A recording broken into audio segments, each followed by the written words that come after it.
right now though. You have Rookie being EMP, Bebski very, very low as well, fighting on a 1v1, but it's Lunar! 4AXG has BB nowhere to do, Nomads! and BB2 Third party. wants a little piece of this fight as well, as Voodoo will fall down. No more that can go for the huge damage potential from that Phantom, and I am... Next 9.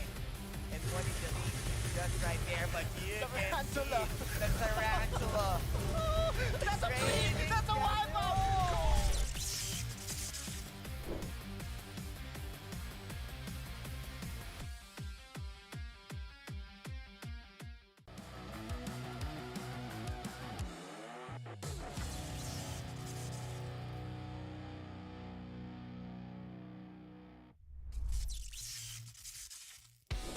Oh, Has BB nowhere to do, Nomads! and BB2 Third party. wants a little piece of this fight as well, as Voodoo will fall down.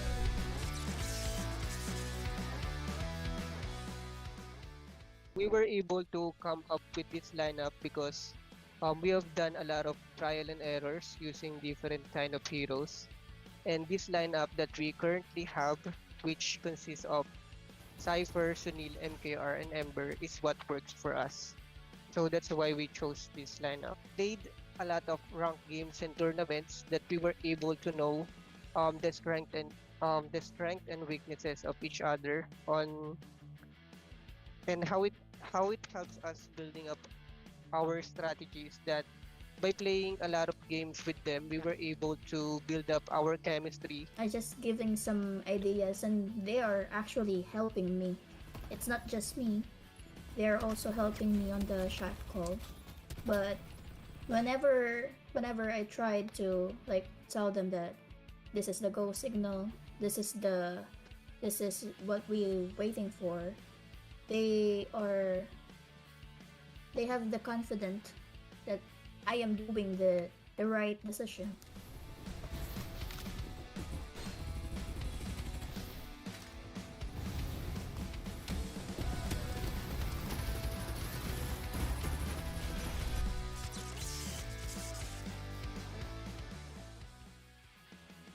For the communication, we mainly focus on the in-game mic. We actually use Farlight signals because it's very helpful, especially the marks that we can use, such as you can follow here, depend, or enemy on site. We actually use that marks or signals so that we will be able to see on our map where our enemy is. For the buff to expire, and there's Hardman onto the window. Feels like Peter Pan.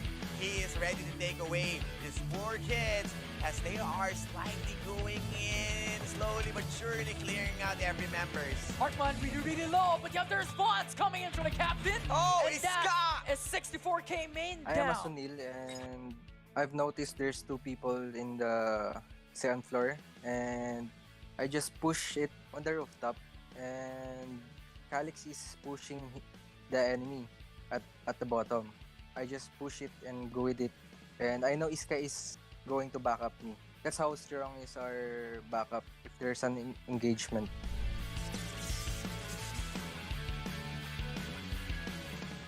My team are planning to do a tournament replays or live view on each tournament that enemies will be having. So for us to get some information that could help us on getting the top spot again on the finals. I feel pressured when we are playing in a tournament. But regardless, we just do what we do what we practice, and do what's best. That's what prepares us.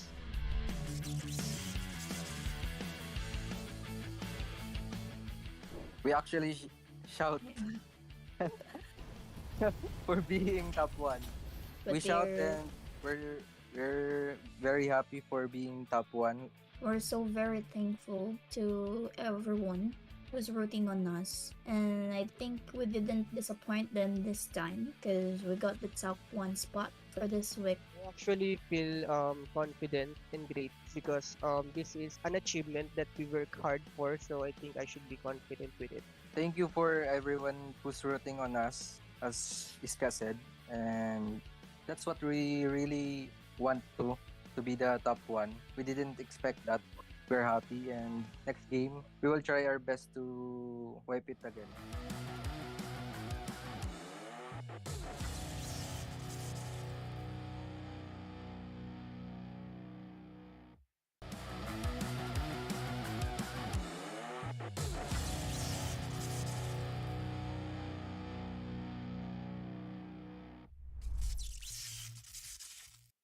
Very hot right now. 4XG Raid going down to gold.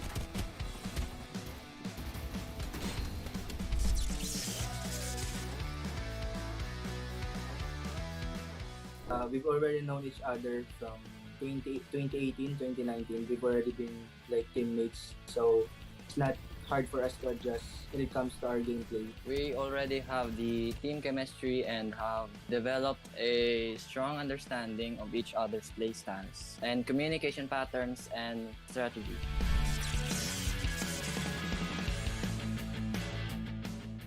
For us, it's easy naman po because there's team mics and discords and all this stuff, so we can communicate better. So it's not hard, even though we're not together in the same place. Can adapt based on the situation and any geographical barriers we encounter. We utilize various online platforms such as voice chat and messaging apps, ensuring seamless communication regardless of our team members' location. We all initiate the team fights because we have our own gameplays.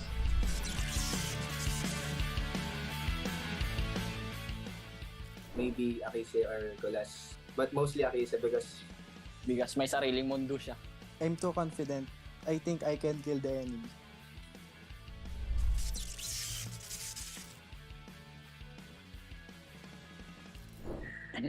It's normal. It's normal for us ata. I feel happy. That feeling means that you have conquered an obstacle or achieved a goal. So it may mean that you have helped others do the same. We feel excited knowing we are bound to finals. We are proud of ourselves because our efforts and hard work paid off. thank you to those people who supports us when we play, especially to those who watches the live when we play tournaments. Thank you for everything.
Fight for your desire. Let's go.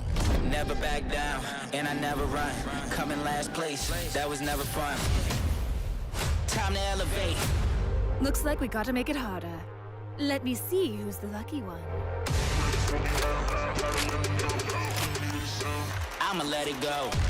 Let them taste the power of new vehicles. Time to lose control. Time to fly. I never miss.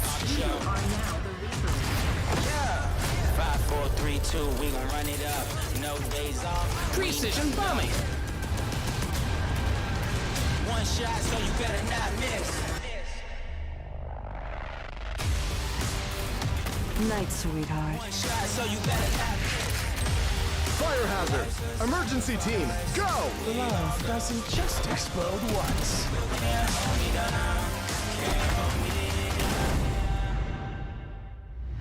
Feel the gravity of fate.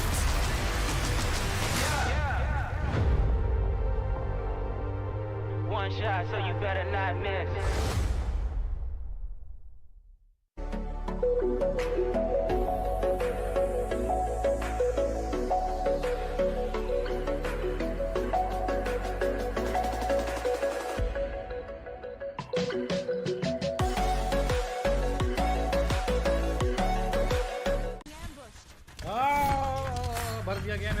El propulsor. ¡Ah! Tutti mortini,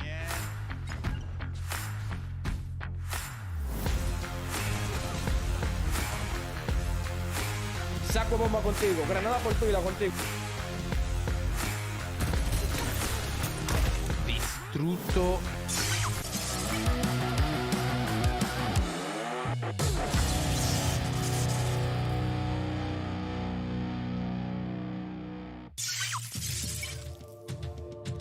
Ladies and gentlemen, it is time for more Farlight 84 action as we welcome you to week number 2 of ACC Asia or All-Capsulers Cup Asia 2023. Here on the panel, you have Likeable, and alongside me is the D&D duo, otherwise known as Dash and Datum. How you guys doing? Feeling very excited for today's matches. We saw last week's matches. It was so action-packed. We had so many new teams competing for the top spots, and everyone just performed. It was absolutely amazing. And actually, I was really, what do you call that? I was awakened to a new meta. Right, yeah, that was the word I'm looking for. Because when we play, the game, I was surprised that there's no meta that we're looking at. But when I saw the plays from the ACC, it was honestly insane. Vehicles were everywhere. We see almost the same composition almost all of the time. There's only one change every time the attacker that they use. And that's what I really like. I always use Ember now because of last week. Oh yeah, you can't go wrong with an Ember in your team. But I agree with you there. It's exactly the reason why we have ACC, and it's exactly the reason why we watch ACC. To learn from the pros, to learn from these players that are trying to define the meta as early as now. Because we are at Season 9 of Farlight 84, and it has been an amazing progression for the game so far. And since you already touched up on the topic of Ember, oh yes, should any of these teams actually let go of this guy? Because the abilities that Ember has, you know, the protection, the cover that this hero provides, it's just unreplaceable at this point. I think the answer to that is no. Yeah. It's just the same answer. Yeah, just straight up. I think no one that even comes close to the defensive and offensive prowess that an Ember provides. It's just so robust. There's no one even comes close. And the same goes for a handful of other capsulers here as well. We saw a ton of the sort of comfort picks. And when I say comfort pick, it's not in the sense that this particular player loves playing this capsuler, this particular player loves playing. All of them loves playing a handful of them. I'm talking about the Maggie, the MKR, and of course the Ember. And I think they are definitely defining the meta for the moment. Yeah, and I've been really liking how they pick up this Cypher, especially. I was surprised that Cypher was meta also when people have been picking her up because of her EMP. She was really good during the games, and she can flush out buildings easily. But back to your question a while ago, yeah, nobody could really replace Ember. Okay, so notes are being taken right now. Everybody's gonna be like, oh, I'm gonna have an Ember on my team every single game that I play. If my teammates don't want to be Ember, I guess I have to take the lead and just be there, because it's very understandable as well. After all, Ember is the type of person or hero that can actually engage or disengage fights. You can use it to run away for your teammates or reset of some sort, and you can also use it to your advantage, because after all, his passive ability just allows him to see through all of the darkness. Exactly. But I wish we could all see through the darkness like Ember, you know? It would be nice. It could be a learning experience from this guy. Like through the tunnel. Yeah. Since we're already talking about composition, last week I asked the casters what kind of composition they would have on the team. And I am curious, let's start with you, Dash. What kind of composition are you going to build? Obviously, you're going to have an Ember. Yeah, and also because I've heard it also from the pro players, VB2, if I remember correctly. Yeah, they are the ones who really love the Ember. They love the Sunil. Sunil is really good right now. Until his cleanse doesn't get nerfed, he's always gonna be there too. The Cypher is gonna be good, but the last one, I'm not sure who I'm gonna put in the last one. It's usually the MKR, the Maggie, the Phantom. But if I'm gonna choose, I want to have Young on the team. Ooh. I say I'm on the same page. You know me. Yeah. Every game I play He plays Young every time. Plays Young every day. But of course, we gotta remember that this is a competition where the platforms are limited to phones only. Yeah. Right? And that sort of really limits the amount of information that you can gather with the Young ultimate. It's really hard to see the pixel. That's true. Literally individual pixels of see. players just moving around as you use your drone. So it's so hard to use. But I would love personally to see some more Young. And we already talked about the sort of essential pickups, right? And it really ties together really, really well. You said about the Sunil ties very well with an MKR. Yep. Just the natural synergy between those two, pushing power as well, just puts it into another level. I'm actually super surprised because typically in a competitive setup, you would expect players to play a little bit more towards the safer side. That's true. But no, they go all in with the W key. I know, right? They're so confident gliding across this map. And I don't even know, like for day number 1, I did see some hesitation. I think a lot of the teams were trying to dip their toes into the waters of Sunset City, and they're like, let's be a little bit more cautious. But come day number 2, I guess they found their stride from their games and their respective groups. They were just killing it. Like literally, you see all of these teams just getting those double-digit kills in, and it's just so intense. So what more that people were able to watch the games last week? How confident are they going to be going into knockouts day 1 today? Yeah. I'm excited to see it. And maybe we'll find a team that can reach that 20 plus kills in total as a team. That would be intense. Okay, let's talk about your favorite vehicles in the game. It's a very strong selling point for the game. For those who don't know, Farlight84 has a lot of these vehicles that have special things attached to them. Yeah. Your favorite, perhaps? My favorite, honestly, is none of them. Because I hate playing against cars. But if you are the car user. Well, of course, you gotta have the Transformers. I love me some Blazing Infantries. Like that's true. Just the combo you can have is just so good. And I think by far, Farlight 84 has the most powerful vehicles in maybe any BR. Yeah, and I love it. Yeah. I love it because you don't really, you can't really just play around. No. You can't really just play around the guns, which is usually the thing on most BRs. But here, the vehicles are going to be more important the higher you go up in the ranks. Once you hit Grandmaster, once you hit Ace, that is when people are crazy with it. And that is why I'm kind of frustrated, because sometimes when you do solo, you can have somebody playing the Blazing Infantry and a War Spider together. But when you're solo, when you're alone, you're just going to get destroyed by 4 vehicles. Yeah. Yeah. No, you didn't answer my question though. What is your vehicle my favorite choice?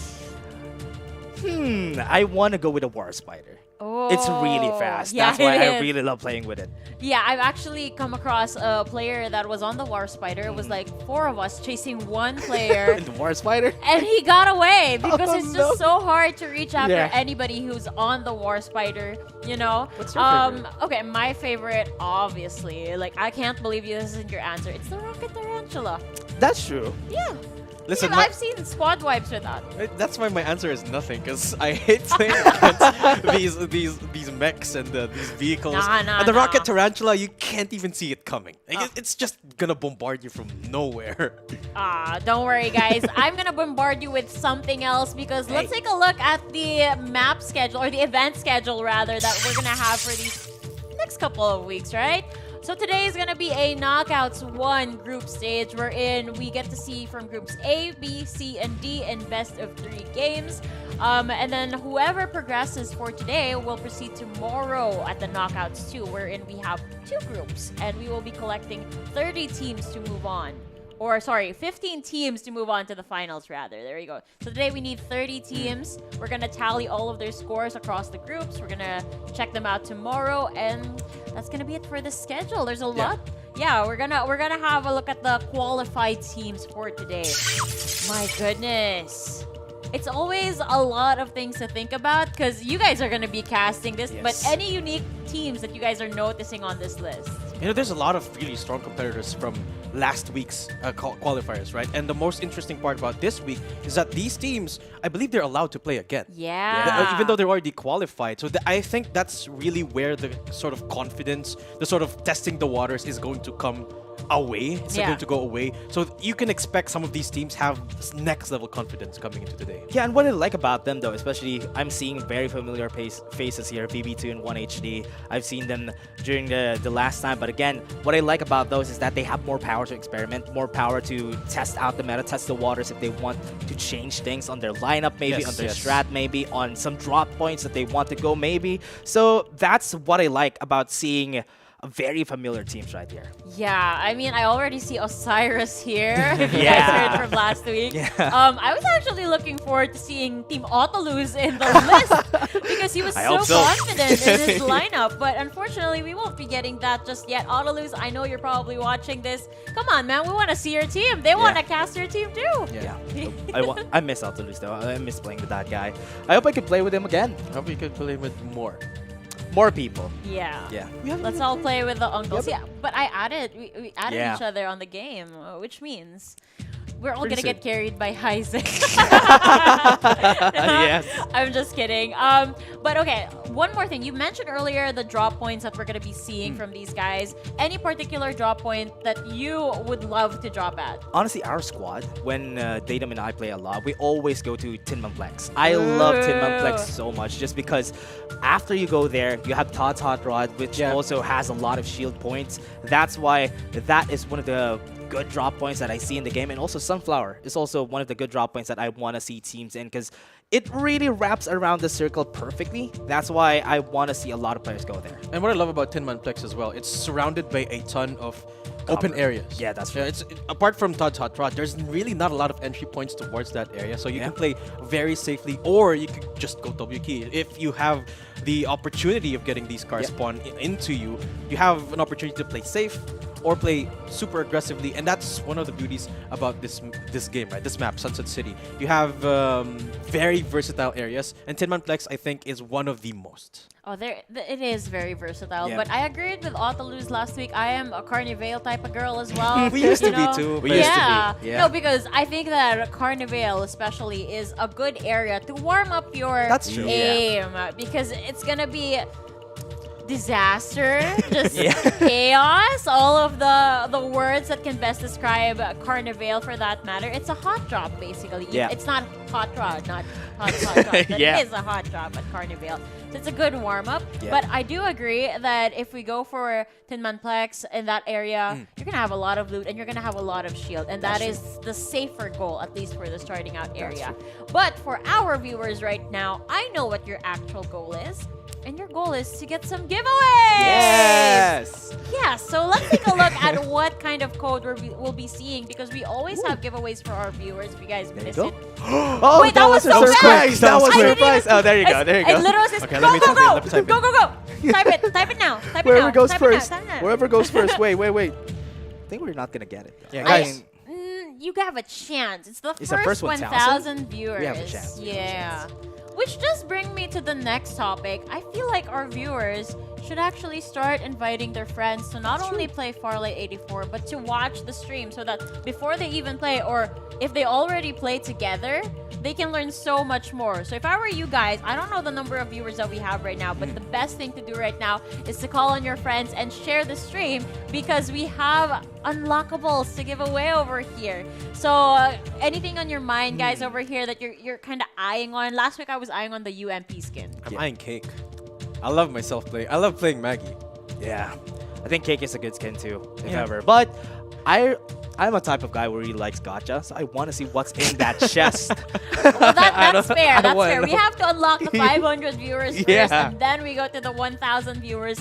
But I believe that this viewership, the Mhm. people who are here, the community, Yeah, they're capable of reaching 20,000 viewers. easily. And at that point, who knows what we're gonna get? Oh, Maybe that we're- is a good question. I noticed that I the think- jetpack Oh, we have a says space there. 15,000. Yeah, I wonder what's in store if we go through break the limit. that's you know? crazy. So guys, if you want to find out, invite your friends. Yeah, as simple as that. I really want to unlock. I want to reach a day wherein we unlock all of the viewer milestones. It's gonna be awesome. And then we have another milestone after The second that. tier. Yeah, the next year. The plot twist is it's like the battle pass where you just keep Yeah, going. it's not gonna stop though.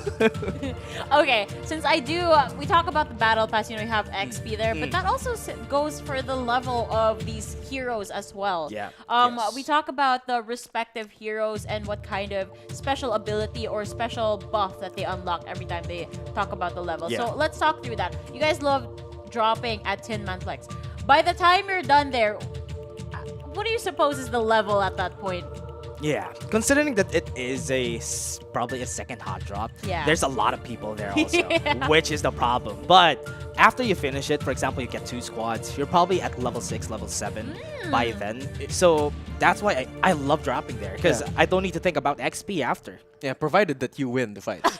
Right? Exactly. It's Provided either you- you're 7 or 0. Yeah, You're dead. exactly. Provided that you win the fights, you will have that XP. And what I love about this mechanic, it's very unique to Farlight 84, by the way, is it's scales. Like it's a battle royale. Yeah. Where your character scales. That's a mechanic that we usually see in MOBAs and Yeah. other RPGs. Yeah, But it's in nice. a battle royale, it sort of forces you, or it encourages you to Yeah.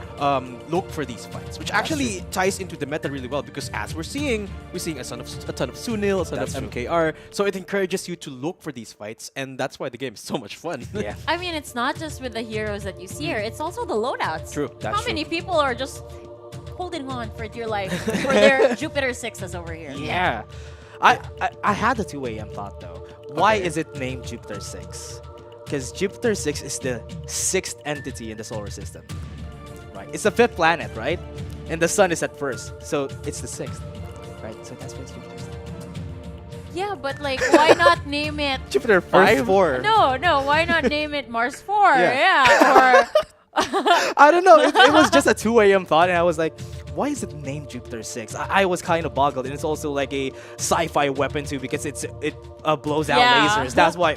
Okay, I think that's because it is. I don't know if it's a good theory, but yeah, viewers, what do you think? Why is it named Jupiter 6? I also don't know if this is like going in relation with astrology. Yeah. Is Jupiter the Maybe. most stable firing rate? I don't know what any of this It's has the to do with biggest us. planet, though. That's why it's probably the biggest gun, Probably. or at least everybody loves it. Okay, you know, we've been doing this last week. You mentioned big guns. Can you guys do this with me? Big guns on 3. Okay, Yeah, sure, let's sure. show them. Okay, Let's show on them. Yeah, 1, 2, 3. We'll show you guys our big, Big guns. guns. Okay, I'm not convinced that those are your big guns. One more time, guys. Sorry. I need the energy. You know, the big guns energy. One Okay, more kind time. of energy. Can we stand up Okay. for this? Actually? Yeah. How high can we stand up? Okay, we Okay, we can. We can. Okay, we can stand up for this. Okay, Okay. we can stand up for this. All right, ladies and gentlemen, before we go on to the break, Yeah. I just want to show you guys the big guns of the D&D duo over here. Yeah. So on 3, 1, 2, 3. Big guns. All right, guys. ACC Asia 2023 will be off to a quick break.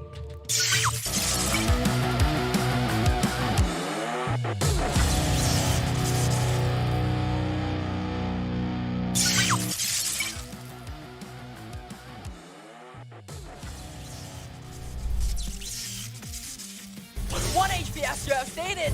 And right now though you have Rookie being EMP'd, Pepsi very, very low as well, fighting on a 1v1, but it's Lunar. 4AXG has BB nowhere to do, and BB2 Third party. wants a little piece of this fight as well, as Voodoo will fall down. No more that can go for the huge damage potential from that Phantom, and I am... Next 9. And what is the lead just right there, but you can see Tarantula. the tarantula. That's a Raining That's a wipeout!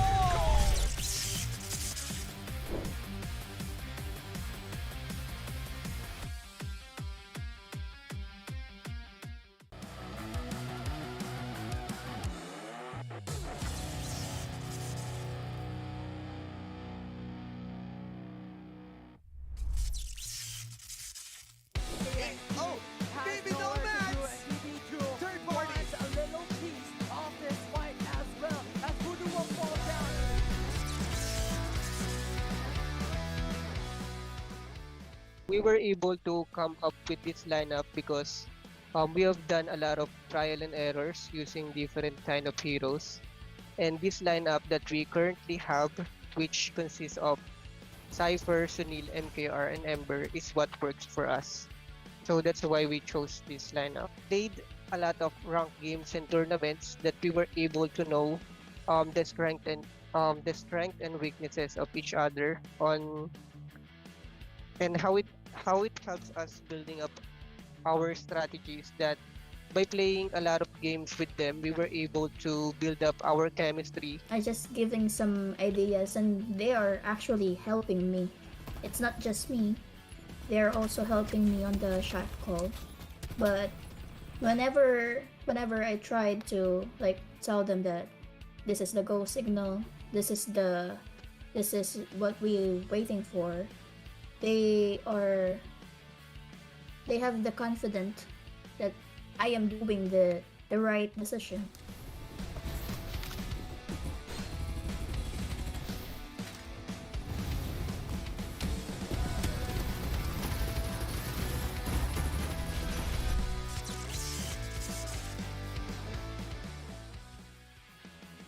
For the communication, we mainly focus on the in-game mic.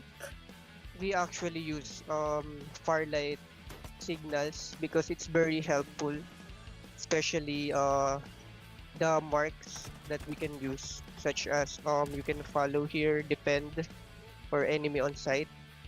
We actually use that marks or signals so that we will be able to see on our map where our enemy is. For the buff to expire, and there's Hardman onto the window.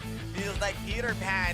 He is ready to take away these four kids as they are slightly going in, slowly but surely clearing out every members. Hartman really low, but you have the response coming in from the captain. Oh, and that is 64k main I down. am a Sunil and I've noticed there's two people in the second floor and I just push it on the rooftop and Calix is pushing the enemy at the bottom. I just push it and go with it. And I know Iska is going to back up me. That's how strong is our backup if there's an engagement.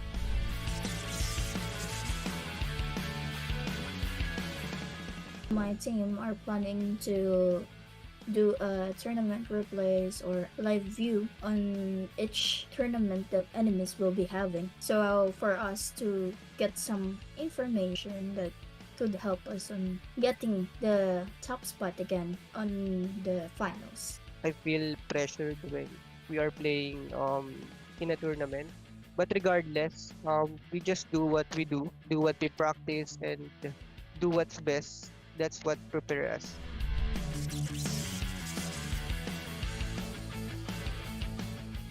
We actually shout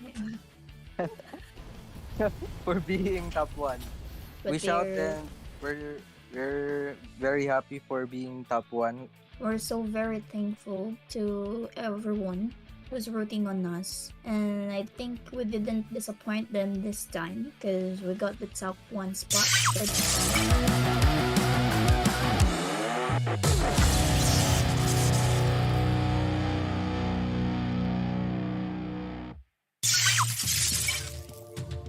All-Capsulers Cup Asia 2023 has returned with a likable and the DND duo, not to be mistaken with Dungeons and Dragons, but to be associated with Dash and Datum, of course. Yes! Okay, we talked a little bit about Jupiter 6s and the alignments of the planet before the break. Let's stop with the Jupiter 6 though. I kind of wanna nitpick what happens in Dash's brain because apparently 2 a.m. thoughts. You know, other people say that nothing good ever comes out of Actually, after 2 a.m. right? Yeah. But apparently good things come out of Dash's mind. that's a after theory 2 a.m. at least. No, we found something. Okay, Dash, let me ask you this. Yeah. If you were to invent a gun for Farlight, What would you name it? I got you. What would you name it? What would you name it? You said it a while ago. I think that's a good one though. The Mars 4. Okay. Mercury, Venus, Earth. Oh, Mars is the Right. I'm not even gonna go there because it's gonna be revealed that I don't actually know the sequence of the planets. but that is why I am here and I am not into science. Anyway, let's talk about giveaways instead, because that's something that I can really resonate with. I Yeah. love giveaways, and Everybody I'm sure that does. the viewers do love giveaways. Hey, yeah. So if you guys want 1,000 coins, I suggest you take out your phones, Do that log right in into your games, Yeah. Farlight84 over here, and redeem this code for 1,000 Hey. coins. Go, go, go, because it's only applicable for the first 1,000 viewers. Guys, do you remember the code? Go, go, go. Go, go, go. Go, go, go. Mars Go, go. 4. Ay, sorry. sorry. Yeah, so the code is simple enough. It's 3 goes. Go, go, go. Go. Yes. Go? Go. Go. Perfect. Go, go, go. Make sure to redeem first, guys. It's just the first 1,000 viewers. I think everybody has a chance to take this, though. Yeah. Yeah. Probably the first ones who are here, who are already waiting for it, will probably be able to take it. That's at least something to give you, to push you to another capsuler right in your right there. And What? here we go. We're Somebody seeing one. just launched Yeah. Farlight 84 here Somebody on just the launched desk. in. This is wants what to get it. hap- He wants this to get is it. what happens when you play the game and you're working on the game as well. But as you guys can see, we'll only have 999 codes to give away. So if I were you guys, Tatum just took it. take the go, go, go already ASAP, because you do need 30,000 coins to be able to unlock a new hero. Yep. But do not fret, because we also have another giveaway over here. As soon as we reach 500 viewers here on the stream, then you guys get to unlock the Elite Chest. Yes. You can get a lot of things from this, right? And some people actually prefer this, like just my friend here. Love me some gotcha, though. Get me some chest. They prefer this over robust prices, over Yeah. they're still prices. Yeah. And guys, share with your friends. Yeah. Farlight is such a fun game. Yep, you better share it with your friends so that all of us can enjoy the freebies that we get from these milestones. Yeah. It's not just me, it's not just them, it's all of us. However, there are limited codes as well for these, Yeah. but you know, more chances of winning as soon as you guys get your friends onto the stream, add to that viewer count, and just like that, we've achieved 20,000 viewers. Yeah, I want to see that milestone load up to until the 20,000 mark, though, so that we Yeah. reach another tier, as we said a while ago, and we get more prizes. I want more prizes. Yup, everybody loves more prizes. Now, back to the topic of conversation over here. We Okay. kind of broke down some of the things that we Yeah. often see, especially from last week's games. Yeah. But is there something that you guys are expecting to see that's not so ordinary? Maybe some dark side Sienna Oh. expectations over here? I wouldn't on that topic, right? On the compositions and the capsulars that you can pick up. We already said earlier that some of the teams might be coming back, even though they're already qualified. Yeah. So that really gives them all the room in the world to work with, right? Because Yeah. essentially they're playing in a battlefield where they have no risks. Apart from, of course, losing out on the prize pool, they're already qualified for the final. So I would love to see some Darkside. Darkside is the only one that I would really be so hyped to see. Honestly, man, I also want to see myself some captains, because Oh, Captain yes. is also not getting any love, though. So I want to see Captain, because honestly, when I learned that his barrier has you can shoot through shoot through it. Yeah, as captain. Which is crazy. I Yeah. was like, what is that? Why can you do that? But again, it doesn't take that long. That's why people don't really prefer Captain, and his Yeah. ultimate also is not the best. It was a beast before, but it was nerfed. That's why people don't pick him as much. But I want to see some Captains. I want to see a Watchman, honestly. Watchman, yeah, sure. Yeah. Some I get that. some defense characters that is not Emperor. That's it. That is true. Like Yeah. there has to be some sort of change moving forward into the defensive line. Yeah. Because everybody just eyes out for Ember instantly. Like you Yeah. auto lock that and you're good to go. But I guess for me, I'm set with the compositions. I'm really fine with what we're seeing. I want to see someone actually not pick the Jupiter 6. Oh yeah. Wouldn't that be interesting to have a loadout that isn't circling around the Jupiter 6? I know it's a long shot at this Yeah. point. It's really the meta. It's what everybody loves. And at 2 a.m., Dash seems to still think about that gun. That's I how- have another theory though. Okay, let's hear this. I want to Let's hear hear this it. right now. I Let's wanna hear it. hear No, it's not a theory though. When I thought about it, when I was playing the game and also at 2 a.m. I thought about it too. Of but course. again, back to my thoughts.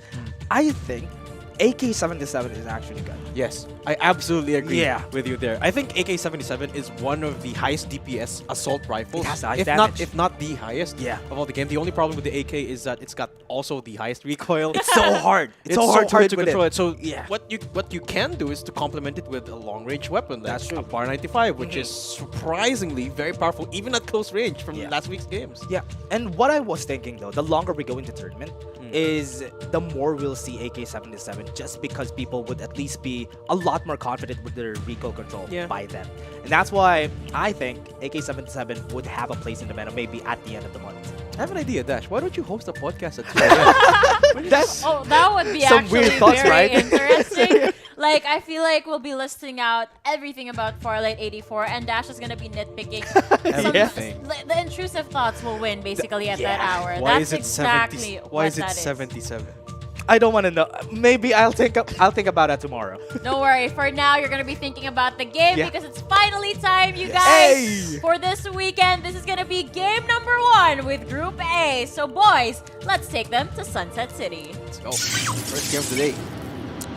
Now we're gonna go. Sunset City, Datum. It's like we're playing the game.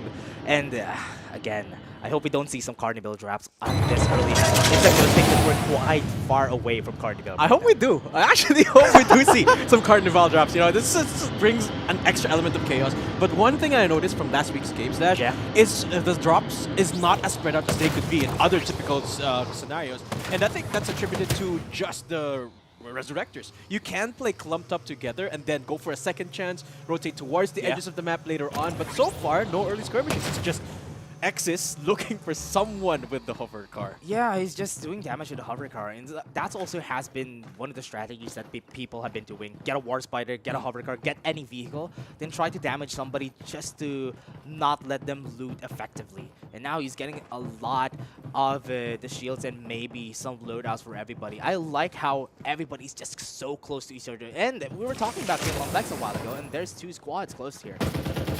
Creating contact, get part of these 2, 1v1 between Exis, and look at the spam of the ADS. Jupiter 6, early pickup, make sure that the first encounter for Exis goes his way.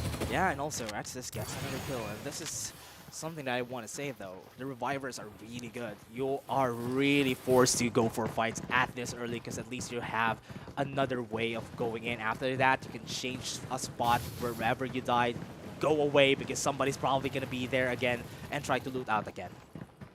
And no rotations coming through as of yet. You can see that SXT1 are taking control of this entire Hot Rod complex. Oh. You know what? Now they're getting challenged. VB2, one of the most powerful teams we've seen from last week. They're going to challenge this Hot Rod. And there's like 3 squads in the area. And whoever eliminates VB2 here is going to have a surge of confidence. Yeah, and they're close to Power Tree Station. And this is one of the things that I love about this. You always are going to see him placing infantry around the area. And that's why this is good. Once he actually goes for a fight, but having a blazing infantry right there in front of you, and you're going to utilize it for this fight, I love it. And the War Spider, though, I'm seeing it right now. Take a look at the map right now, Dash. Majority of the teams here have pivoted towards Far the away east, from northeast, and then the southwest side of the map. So that's a lot of rotation going to come in from Motel, Iris Ranch, and that bridge just above of Tinman Industrial. So that's going to be a lot of fights once the zone closes. So I'm really expecting all the teams to rotate early here so that they can make advantage of these Resurrectors while they can. Yeah, we're probably going to see a fight from Squad 4, 8, and 15 because they're really close to the Team Complex area, and that is where we're going to see the fights happen a lot more. And as you said, once they hit the bridge, that's a big point of conflict, but Hartman gets the kill. That's going to be one insta-spawn, insta-revive, gets punched in the face, and Hartman gets a kill. SA is one of those teams as well that was particularly consistent in terms of their performance, right? But it's really unfortunate for them having to go against BB2 this time. It's a battle of the cars. It's a Mad Max battle, though. And That's why they're fighting each other. Hover car. And that's a massive EMP here. They're starting to come out right now with the Vision Erosion. It's going to make it really hard for SXT1 to look for these cages. The Generator going to come in clutch from SXT1. Yeah. And MTR, they're trying to survive this encounter. They still have the Resurrector, so they can go back into the fight, but it seems like SXT1, they're getting challenged. It's down to a 2v2, I believe. SXT1, okay, 1 player left standing.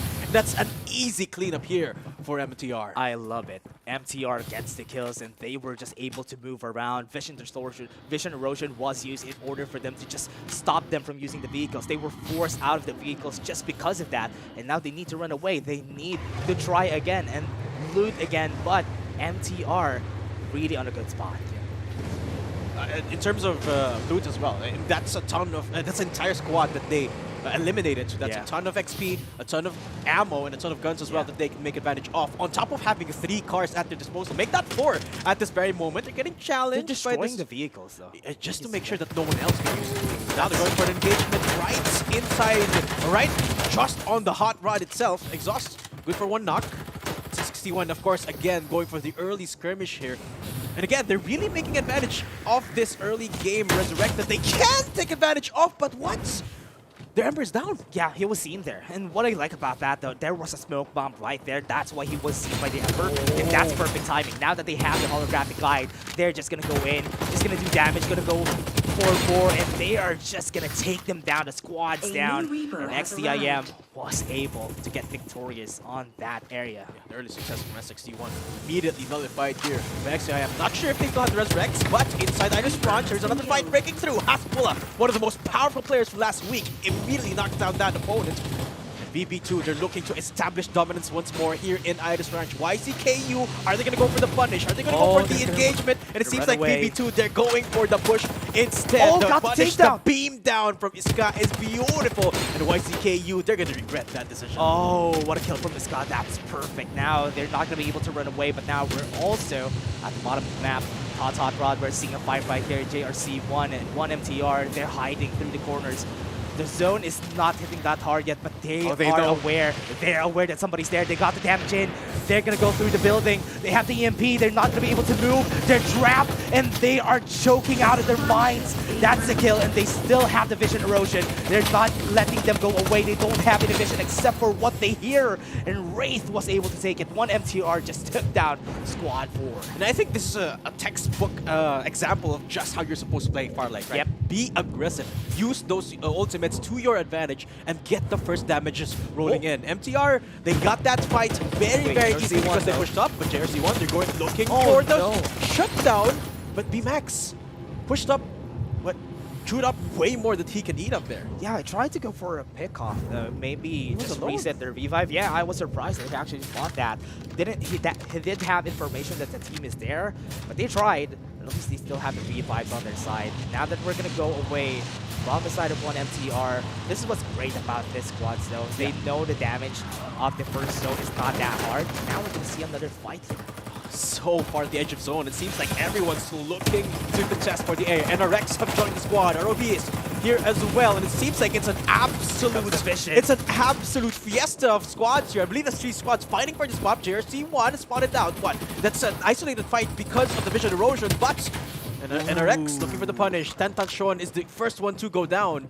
And I don't think the squads fancy another go at this. ROVS have licked their wounds as well, and NRX looking for another engagement. And it's Sinoy in a 1v1. The generator making it work. But NRX, they clean up either way. NRX finishes. Now there's another squad. Here comes the War Spider. Here they come. And they're just going to go in, deal some damage, get close to the members that are looking. They're trying to recharge. Rizzo got the shields off, but he is also going to fall down. Vision Erosion is going to come out with the EMP, cancels it out. That's perfect. Now with this one, HD is looking at the building. They're waiting for everybody to come out, but they're just isolating the members. NRX, Rexter is trying to fight out the 2v1. He fell down, and 1 HD just got the victor right there. They are close to the building. They are just recharging their shields, but they are still victors of their fights, but there's still somebody at the bottom of the building. First floor, someone is waiting. Hector left alone. They're going to be able to run away with this. Got a takedown on 1. Might be a 2v2. A fight that he can win, but he's in the smoke. What? That's why he got taken down. 1 HD, they're holding on to this fight. They're holding on to the second floor. It's down to the last 2 players for them. Yeah, just 1 more player. That's Rajesh pushing up the second floor. Are they going to go to the contest here? Rajesh, 1 HP and beamed down by QHX, as 1 HD will be winning the fight in the end. Yeah, and again, no fatal volley available for him there. He reloaded, and that's why they were unfortunately. Rizzo is at the area. He's looking for any moves that he can take. He's trying to revive everybody.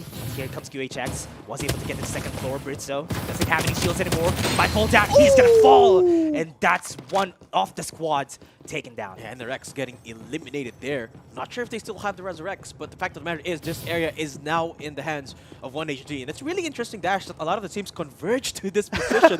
There's one random player here, Shadow, literally looming in the shadows. He's in the shadows. And I don't think 1HD have any idea. They're not investing any scans for it. Yeah, if they go for a recon here, they're going to find out that somebody's waiting for them right here, close to zone. And Shadow is not moving an inch, because if he moves an inch, somebody's going to hear him. He's waiting. He's got a Mad Rabbit too. Yeah, he's waiting for the punishment. Literally got nothing in his backpack. Yeah, they're waiting for him. Oh no, actually, they might not find him though. Shadow is just... What is he doing? He's just waiting for them here. And this is perfect. Because 1HD, they know that they've wiped out all the squads in the area. And it's actually ridiculous to think that someone is going to drop back in here, which is why they're not expecting someone to be inside of that corner, especially the building where they were fighting earlier at. Meanwhile, another fight breaks through just north of that area, south of Sanctuary Tower. Squad 06, VB2, again.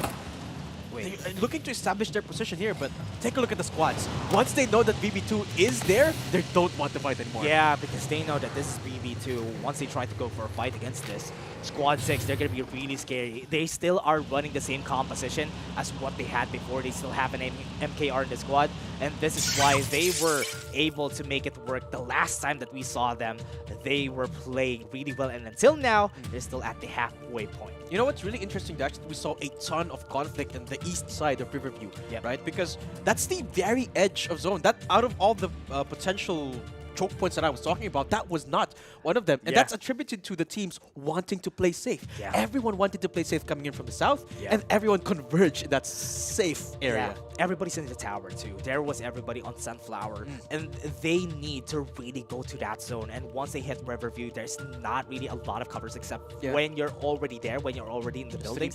That is when you are in an advantage. But if you're not there, you're not gonna be on a great spot. And especially because there's literally 5-6 squads just converging in, even maybe a 7 for that matter, with the aid of the vehicles. Everyone just pushed in, and that's without even the first zone closing in, which is why we saw such a unique scenario there. Just one player, Shadow, looming around, just waiting for the zone to close, waiting for any semblance of quiet and hope before he can reach out of that building. But what an interesting turn of events. But so far, the teams that we've looked out for at the start of the game still left. VB2 still up. Yeah, 1HG still there. And now we're closing in. We're still closing to Riverview Park, and that's where the fights are going to happen. Zone 2 is going to come out. It's going to be hurting a lot, but a lot of teams are still circling the zone, not yet going close to it, because if they try to get close, there's already squads that are already stationed at this point, and that's why it's hard to really contest them. Calyx, now low in HP, being chased down by X-Tim, but War Spider is really fast. You can't really chase that out. Yeah.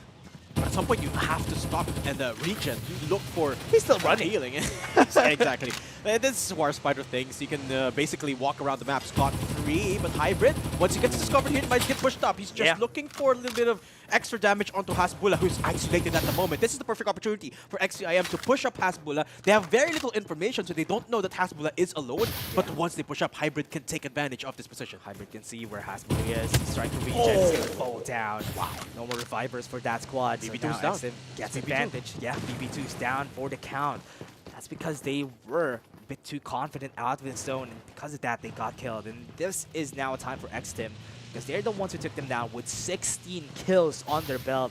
This squad is dominating this game. And that's a nice punish from XCIM, right? That's something that you rarely see in Farlight, because once you see an opponent in a vehicle, you typically just run away because it's so powerful. But that punish from XCIM, the decision-making from them is so good, recognizing that Hasbulla might have been alone. They went for the risk, paid off. Yeah, I really love this. We only have, what is this? 5 squads that are still alive. There's still 2, 2, and 1 right there on squad 9. He's still waiting right on the tree. And this is going to be really scary, though, because the more we move around, X-Tim is just going to have the advantage because they're the only squad that is still complete. Exactly. I mean, the only squad that comes close is Asin. I believe there's 3 players left standing. Yeah, and if you take a look at the zone, actually, XCIM arguably have one of the better spots because they're already in the buildings. If the zone closes in their area, they're gonna be set for life. Yeah, and we still have one from Squad 11 that is still alive. Yeah, look at that. There's still somebody there. There's two people who are just who are just staying out of the way on the battles that we're seeing here close to Asin and also Rhino X-Team. as well. Yeah. It's gonna be so hard to contest this. Oh, what? That's a lot of damage. A lot of damage. Asin, actually 3-man strong here. They can contest.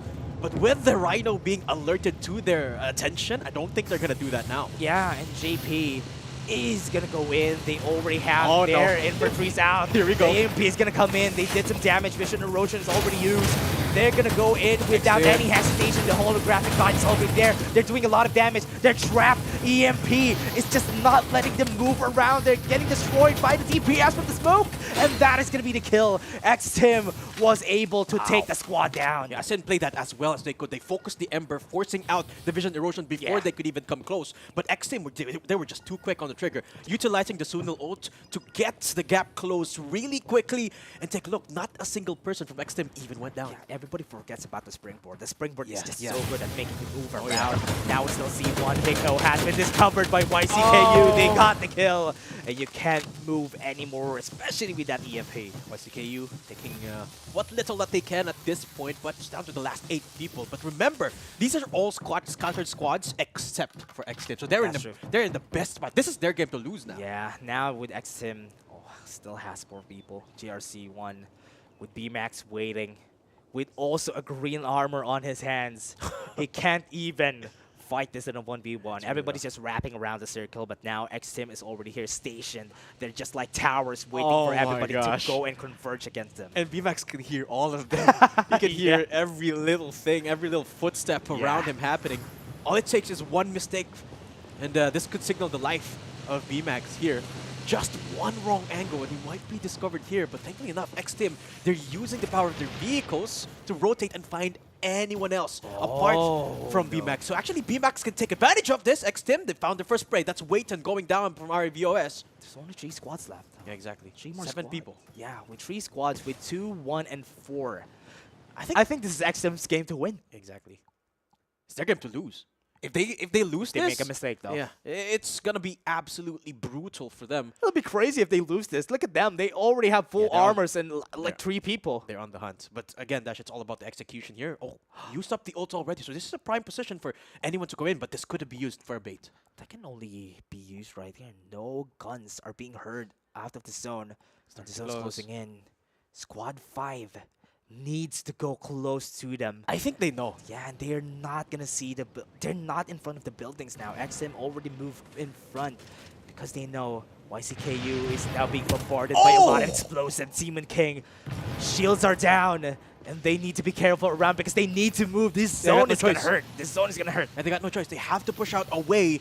And what do you do when JP is right in front of you holding a Rhino? And you has are the fatal volley though. He's gonna ult. Uh-oh. Can they actually do much here? They're using the vehicles, the firepower available to them. Demon King taking a little bit of his own damage. Yeah. And they can hear the footsteps coming through. That's a CM. scan coming through. CM. JP is isolated, so they can get punched. But Ram with the beam from the other side of the map, and they're making sure that YCKU can't go anywhere. Yeah. McLovin gets a knock, but that is the secure. That's all down to the last 2 squads. Only 1 player on the other side of the equation. What much can he do here? X-Team, they're looking prime to take this game. Can BMax be as cuddly as he is? He's waiting right here, alone. I think he's not sure if it's still a full squad. Yeah, he doesn't know. I think he has an idea, though, that it is still X-Team. X-Team needs to go for a scan here. They're going to discover BMax one way or another. This is a story of the man, the myth, the legend going for a 1v5, but he can't even fight against one.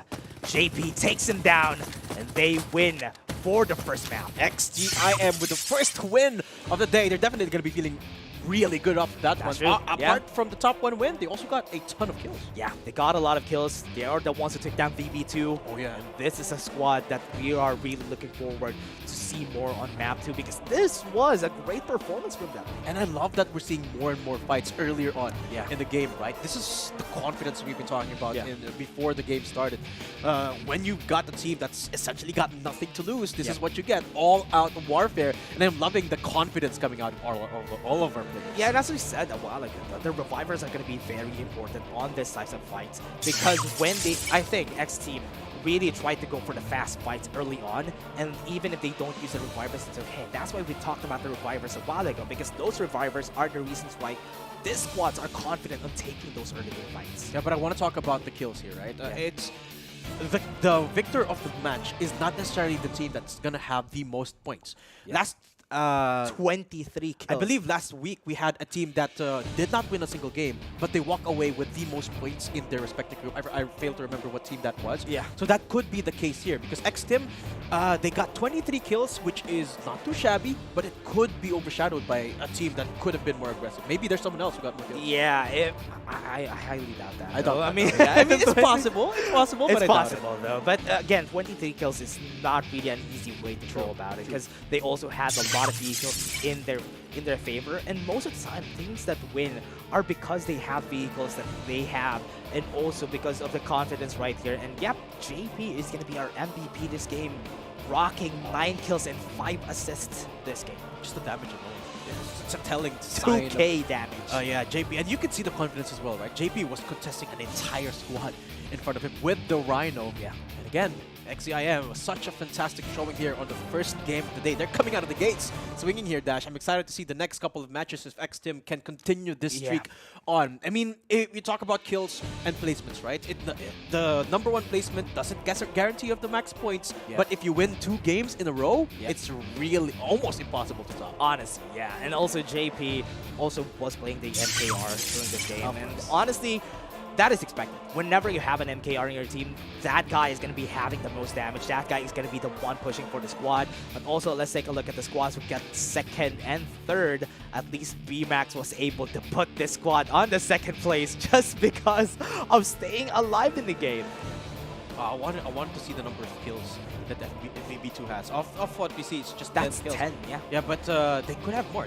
We don't see 2 of the other players yet. Yeah. So that could be a telling sign here, but XEIM, they will be taking the win, and 23 kills is absolutely massive. Kills. Oh, yeah, XEIM take the cake without a doubt. Yeah, they're the squad. But look at this also. 1 MTR, we saw them a while ago. They were taking a lot of kills during the game, and they got, how much is this? Quick math. +4, +5, 13.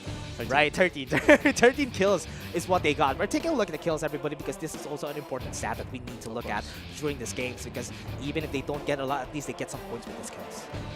And I'm surprised that we're not seeing a lot of room for creativity in terms of compositions, right? We're seeing more of the same so far because, well, it seems like our pro players have got it figured out. Yeah. What works best in the meta. It's sort of a question of, do you want to play a little bit more safe on the Maggie? You can activate the ult for an extra layer of safety, an extra layer of mobility, or do you want to play the MKR and just go W key? Yeah, especially the Fatal Volley. The magazine cap is super strong, and having none of that, that is perfect. Even if you rock just 1 AR, just 1 Jupiter, for example, that's enough because you don't need to reload once you hit your ultimate. Yeah, it's absolutely amazing stuff here from all of our squads, and it's mind-blowing just how much action we saw in this game. I was talking about how good the zone looked like because it looked very, very evenly distributed given the positions of the teams.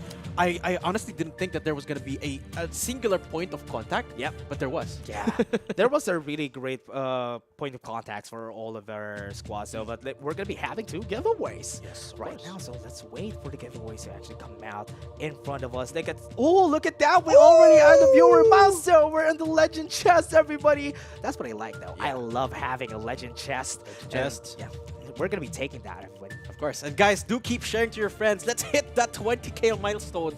And maybe we'll get something else. I don't know. But look at the amount of people already watching, tuning in today. There you go. I love the Elite Chests, first 50 claimers. Claim yours first. Wait, let me look my phone right now. Let me go right now. Yeah, because it's a lucky pack, everybody. That's going to be our first giveaway. We also have another one for another set of viewers that are going to say, maybe take the bigger chest, though. Yeah, here you go. Hero shooting. 10 claimers. Whoever goes first, they're going to be taking that in the bag, everybody. So take it all. The Legend chest and the Elite chest, whatever you get, That's double. Dash, you go cast first. I'm busy. I'm busy. This is an emergency. 10 claimers, guys. I have a feeling it's already taken used for up sure, at this point.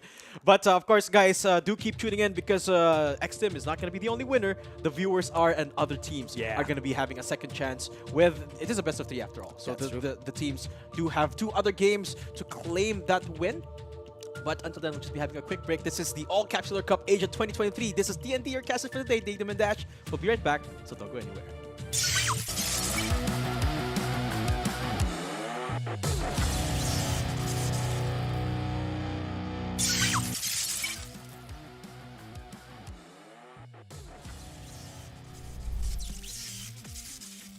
One HP as you have stated. And right now though you have Rookie being EMP'd, Pepsi very, very low as well, fighting on a 1v1, but it's Lunar. 4AXT has nowhere to do, and BB2 wants a little piece of this fight as well, as Voodoo will fall down. No more that can go for the huge damage potential from that Phantom, and I am... Next 9. And what is the lead just right there, but you can see the tarantula. That's a beat! That's a wipe up!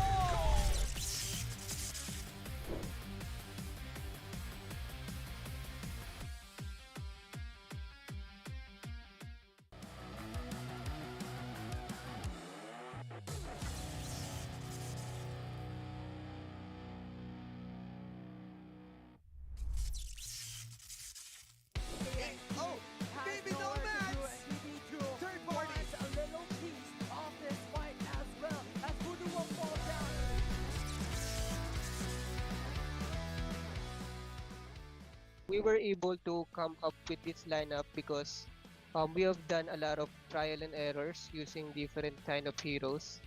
And this lineup that we currently have, which consists of Cypher, Sunil, MKR, and Ember, is what works for us.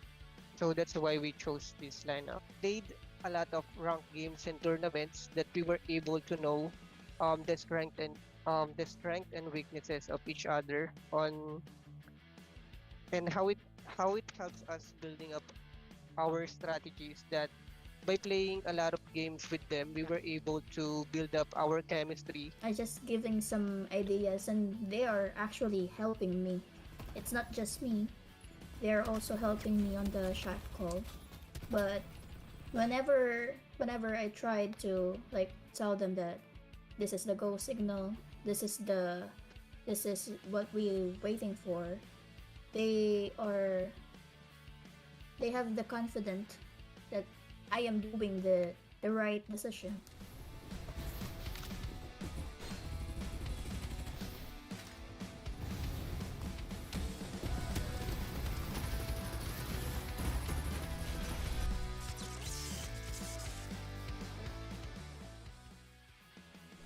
For the communication, we mainly focus on the in-game mic. We actually use Farlight signals because it's very helpful, especially the marks that we can use, such as you can follow here, defend, or enemy on site. We actually use that marks or signals so that we will be able to see on our map where our enemy is. For the buff to expire, and there's Hardman onto the window. Feels like Peter Pan. He is ready to take away these 4 kids as they are slightly going in, slowly but surely clearing out every members. Hartman really low, but you have the response coming in from the captain. Oh, and that is 64k main I down. am a Sunil, and I've noticed there's 2 people in the second floor, and I just push it on the rooftop, and Calix is pushing the enemy at the bottom. I just push it and go with it, and I know Iska is going to back up me. That's how strong is our backup if there's an engagement.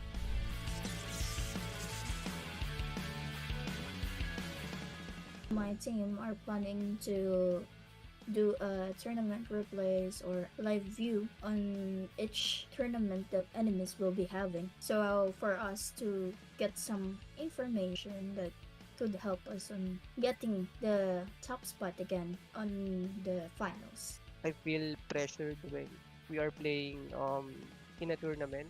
But regardless, we just do what we do what we practice, and do what's best. That's what prepares us.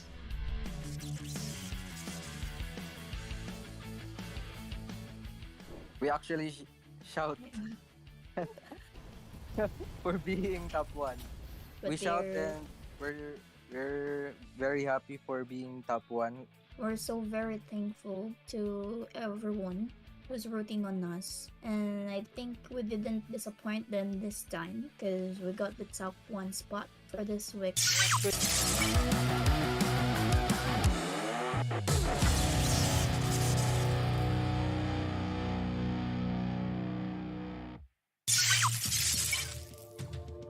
What's up, survivors? ACC Asia 2023 is back with a likable and Dash and of course Datum here on the panel, and we just witnessed X Team absolutely demolishing that entire lobby. But before we get to that topic, I gotta ask, should we award JRC1 with the best strat team right now? Best. They did it twice. Mid game and until the end game, they were able to survive, and that's why they got second in the end. I don't even know what makes that scenario possible. How does that even don't know happen? too. Even if I get left alone in a 1vx situation, I just constantly get zoned out or eliminated. How do they do that? I don't know. According to Bibimbap, which you guys will be meeting later on, she told me that if you're crouched down and you're not moving, hear you. they They're won't not gonna be see hearing you. the icon that there are footsteps nearby. So I guess they were just banking on the fact let's play for placements. Placements. Don't move. Don't breathe. Which Pray we to the will be gods. seeing in the highlights right now how absolutely dedicated JRC1 was to being a rat that entire game. Not a squeak from these rats at all. Yeah, do we have that in the highlights though? I want to see that. I remember though. Hopefully. Probably. But I want to talk about what went sort of differently in this game, right? Before, when the first zone appeared, we were talking about possible interest points that were going to happen once the zone closes. We weren't expecting that to happen on the lower east side of Riverview Park, which is where everyone converged. We were seeing it right here, even before that encounter. So far down the edge of the map, and everyone was already looking for a fight. Yeah, and what I was surprised of though is most of the members that went from Todd Hot Rod, those were the teams that were staying until long. Because Todd Hot Rod X Team won there. When they won Todd Hot Rod, they just went close to Riverview Park. They won the point of conflict on the river that we were talking about in Tinman Industrial. That's why they were able to rack up a lot of kills, destroyed every team that was around them. It was just solid positioning from X Team entirely. And I guess to add to this, there were actually just a few teams that were able to contest somehow in terms of kills. And I'm talking about the likes of VB2, 1HG, which are teams that we also saw last week. But 1MTR was also trying to step up when it came to the leaderboards of our ranking over here. But yeah, overall, I would agree with you. X Team just had the solid positioning and they made sure that they stood their ground. Yeah, I really love though that we were talking a while ago of what drops we like, and the team that won was close to Tinman Industrial. Perfect. I think they should contact you guys. Let you know, we have great minds think alike. Maybe we should squad up. And X Team's win was actually more impressive considering the fact that they faced off against the squads that you mentioned. Talk about VB2, 1HD, MTR. These are teams that are so good in the last time we saw them, and X Team just dealing with them in such a fashion. Super impressive. The timing that they were there though was perfect too. They got the third party on VB2 when they were weak, and they were able to just take them down. And when they're out of the competition, we have no more problems, and that's what they did. They just snowballed the game out of control. As Autolus would say, do not third party elsewhere, only here inside the game. Yes, please. Just trying to be clear about that. But before we get things, before discussion gets too heated over here, I want to remind people that we do have giveaways in store over here. And we do have unlockables every time we reach a certain threshold of viewers. I heard you guys were able to unlock something earlier. That's insane. Yeah. I think one of our casters that casted last week, I think Autolus told us, yeah, I got the coins, guys. He said that he got the coins. What were you able to unlock earlier? We were at 1,000 viewers already? So early, right? Yeah. Are we going to get more? I hope we unlock the Jetpack Blizzard. Guys, it's up to you now to Yeah. unlock the Jetpack we're Blizzard. relying on you guys so that we can also reap the benefits That's of true. the harvest, fruits of labor, all Reap of the the. You reap what you sow. Reapers. Yeah. Okay, so before we actually started with that game, you had an opinion on rhinos. I want to know if after yeah. watching X Team, your opinion changed on rhinos. I mean, not necessarily. Because I feel like, well, in my opinion, right? I Yeah. think that the rhinos were designed to deal with vehicles. Yeah. But the way that X-Team used that was just to flush out the building, right? Yeah. It's not necessarily what the rhino was intended for, but it Yeah. worked. So in that, right, yes, it's still not a bad weapon per se, but I don't think it's still at the level where it needs to be. Yeah, I really do think that we need some more guns like Rhino. Rhino is Perhaps. super effective, like Yeah. what you said, flushing out angles, especially on those last parts of the zone where you need to really flush out the building. Not with an EMP, but with a Rhino with 8 bullets, you can flush out a building. And honestly, one of the things that I love about the Rhino is when you're flushing out somebody on a tree. When you just throw it down on where they're close at, that's gonna do damage, and that's gonna force them to squiggle around. Yeah. Wait, what angle should I do? And more to the point, Yeah. more to the point, Rhino is just so hard to come by. That's Meanwhile, you have to wait for maybe a drop or Yep. or later on stages of the map where someone has dropped the Rhino to Yeah. even get a chance to get it. Meanwhile, vehicles are readily available. Off the That's spot, true. you can get a vehicle. Exactly. And we did see, like, you guys are talking about flushing out angles, right? We saw that last week in the form of the rocket tarantula. Yep. We saw that Yep. over and over Yep. and Yes. over again. Only two main vehicles were always used. It was the War Spider and the rocket tarantula. This week, not so much quite yet. But, Surprised though. you know, they're substituting the rocket tarantula for the rhino so far, which is also a good touch over there. Something refreshing Yeah. for our eyes as well, which I really appreciate. But now that we've seen the potential of the rhino and all of the amount of rats over here, in order to fully flush out an angle, do you think that it is advisable, especially for X Team, to have a scout this time around? That's true though. I mean, if ever during those times that they fought, it's okay not having a scout just because it's just one person. Yeah. I mean, It's not a threat. I think it's certainly not going to be a bad thing for them. What I do like to see is something else. A Yong. I just want to see my Yong, honestly. I mean, whether it be the presence of a scout or not, please just give me a Yong. Okay, we're about to find out if they're actually gonna give Datum what he wants. Are our capsulers gonna bring out the Young? Survivors, let's find out by going back into Sunset City. Okay, we're back into game number 2 here, Dash. Group Back A. into the game. And let's take a look at the drops here this time.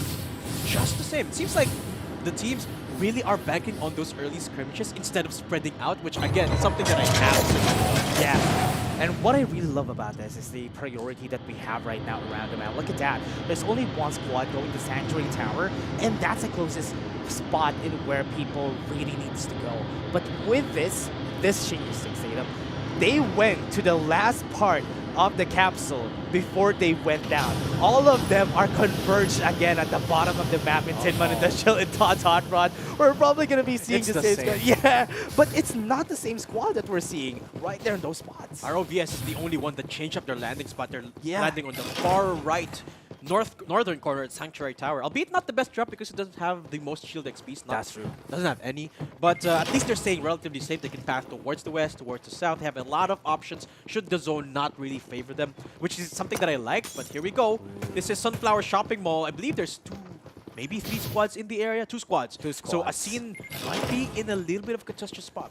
This is probably the first battle that we're going to be having here. And this is what I like about Sunflower Shopping Mall. It's so wide. It's a big spot. And you're probably going to be seeing fights left and right. And Yuri just got one down with a mad rabbit. Yeah.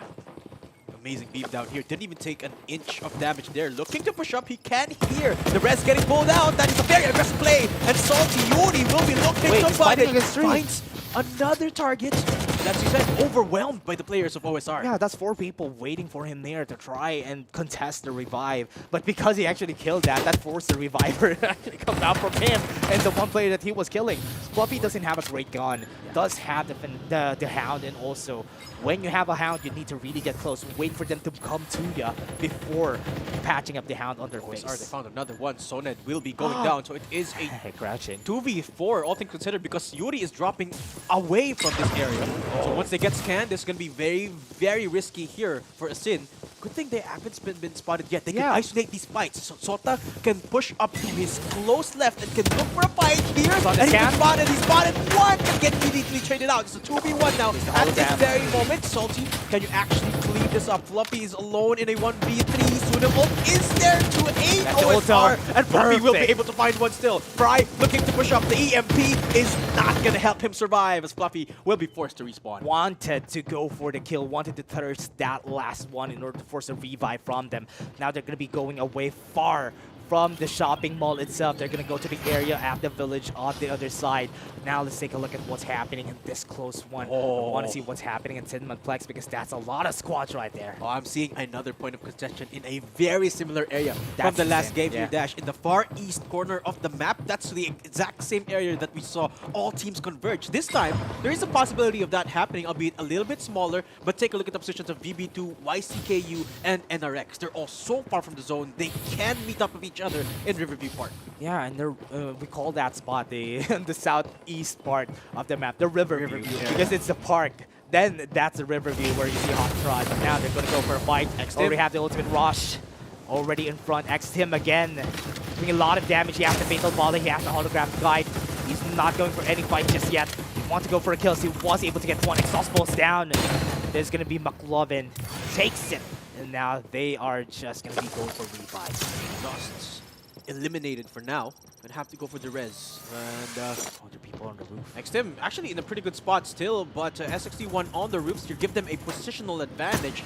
But remember, one opportunity, one by XTim. Okay, the beam down from up above, and Hybrid will be going down. Vance not letting his opposition take any advantage at all. Rush answers in kind as Vance will be traded out. Yeah. But XTim, well, they can go for the res here. Got some kills right now. They answered in kind, as he said. Still somebody ratting on the top. There's no for it. Got the kill already. That forces the revive out of that spot. S61 was Uzi the last one. He's gonna fall, and Nexus is trying to go for more. And this is it. Got the kill, tries to go for shield recharge, but Nexus doesn't have good guns. The White Dwarf wasn't enough. 61. That's a very precarious spot. They will be eliminated by Exodus E7. Meanwhile, NRX down to the last two. Rajesh, the god, going to try and save his team, but it's Rizzo taking the task for his own hands, and Rajesh gets beamed down and doesn't find anything with his Jupiter 6. It's Rajesh to find a trade onto one. But NRX, do they survive this? They're getting contested. Rizzo still alive and kicking. That's two squads as Rizzo will be eliminated. But ROVS, they're still looking for the punish as the he's jumping around. Are coming through. Wow. Black Hector this time will be coming in for a while with just a mad rabbit and nothing else. But look at the reses. They really want to contest this area here, Dash. NRX holding strong. And look at the dashes being committed. Hector doesn't even have the ultimate yet. But he's just jumping up and about with a bunny hop. But one HP left. Waited will be surviving for now. Brizo for NRX staying alive. Again, and it's 2v1. Rajesh in the very same spot, but they do win the fight. They finished it, and they got kills. 1 HD, look at that. Look at the kill board, though. They're killing a lot of squads out there. NRX got 6. Destroy the squad. Now that squad, RVS, won't be able to compete anymore right now. They have been taken off of the map. They'll be waiting right there. Top G, last map, we have seen it. XTIM, GRC1. I want to see if they still survive up to this day. Let's see. XTIM so far relatively has had a particularly quiet game. Not really contesting much for the moment because the gunboats. Here we go. OSR looking to disturb this pace happening in the south end of the map here. It's XCE7 in their line of sight, and they have already invested the Ember Oaths. Broken down, and that means that Fade has got nowhere to run. OSR finds a straggler, and XCE7, I believe they're down to just one player. Yeah, OSR got them, and now with the gunboat at their ready, at their hands, to be able to take it. Squad 7 is just going to move around, and this is what is great about this. Get some resources around the map while you're using all your vehicles, and they're closing in. The point of contention, the point of conflict. We're slowly dropping into Tinman Industrial Park. Most of the people on this bridge are just waiting for anybody to get close to them. OSR, you can see that they want to push up, but the thing is, when you push up bridges in Farlight, it's very, very risky because you have to make sure that every single angle is accounted for. Oh, they found Eco! Good angle. And what's the Rat Exterminator? Yeah. Solo. Solo got the kill, and now he's thinking that, is this the same squad? Is this the same team that they were fighting a while ago? Because Exton is in the area. Hot rod again. Now, they want to go for a fight. Also, tap to use. Cancels it out with a holographic light. He's just going to be able to run away because of it. Yeah, and XTIM, we saw them really, really confident in that last game, but in a bridge fight, you really don't want to risk it, right? Because it's very easy to get third party, and there's barely any cover to play around. But now they're pushing up. Look at XTIM, they're getting challenged in this area. That's a different squad coming in from the other side, and XTIM deal with them immediately. Hologram Grind was perfect, was able to run away, bait out one. Now they can just go for more. Bar 95 on hand. There's another fight happening around the map Sanctuary Tower. I thought this was Sanctuary, but there's a lot of fights happening around it. The vision erosion and also the zone hitting as hard. 1HD is just taking cover. He's gonna be the last one standing. We're waiting for anybody, some stragglers, to move around. And that's gonna be it. MW1 Hans is gonna be the last one, and 1HD is waiting for him to come out before they go for a revive on their two teammates. That's 2v2 actually here, Dash. It's still anyone's game at this point at Sanctuary. Jay-Z looking for the Resurrect with the smoke. It feels like it's going to be a bit of a gentleman's agreement so far, but VB2 getting contested so far by two different squads. OSR going to push in with the Jupiter 6, so Solo has it in hand. Uses the vehicles to their advantage, but Solo leaves Yansky all alone, and actually XTIM still wins the fight. Solo gets eliminated. OSR are out. Here comes VB2 though. They're closing in. There are only two of them. Hardman and Calyx are the last one alive. XTIM is gonna go in. The War Spiders right there. They have the bar 95. It's not hitting as hard. They're not hitting the flares. That's why they were able to run away because of it. Here comes the MP. Another squad was here. SXT1 was here waiting for them to get close, and they got the kill against them. VB2 cannot catch a break that entire time. Not sure if VB2 have been eliminated completely, but the fact of the matter is that was a very, very risky spot there. XTIM, through heck and high water, they want to go in. The bridge is of no consequence to them. They have a ton of utility to work with, still have a lot of ults for their favor. Next time they want to press on, they want to really rack up the kills. To this point, SXT1 is in their vision sight, and Rosh will be finding the first. Rosh finds the second, and McLovin cleans up house. SXT1 eliminated in the blink of an eye. And again, XTIM doing the same thing. They're moving around, finding some kills. They got 14 on the board now, and once they found the squad that took down VB2, they took them down with them. That is just them with level 5 already. That's a lot of armor already for the side of XTIM. And they're looking for more. They're bringing their vehicles so that they would be met with 1 HD later on. XTIM and 1 HD again. Yeah. Two of the strongest, two of the most equipped squads left standing here. Both of them complete full armor with the armors, the numbers rather. But it seems like it's going to be a much more even fight now. 29 squads left still, despite the fact that it's relatively late into the game now. So we could be up here for a massive war zone by the end of this zone closing. But again, majority of the zone, it lies just beyond the river. So there's not a lot of cover out there. Yeah. Doing a lot of covers. 1 HD. They're going to be met right here. Going to catch them lacking. But they're at a hill. They're not seeing him. There's a Young. Wait, yeah, that's true. Here comes the EMPs though. Grenades are coming out. Delayed grenades are doing so much damage. They can't see anything. The smoke is in front of them. That's a lot of vehicles from the side of 1 HD. Just gonna take down ROVS so fast. They're young, they can't even do much. 1 HD is just slowly closing in, and 1 MTR wants a piece of the pie. They're here. The Racket Tarantula is doing a lot of damage against 1 HD. They can't even move around, and they are just slowly on low HP. And this comes ROVS. They want to take them down one by one. ROVS is down. 1 MTR are wanting to take down 1 HD. They got a lot of kills, but they are more equipped to fight against them. but they're closing it down. They're trying to be a bit peaceful, using the vision erosion to just run away. And now they're seeing it. Hector is seeing it from the other side on a third-person view. But now they're going forward inside the vision erosion. They're not seeing anybody. But now with this, 1HD is now in full armor. They might be able to fight back. They're being taken down. They're in front of an open field. And that is just a shooting range for the side of 1MTR. And they took them down. MTR clean up the entirety of the valley, getting rid of the 2 squads fighting in the area. We saw 1HD had a massive upper hand. They're starting to fight because they had the vehicular advantage until the Rocket Tarantula showed up. Until MTR showed up, opened up the skies, and everyone just fell down. Yeah, they got blasted by the members right here of 1MTR. Perfect strategy. Now look at that. There's another Rocket Tarantula that I'm seeing on the area, but NRX is probably the squad who has control of that now, and that's why they're waiting for it. Now X-Tim looking for some stragglers around Todd's Hot Rod. They're getting close again. They're close to zone. I don't really like where the zone is going. It's close to a river, Datum, so we're going to be seeing fights from both sides. Perhaps.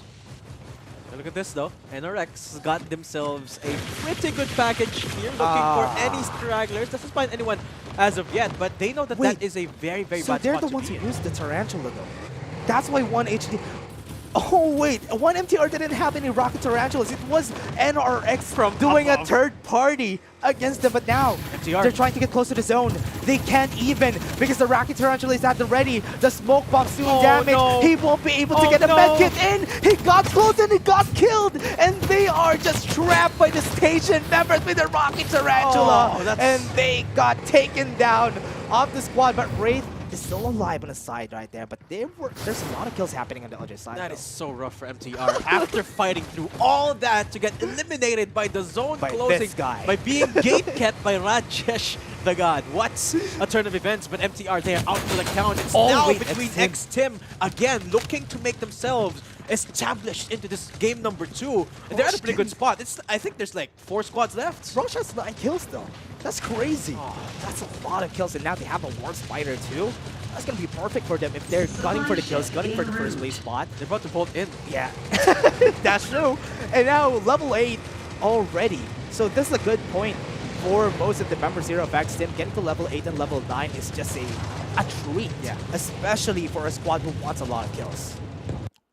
This is really, really good again. Good looking for XTIM here, Dash.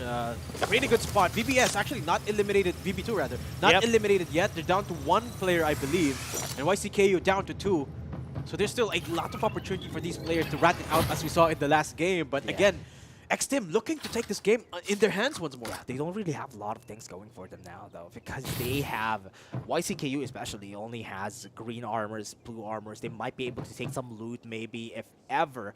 They would be able to see X-Tim just taking down a squad who has a lot more loot than them, then just maybe loot them out. Then again, still going to be hard for YCKU to do that when X-Tim is just moving around, trying to get some stragglers. And Calyx on a good spot. Is that a good spot though? If you were in Calyx's shoes, what would you be feeling right now? Because honestly, I would be shaking. I'm shaking. You can get hit from the back though. Oh wait, Hartman is up too. So they're isolated from each other. There's 2 players alive for BB2. More chances for the Rats to survive. This is really smart, actually. That's actually good, though. That's what we saw a while ago from Shadow in VMAX. That's why 1 survived, 1 died. It was okay. At least they survived in the end, got better placements, and that's one of the strategies that we need to think about this game. But X-Tim, with them, just rolling everybody. Oh no, Calyx get discovered here. Ram has an idea that somebody might be moving here. Trying to take him with the view. He's not gonna see it. Ram's spider sense is tingling. Yeah. His look at the crosshair though. It's moving around. His spider senses are tingling. Yeah. He's like, wait, something's around the area. But it seems like Ram has yet to find these stragglers that we've been talking about. Instead, it's NRX that finds 2. That's 2 players going down in their hands. The zone's about to close in. So this is, again, a very good spot for XM to be in, but this time it's a very different playing field. We're playing this time in a Tin Man, which offers a lot of variability in terms of just the amount of places you can play around. Yeah, the only problem here is XTIM is already stationed on this area. They already have cover on most of the buildings, so this is going to be hard. One of the things that NRX is doing is using the Racket Tarantula to flush them out of those angles, but now XTIM is fighting. Rosh falls down. That's going to be big. If they take down Rosh, that's big firepower taken off of the competition here for their side. Now they're fighting on this area. The green warehouse is where it's at, and Reaper is just taking them down one by one. Not a lot of kills. I really just discounted them, but they're the ones who are making it hard for XTIM with this Vision Erosion. Vision Erosion coming through. YCKU, they eliminated one of the players here of XTIM. That really evens out the playing field. It's a 3v3 now, but XTIM getting thirded from the other side, so they have to push on one end, which is exactly where YCKU is at. They have to be careful where they tread. And actually, they found a nook to hide it. So XTIM, they're in a pretty good spot. It's NRX this time getting punished by YCKU, but they turn things around. They will eliminate NRX, but look at XTIM. BB2, Calyx, the two rats! They found the massive spots, and BB2, they have a fighting chance. Okay, they can go in, but it's still a 2v2. It's not a fight that you want to go in, but they went to the warehouse. They went upstairs. That's a good spot, though. That's a good place where you can go in order for them to not be confident on where they are. But now BB2 needs to fall down. They're getting hit on the other side. NRX is doing some damage against them, but there's still one squad. There's still a lot of people from the side of NRX. It's a 3v3 versus 2 right here that we're seeing, or rather 3v2v2. Now this is gonna be bad. Still have 2 alive. Someone's healing, pushing in with a smoke bombs. They're gonna go in. That's a lot of damage.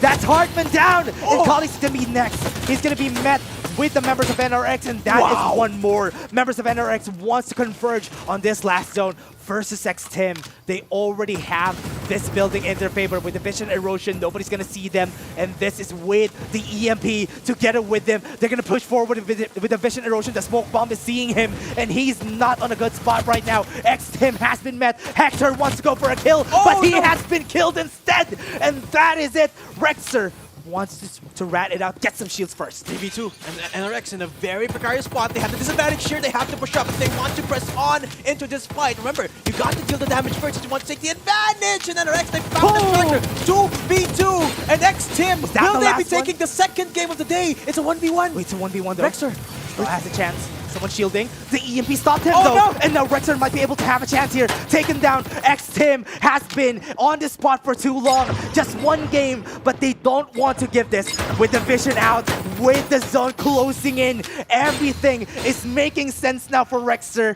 Needs to go for a med kit. The other needs to go for a shield. He has some time, but they still have some sensors on their side. Hybrid can push. He knows that shields takes a little bit shorter to ramp up, so he can't push up right now. He can heal he can hear the heal coming up, and now they're going for the contact play. And at the end of the day, it's still XTIM to take the win. XTIM takes it in the end, and they were the ones who won again. And that was such a great performance, great showmanship of their accuracy and also their patience that game.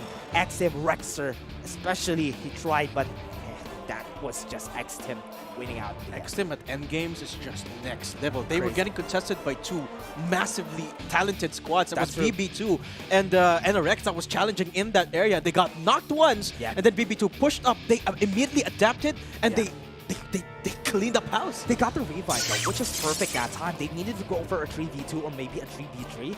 But that when Rosh fell down, I thought that might have been the downfall of X Team. But they were able to clutch it out in the end. And the 2 Cyphers in the end perfectly played it out. Yeah, as close as it could get. But XTIM gotta admire the composure that these players have, right? I mean, we talk about Rosh and how much he's been putting up to the plate, dealing a ton of damage, majority of it even in that last game. With him going down, you would expect that the players was gonna lose morale, but nope, they stepped it up to another level and they won game 2. It's not because of the fact that Rosh is probably the star killer, the Reaper of this squad. But even without the Reaper, everything is just gonna come out, and Rosh was still MVP even if it fell down quite early. But Hybrid during this game was also a crazy. He could be my second MVP this game. Yeah, that's what's crazy about XTIM, right? Even without their quote-unquote MVP or star player at the moment, you can still count on the shot calling, on the discipline of the squad. That really is what separates XDim for today's matches because of just how disciplined they are. I mean, take a look at the kills that they get, and the way they rotate around the map too is so clean that whenever the zone closes, you rarely find them in a spot that is very risky. Yeah, and I really love the last zone though. Going for Tin Man on that last zone gave them a lot of buildings to play around, and YCKU had that chance there, but because NRX pushed against them, it could have been a good chance, but because NRX was at the ready, they pushed the last two players of YCKU. That's why they weren't able to be successful in getting at least the top 3 during this game. You know what? I wouldn't be surprised if XDim comes up huge again in true. game number 3, but I think that almost entirely makes sure that XDim is going to rock the top of the leaderboard for this day's matches in group letter A. The only question is who's going to come down underneath them in the second place, but XDim, I can't commend them enough because of just how good a performance they've been having so far. They're so good, especially their rotations. Whenever they have vehicles after, they're just gonna move around, find some stragglers, find some people that they did damage already on, and after they find them, they're just gonna kill their whole squad and get another massive lead against the others. And I guess we answered the question of whether or not they need a scout. Yeah. A capsular. I mean, Cypher is essentially a scout. Honestly, yeah, that's true. But with what they are doing as a squad, they don't really need a scout at any point anyway, because they're just moving around with vehicles, just trying to get some kills, and might as well just have somebody who could just check it. Yeah, just check it. Might have as well risk it.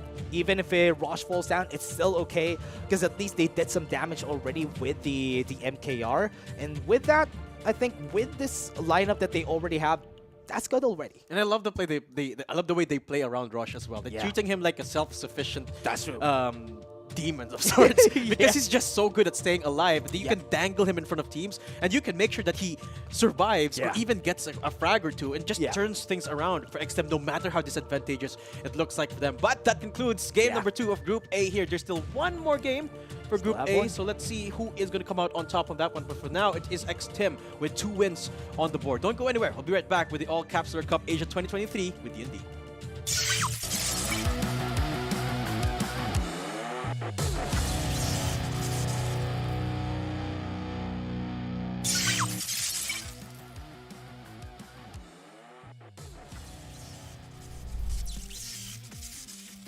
One HP as you have stated. And right now though you have Rookie being EMP'd, Pepsi very low as well, fighting on a 1v1, but it's Lunar.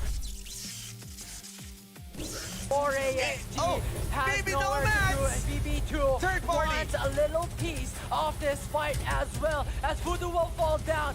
No more that can go for the huge damage potential from that Phantom, and I am... Next 9. And what is the lead just right there, but you can see the Tarantula. That's a beam! That's a wipe up!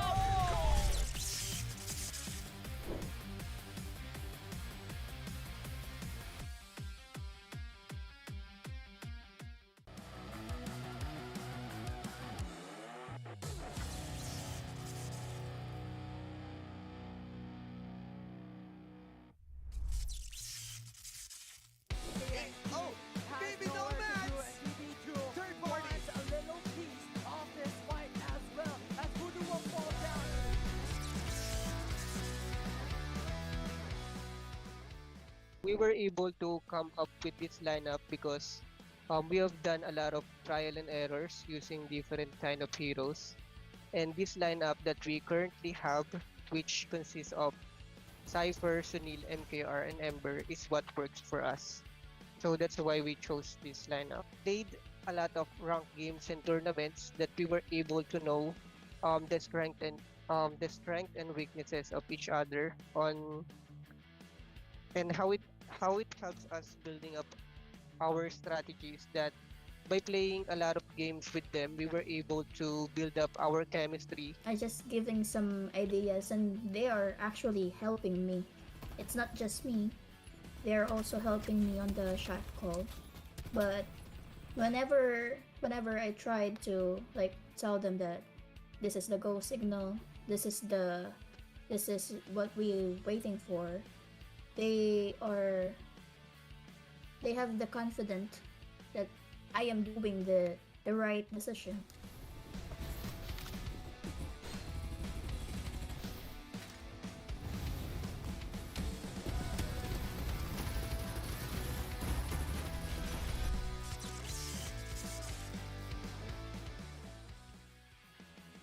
For the communication, we mainly focus on the in-game mic.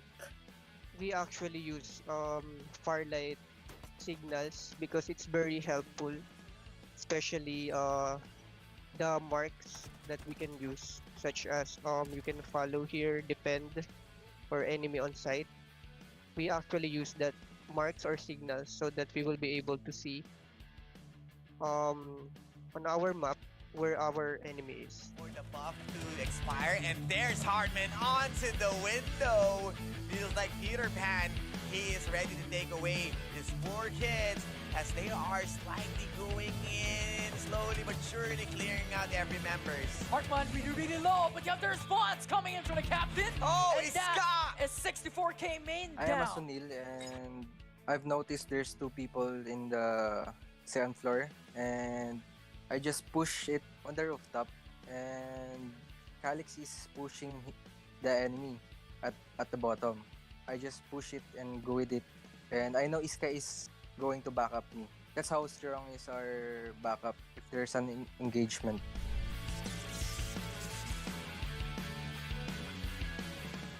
My team are planning to do a tournament replays or live view on each tournament that enemies will be having. So for us to get some information that could help us on getting the top spot again on the finals. I feel pressured when we are playing in a tournament.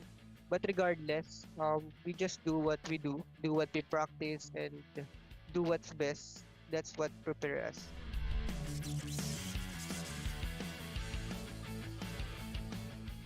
We actually shout for being top 1. But We shout they're- and we're very happy for being top 1.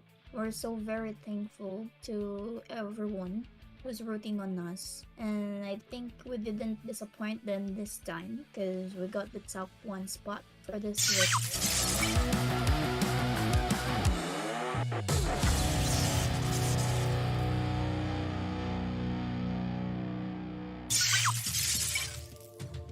Wow, welcome back to ACC Asia 2023. And my mind is going crazy after that matchup. I have no idea how contained you guys are right now after Yeah. witnessing that. I mean, we had the split cap, Yep. the 2 ciphers at a 1v1, and it was just so intense. So you guys have to walk me through what was going on over there. I think that's by far the closest finish That's we've true. ever had in All-Capsuler Cup. Yeah. It literally between just 2 players battling it out. Yeah, and also because the teams that were there too were the ones who were taking a lot of kills also during the game. And that's the perfect scenario to have, having the last 1v1. Whoever could win that would take more points home. Not gonna lie, I was a little bit confused. I was like, I did not know that was the last fight. Yeah. I thought that they were just zoning out on these 2 players because it was an intense matchup, and there was just so much more in the bigger picture of the map, because there was also this scan that came in at the last second. I was like, Yeah. oh, there's a third party that's going Yeah. on. I mean, we're gonna see it in the highlights right now, but I was just so stunned. When it finished, you guys were like, and there we go, Extreme takes it. And I'm like, wait a second, it's over? That was the game? That was it? That was so fast. Yeah, and it's understandable that a lot of people can feel this way because it's very rare that this happens, right? Yeah. In a game where it's all about wars, it's all about crashing in with the vehicles and the explosives, you rarely get the showcase of skill between individuals, let alone in a final zone. Yeah. And it's what makes it even better is that they were both of the 2 top squads and they're playing the same capsule. Yeah, they're both ciphers, right? In the end, I was like, where's the scan of the other? I was waiting for the scan of the other, but because they used it before the fight even happened, they didn't have any more scan on the side of NRX. That's why they were at least a bit of a disadvantage there before the fight happened.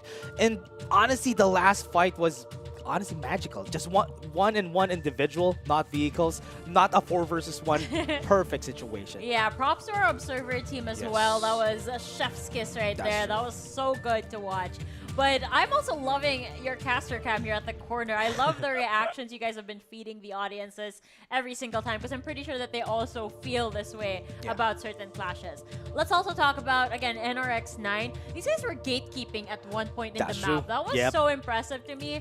I can't remember which team that was. I think credit where we have to give credit where credit's due, right? NRX and VB2 were both, I believe, top 2 and top 3 squads. They both had spectacular decision making up to that last fight. VB2, they were down to the last 2 players who the entirety of the game were separated and just desperately trying to cling on to life. And then to get to a point where they contested X Team and NRX, who had such powerful positions, it's next level, honestly. But and NRX actually keeping it close and keeping that composure. Although ultimately it wasn't enough, it's just as close as it can get, honestly. It's getting the third spot there was perfect too for them. And honestly, it was well-deserved. They did not just rat it out in the end. They already tried to go and pressure X Team, but one of the greatest things there is that X Team didn't falter in the end. They really did not falter, and we won't falter for our audience as well because they haven't faltered on us. That's you true. guys know that we have so many viewers at this point. That's true. And we have some unlockables every single We time have another you guys one? surprise us. I'm not sure if we were able to Ooh, unlock let's a see. new Let's see. viewer milestone over No, let's go. We have another unlock there. here. Yeah, okay. Are you ready? Oh, sorry. Not ready. We reached 2,000 viewers here on the stream, and I'm very confident to say that we can go the distance. I'm 100% sure we can go the distance. I'm loving the support of the community today. Yeah. It's just next level. And I believe there's more. Oh, here it comes. I told you to ready it up. We did not ready. Yeah, we'll panel. You put in the code Trail 007 I'm too late. for the jetpack. It's too late for blizzard. sure. That's 5 claimers. You're a bit too late, man. That's okay. We have another maybe later on, so maybe we have another. no, don't worry. We're gonna reach the 20K milestone. Oh, for and by then I'll be off the panel. I'll be just watching from the sideline. So yeah, I hope so. We'll see if we'll be able to catch some codes over here. But let's talk about X Team, of course. We've talked about NRX. We've talked about VB2 as well. Let's talk about the team that has been mad consistent so far. Getting 23 kills in the first map, getting 21 kills in the second, getting first place on both of those games for a total of 74 points at this point. That's a lot of points. Also, good quick maths though. Impressive. Thank you. So, I try my best. so X Team, right?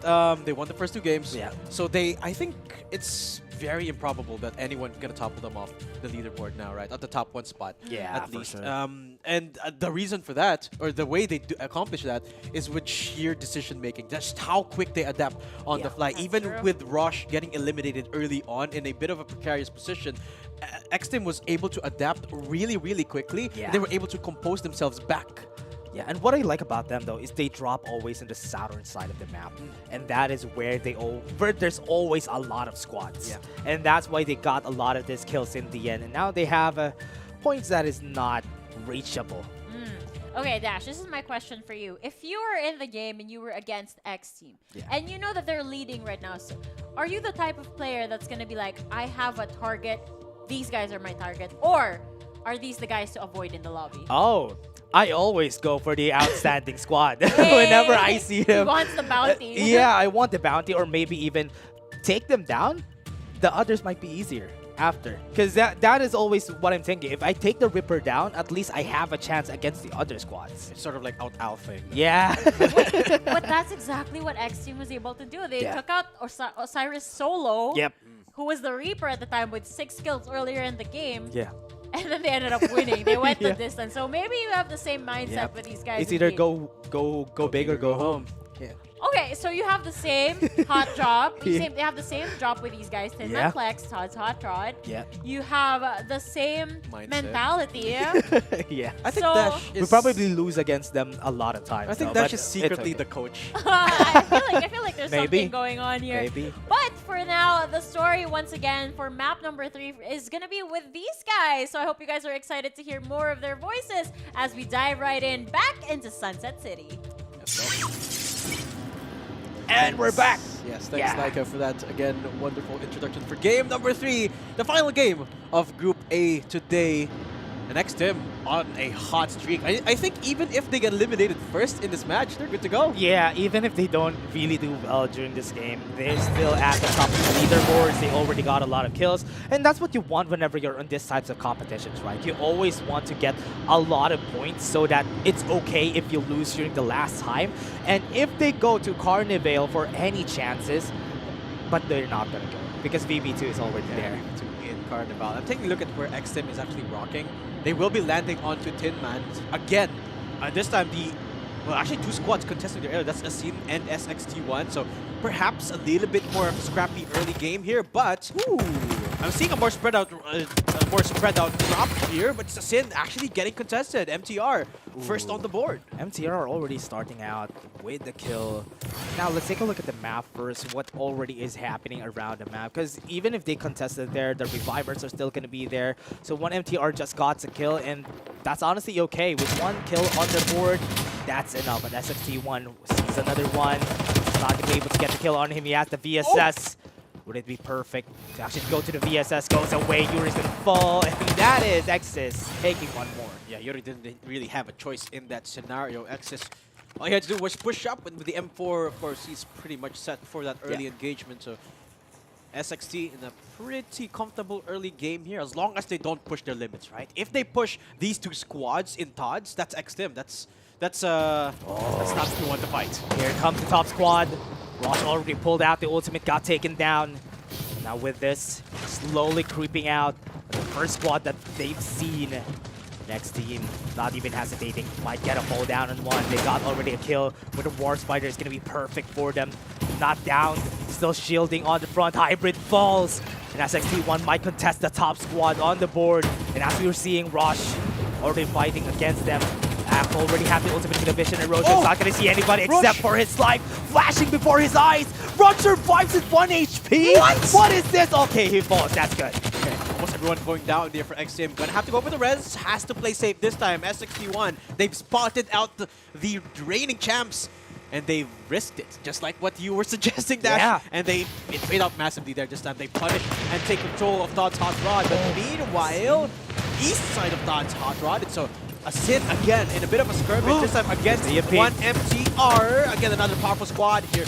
That's a lot of ults being laid out. MTR looking to claim this building. And a Sin, very, very awkward spot right now. One going down. Make that to Fluffy and Yuri out of the lobby.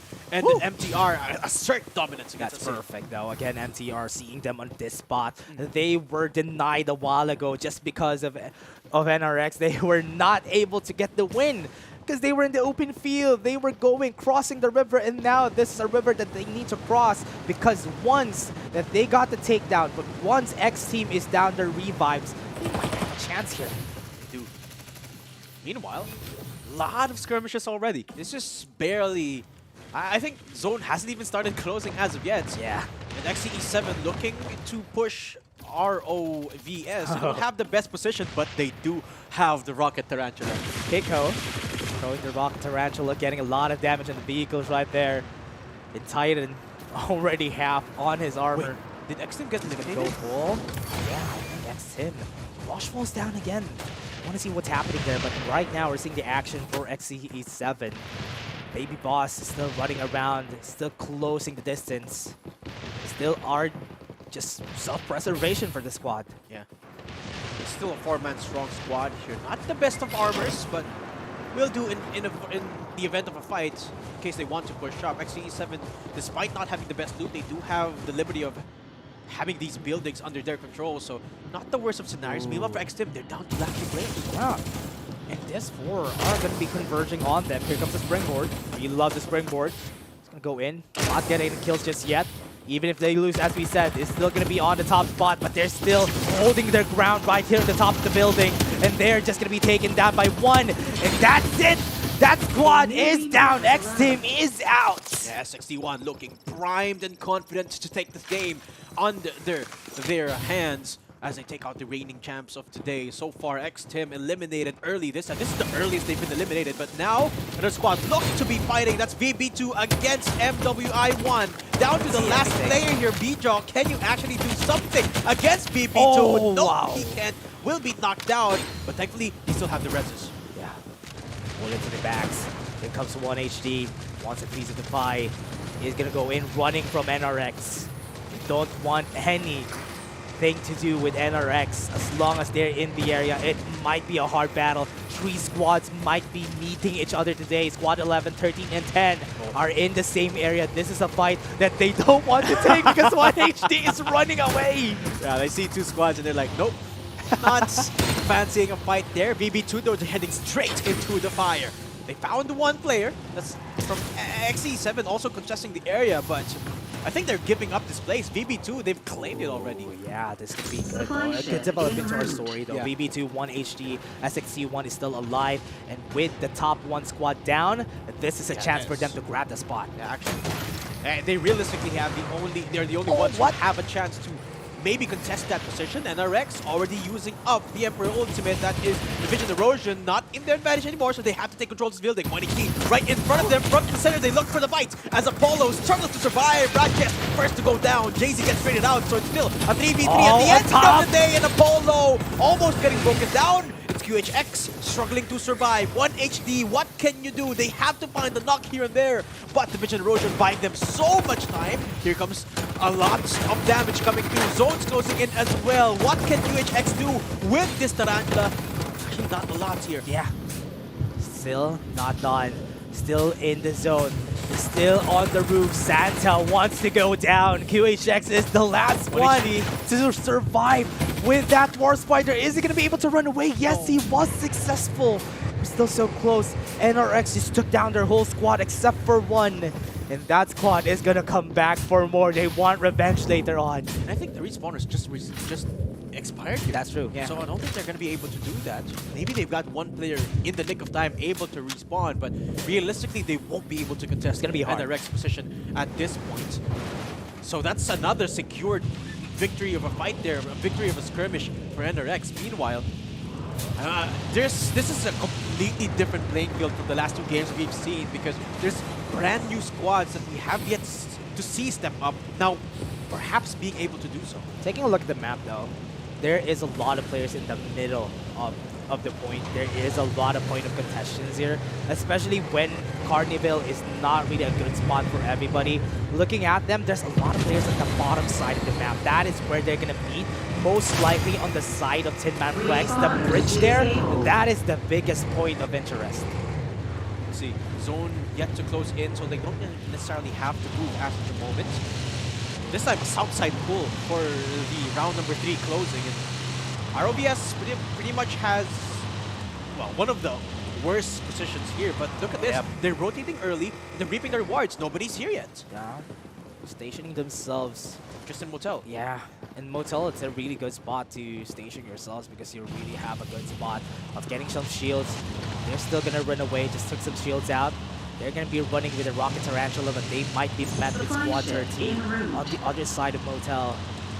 This is still not it. VB2 is still moving around the circle, waiting for it to pull before they find somebody on their side. And now look at that. Look at the Autobots already rolling out. They're about to roll out. Who are they going to find? Squad number 7, I believe that is OSR. A squad that is look at that. Very 7, 11, and 3.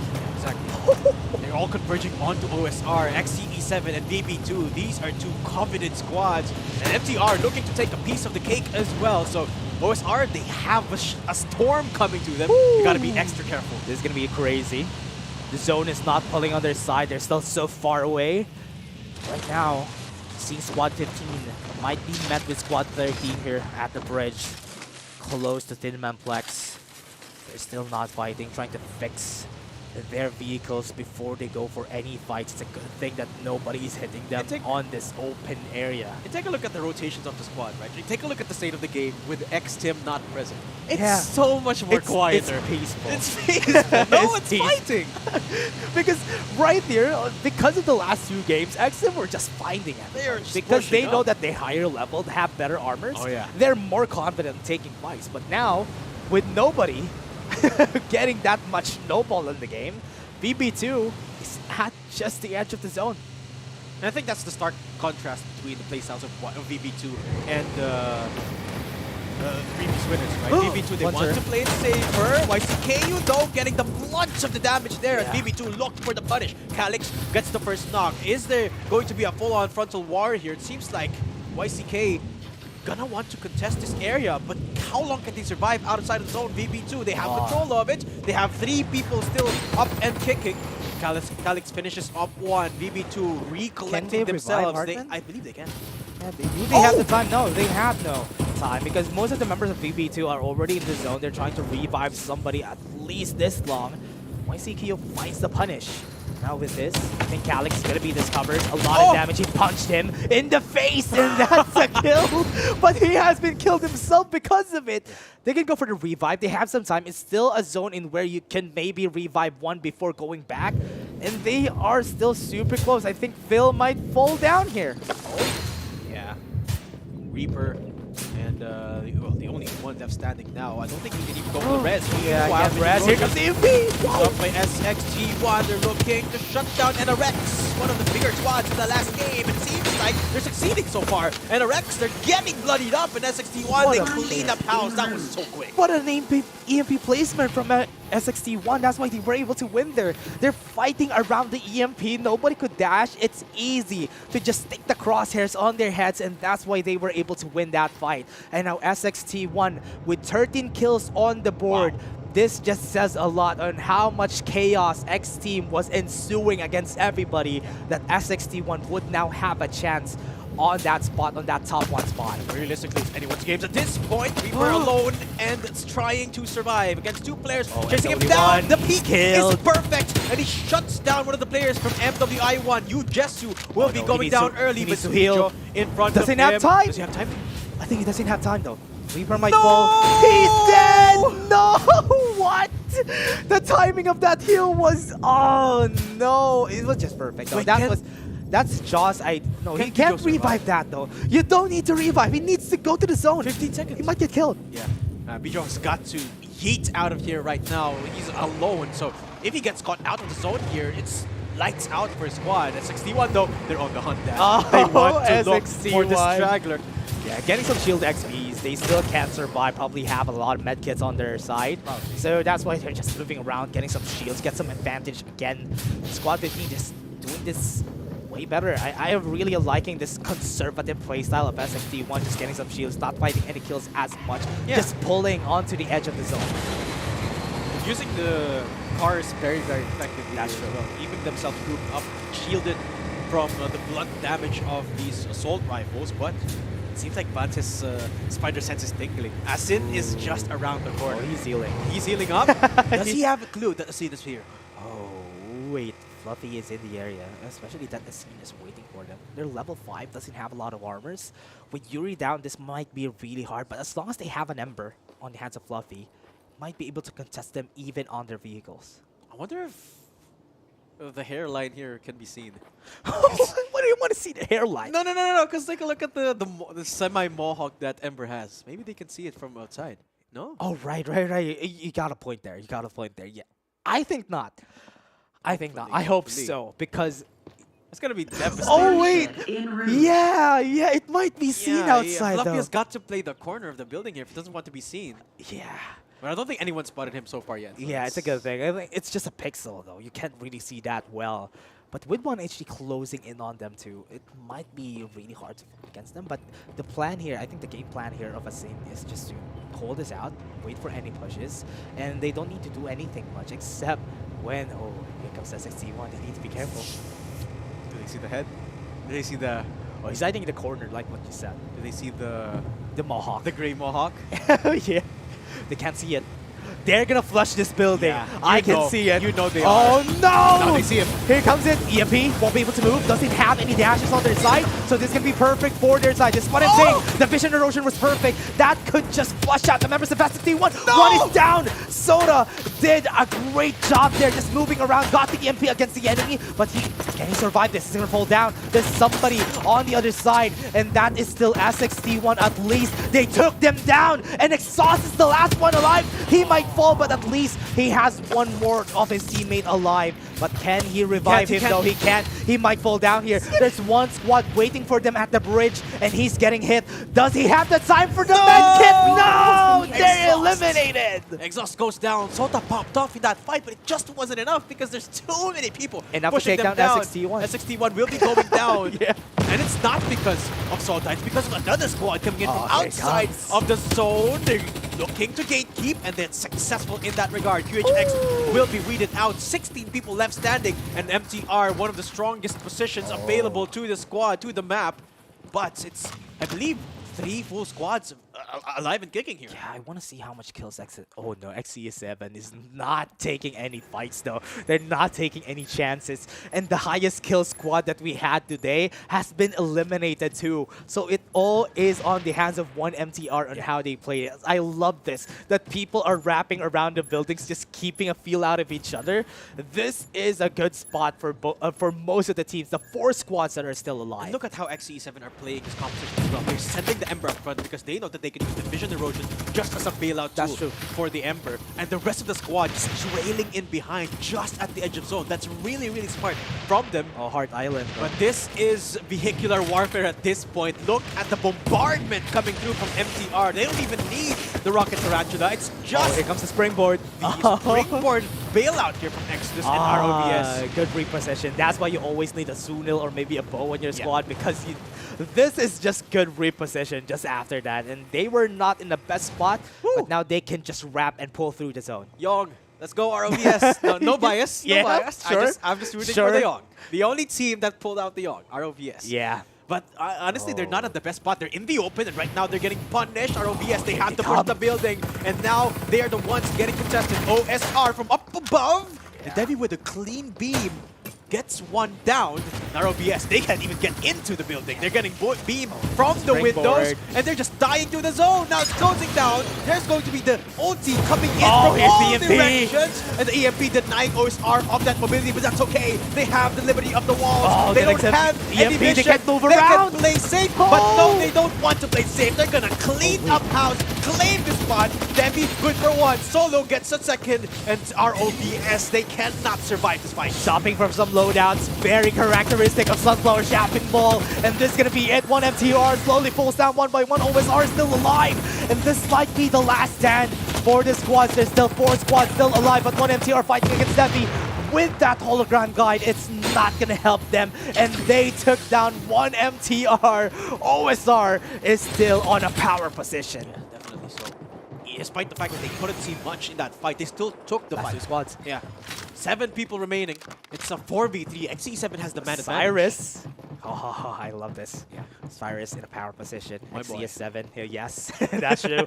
And now XE7 already on top of market. They are waiting for any Dragos to be met with Devi, and that's gonna be the kill to his side. Kiko, now it's gonna be a 2v4. Not a fight that you want to take.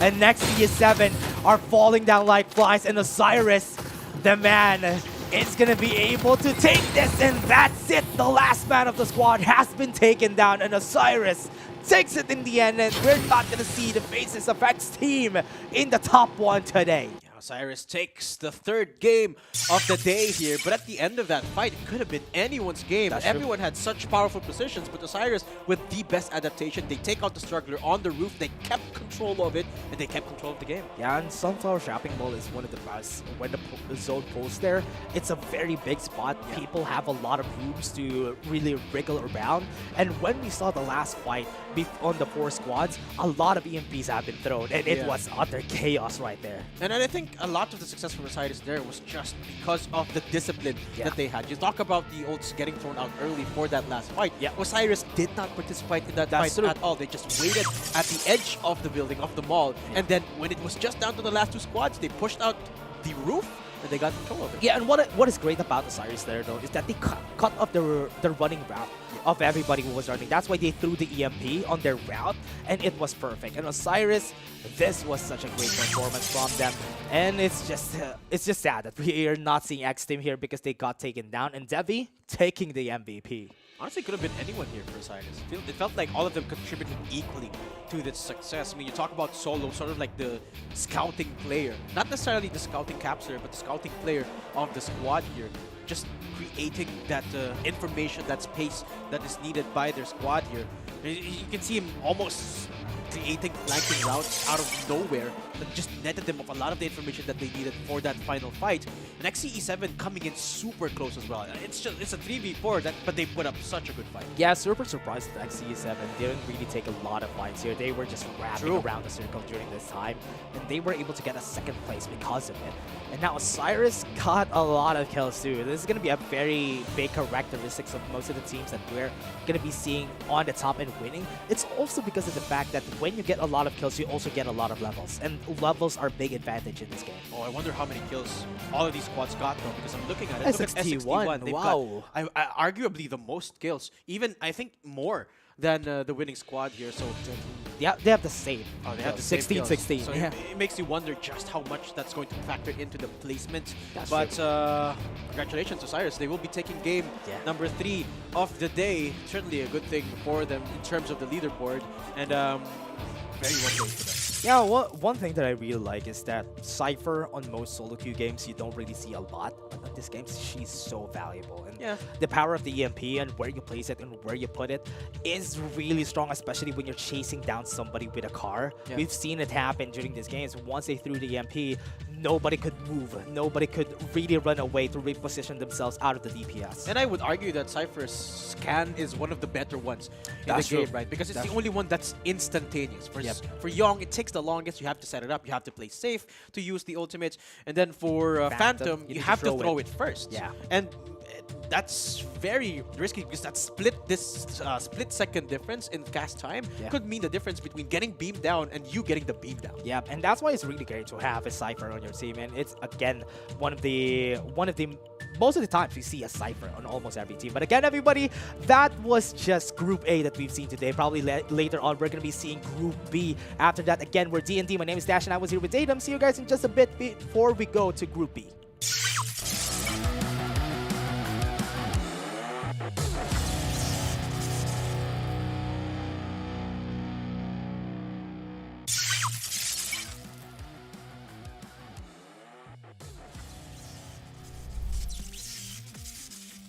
One HP as you have stated. And right now though you have Rookie being EMP'd, Bebski very, very low as well, fighting on a 1v1, but it's Lunar! 4AXG has nowhere to do, and BB2 wants a little piece of this fight as well, as Voodoo will fall down. No more that can go for the huge damage potential from that Phantom, and I am... Next 9. And what is the lead just right there, but you can see the Tarantula. That's a bleed! That's a wipeout!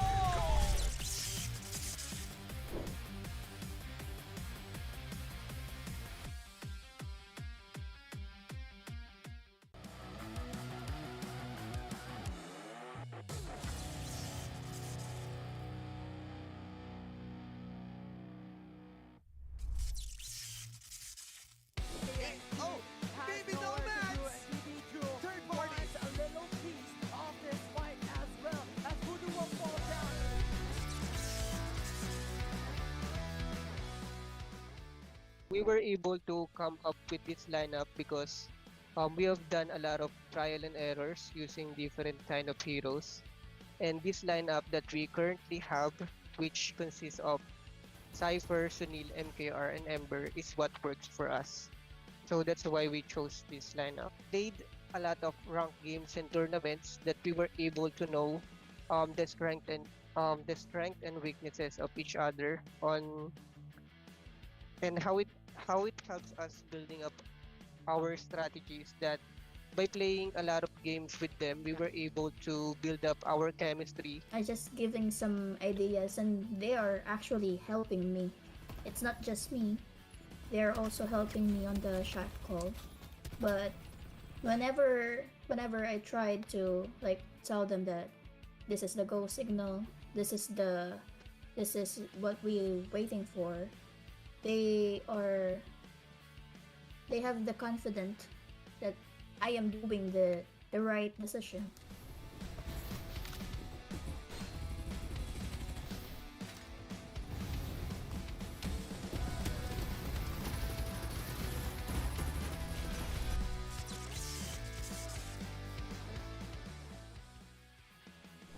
For the communication, we mainly focus on the in-game mic.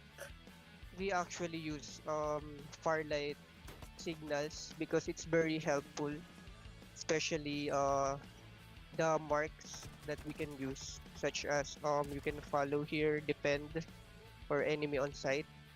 We actually use that marks or signals so that we will be able to see on our map where our enemy is. For the buff to expire, and there's Hardman onto the window. Feels like Peter Pan. He is ready to take away these poor kids as they are slightly going in, slowly but surely clearing out every members. Hartman really low, but you have the response coming in from the captain. Oh, and it's that Scott! is 64k main I down. am Sunil, and I've noticed there's two people in the second floor, and I just push it on the rooftop, and Calix is pushing the enemy at the bottom. I just push it and go with it, and I know Iska is going to back up me. That's how strong is our backup if there's an engagement.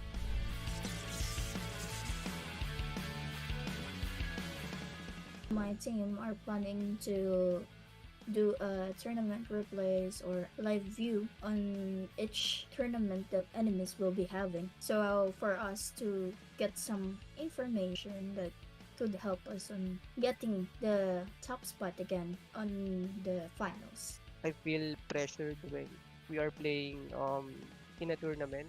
But regardless, we just do what we do what we practice, and do what's best. That's what prepares us.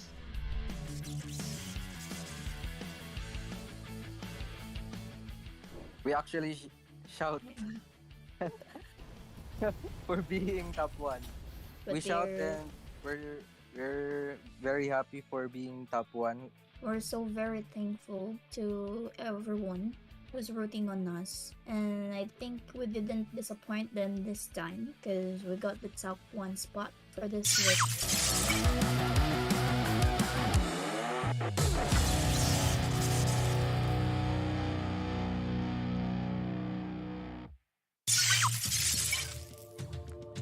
Welcome back, everyone, to All-Capsulers Cup Asia 2023. You're still with Likeable and Datum, and we have another guest here, or another caster here on the panel. Why don't you go ahead and introduce yourself? Hi guys, I'm Bibimbap. Short but sweet. Exactly. Short and sweet. Not exactly like the match that we just witnessed because it was pretty intense. We'll see that in the highlights in just a bit. But Datum, you were casting that. Did you expect X Team to get out so early like that? I mean, I didn't necessarily expect it, but I also wasn't surprised. They were already in a pretty good spot leaderboard wise. Yep. So they could have just been gone and trying a brand new strategy, just going in and perhaps contesting these areas where they didn't necessarily do in the previous games. So it just didn't work out. Well, one of the things that I do consider here is that Osiris squad Yeah. from a 0 team up to gaining that 16 kills up on their heads, I and know. then that points because they were the one who won it. Yeah, I think that if we were considering, for example, X Team, they did well in Todd's Hot Rod, in Manplex. I would say Osiris doing pretty good in shopping, in the shopping mall. It's not- what was the shopping mall again? Sunflower. There we go. Sunflower. I was gonna say Sunset Shopping Mall. That does not sound right. Sunflower. Close enough indeed. But they did so well here. Now we did notice, like Bibimbap and I were watching behind the scenes, right? We watched the likes of 4S1N that were playing a little too careful, and it actually led to their downfall. A lot of the squads actually, I felt like played this way. I mean, I feel like that was a characteristic playstyle of majority of the teams that we Yeah. have today. It just haven't been highlighted because of just the thunderous performance of some of the teams that we had. Right, talking about X-Team and some of these other squads as well that come into the limelight, like VB2 and NRX as well. But that's the type of playstyle that we should have come to expect, right? Because in a BR, you want to have placements, and the way to do that is to play safe. Well, actually, apart from that X team, I do remember NRX. They were able to rack up kills onto their hand, even though they weren't able to succeed during the game number 1. I mean, map 1 and map 3. Yeah, and to add to your point, if you could kind of look at how the playstyles are, it's so easy for these outperforming teams to really stand out because of the kills that they're garnering over here. But for our viewers, you guys can also stand out by, of course, getting the redeemables. I hope I can do it as well. They're getting ready right now because we're going to be revealing how many viewers we've reached so far in our viewer milestone. And oh my goodness, 5,000 viewers unlocked, which means we've got a new UMP pop art camo skin to give away. Purple. So are you guys ready? Yes, Can it is we purple. really?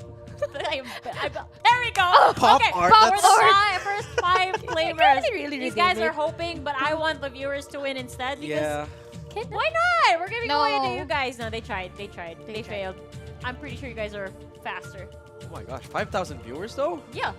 Crazy. I believe that we can reach 20,000. That's believe. what I'm saying. Guys, so what are you waiting for? Share to your friends. Well, actually, that's not impossible, assuming that now that we are live across all of the platforms of social media. So. No, don't forget this. We reached 5,000 viewers only for Group A. We have B, C, D to go. We have so much time on our hands and so many viewers that can call in their friends over here to watch the stream. So if every single one of our 5,000 viewers calls in one friend, then we get to 10,000. And then if every single one of those viewers get a friend. 20,000! Easy, too easy. Quick math for everyone over here. But now let's take a look at which members or which teams will be participating in Group B over here. Are there going to be any reappearances of the teams? Yes, there are. We've got for example, the likes of Hosea 25, No Rules NCG. I see it's Showtime, which also did an amazing run last week, as well as So Cute. So many familiar teams over here. Do you have any picks that you can pinpoint over here, Bibimbap? I feel like I heard Bear Tears way back during our week number 1 knockouts. Yeah. No Rules and So Cute, 2 of the top performers from last week as well, right? They've had so many highlights from last week, and they've also had a couple of wins from the last group stages as well. Oh, true. I almost didn't notice that Team Zillion was there. So one of Autoluse's favorite teams that unfortunately did not make it past knockout number 2. But let's see if they'll make a comeback this week around. But for now, I'm going to be scooting over to the side and leaving the floor to our talented casters. There we go. Group B, Bibimbap. Fresh teams and a fresh face to join us here on the casting Yes, of desk. course. And then we will be able to see what other styles are they going to show us. Assuming that you have already mentioned earlier that they do have different flavors. Some other went after the kills, while others went for a slow and steady type of movement. Yeah, it's particularly in the last game, right?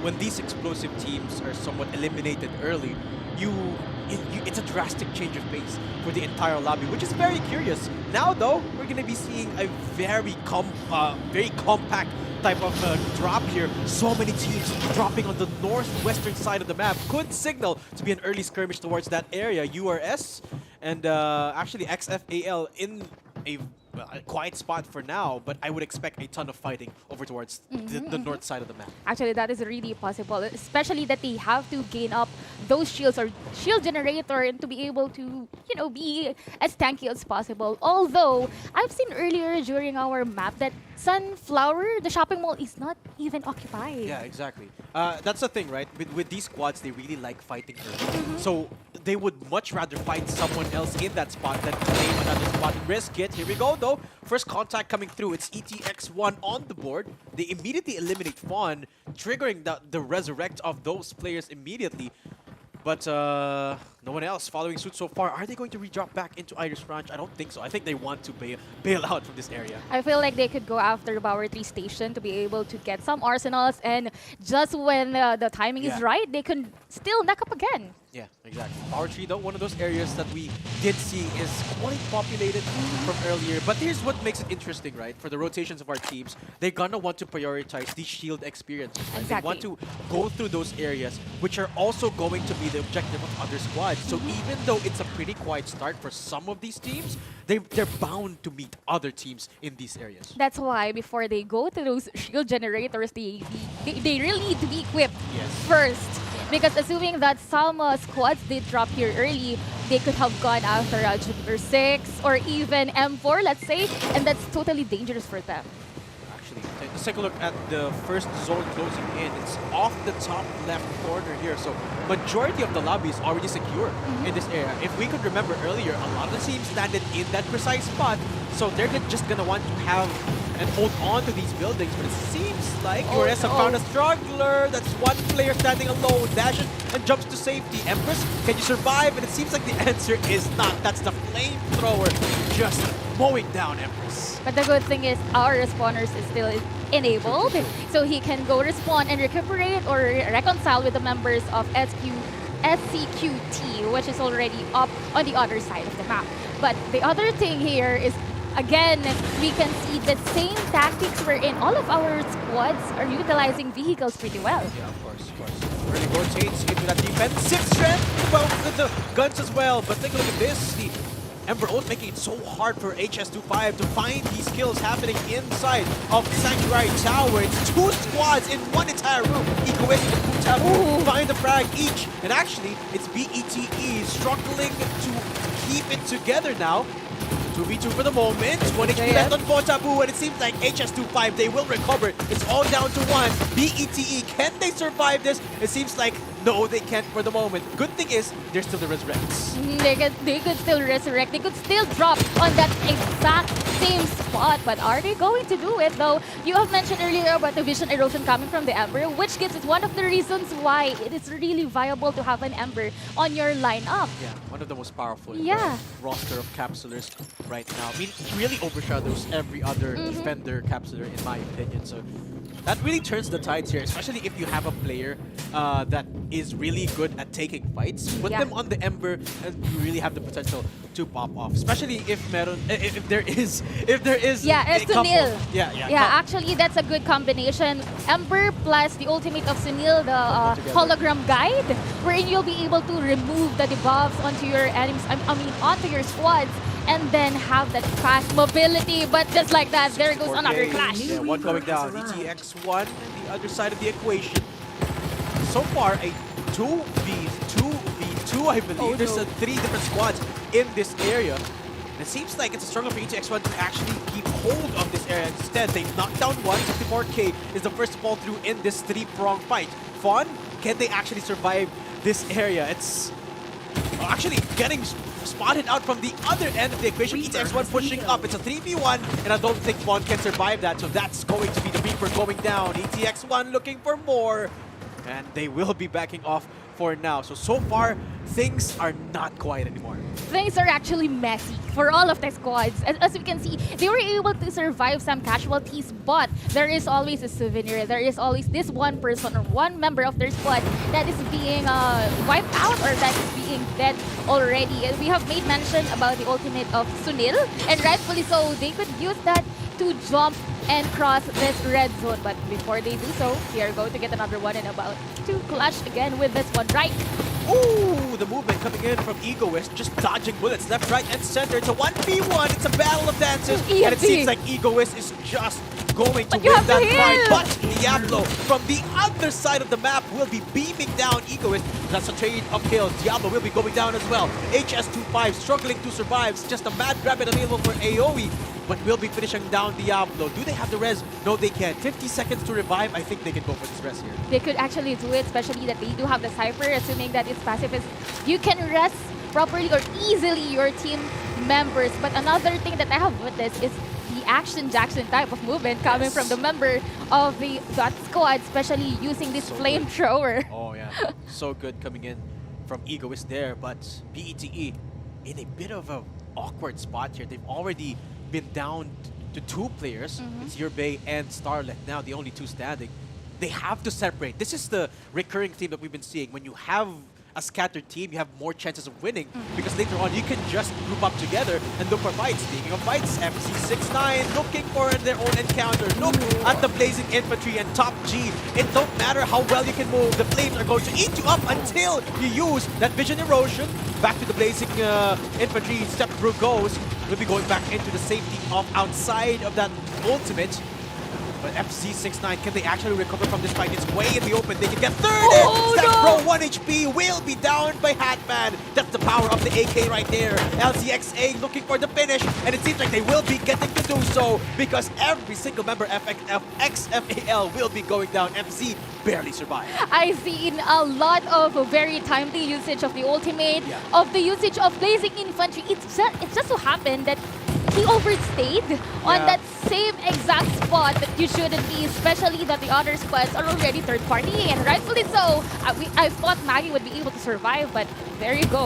He did fall on that skirmish as well. Yeah, as I said, it was a very awkward spot to fight in. There's no cover around the area. It's just a plain field here, which is why this is a very, very dangerous spot to be in. LCX8, they will be winning off the fight for now, but they have to evacuate the premises. Look at the map. There's two squads converging into the area. One of those is SOQT, one of the strongest teams from last week. That's a totally catastrophe for the type of squad that you don't want to dwell in, especially after that we are going to move on the other side of the map. Cut number 9. Look at that, already being taken down 2 members. NRG, very awkward spot here. Buhat has already gone down, but I think they will be surviving by 2 of their players. Moody and Khan will be coming in to try and survive, but with Vision Erosion, it's just so easy for Khan to fight off those players. Ice going down first. Can they hold the line? Yes, they can. They clean up T1ZL. And they will be able to revive this last members that is waiting for them. Another thing is they are camping here on the Novatarium. Well, another one that you have to consider here is that the zone is already closing. Yeah. But the thing is, they are just guarding the edge of the circle. Exactly. They're gatekeeping everyone who can come in to the site, to the zone right now. Seems like they're having a pretty good time for the most part. Energy, they were able to resurrect all of their teammates, and they could loot up all of the players that they eliminated earlier. Meanwhile, IST in a completely opposite scenario. They're in the open, they're looking for the fight, but the good thing, they won that fight. They just have to take it slow, especially looking through their shields. It's quite decent already, knowing that it's already purple. So you can actually survive some skirmishes. The thing is, you shouldn't get involved in the middle of 2 squads. And looking through our mini-map right now, I believe the squad 12 is still in a pretty good spot. They could camp. They could see the squad number 4 that is going to get closer to them. Have to leave that area right now, though, because everyone is converging, looking to rotate through their area. So that's not going to be a pretty good spot anymore in just a few seconds. Meanwhile, for NRG, they're the ones looking to push up. Smoothie leading the charge here, not afraid of any possible contingencies to come in his way because they do have the luxury of playing together in the high ground of Novatorium for the moment. But they have very little information of where the teams are going to come from, and they're hearing a lot of noise from everywhere. Well, to answer your question, I believe this is going to be their getaway plan. They do have the War Spider, they have the Flamethrower, so they could reposition themselves. Same thing with squad number 4 earlier. Then the NRX right here is just going to lurk and then circle around the corner as they will be able to see squad number 7. Let's see, NRX looking to push drop. This is the second NRX squad of the day. Can they prove to be as powerful as the last squad? It seems like so far the answer is no! They're getting mowed down by LTXA, down to just 1 player now as NRX struggle to stay alive. The Vision Erosion is going to buy them so much time, but LCXA, they've shrugged off, they're pushing up, and NRX at the brink of elimination. Mint will go down. I think it's down to the last player here. Gavin has got nothing left in the tank. LCXA eliminate NRX. That's 3 versus 1, and Gavin cannot do anything to revive the entire clan or entire squad for this moment. But the good thing is they were able to get some kills, just some kills. But again, it's about the numbers, it's about the survivability. And LCXA, they were the ones lurking there. NRX did try to penetrate the defenses, but unfortunately, they weren't able to be successful on that skirmish. Oh, TX1 though, find the stragglers from the open area, and it's Voodoo Dante going down. IST will be eliminated. Meanwhile, HS25 has made a lot of waves on the other side of the map. I think HS25 has got the most kills on the board, if I'm not mistaken. Well, another thing that you have to consider here is that we have squads that already consist of 2 members. Their revive is already depleted, and they are still having a skirmish here. NRGI is still complete. But look at that, able to take down 1. Yeah, the movement absolutely beautiful here for NRG, just rotating across the map perfectly. And LCXA can't hold a candle against this powerhouse of a squad. NRG take another squad for their victims. It seems like they are not done. They want to push up once more the moment that they get these heals up. And NRG looking to take another win on the board for this time. They look really good at the stage. Actually, if you're going to take a look at that particular house, it does have a lot of dead bodies. Yes. They have a luxury of loot. They have luxury of magazines or ammo that is just right around the corner. As we can see here, squad number 15 though, as I did mention earlier, most of our squads right now does only have 2 members left. Yes. And Shanti, right now, as the Ember is just going to run for his life, as this zone is already... Yeah, it really hurts. Yeah. and what makes this even more precarious for these squads that are just undermanned is that the most powerful teams from last week are still up and kicking. SOQT got NRG still up, and they're all bundled up together. Look at 64K just getting beamed down from the heavens. And ETX1 will be sure to shut down Shanti there.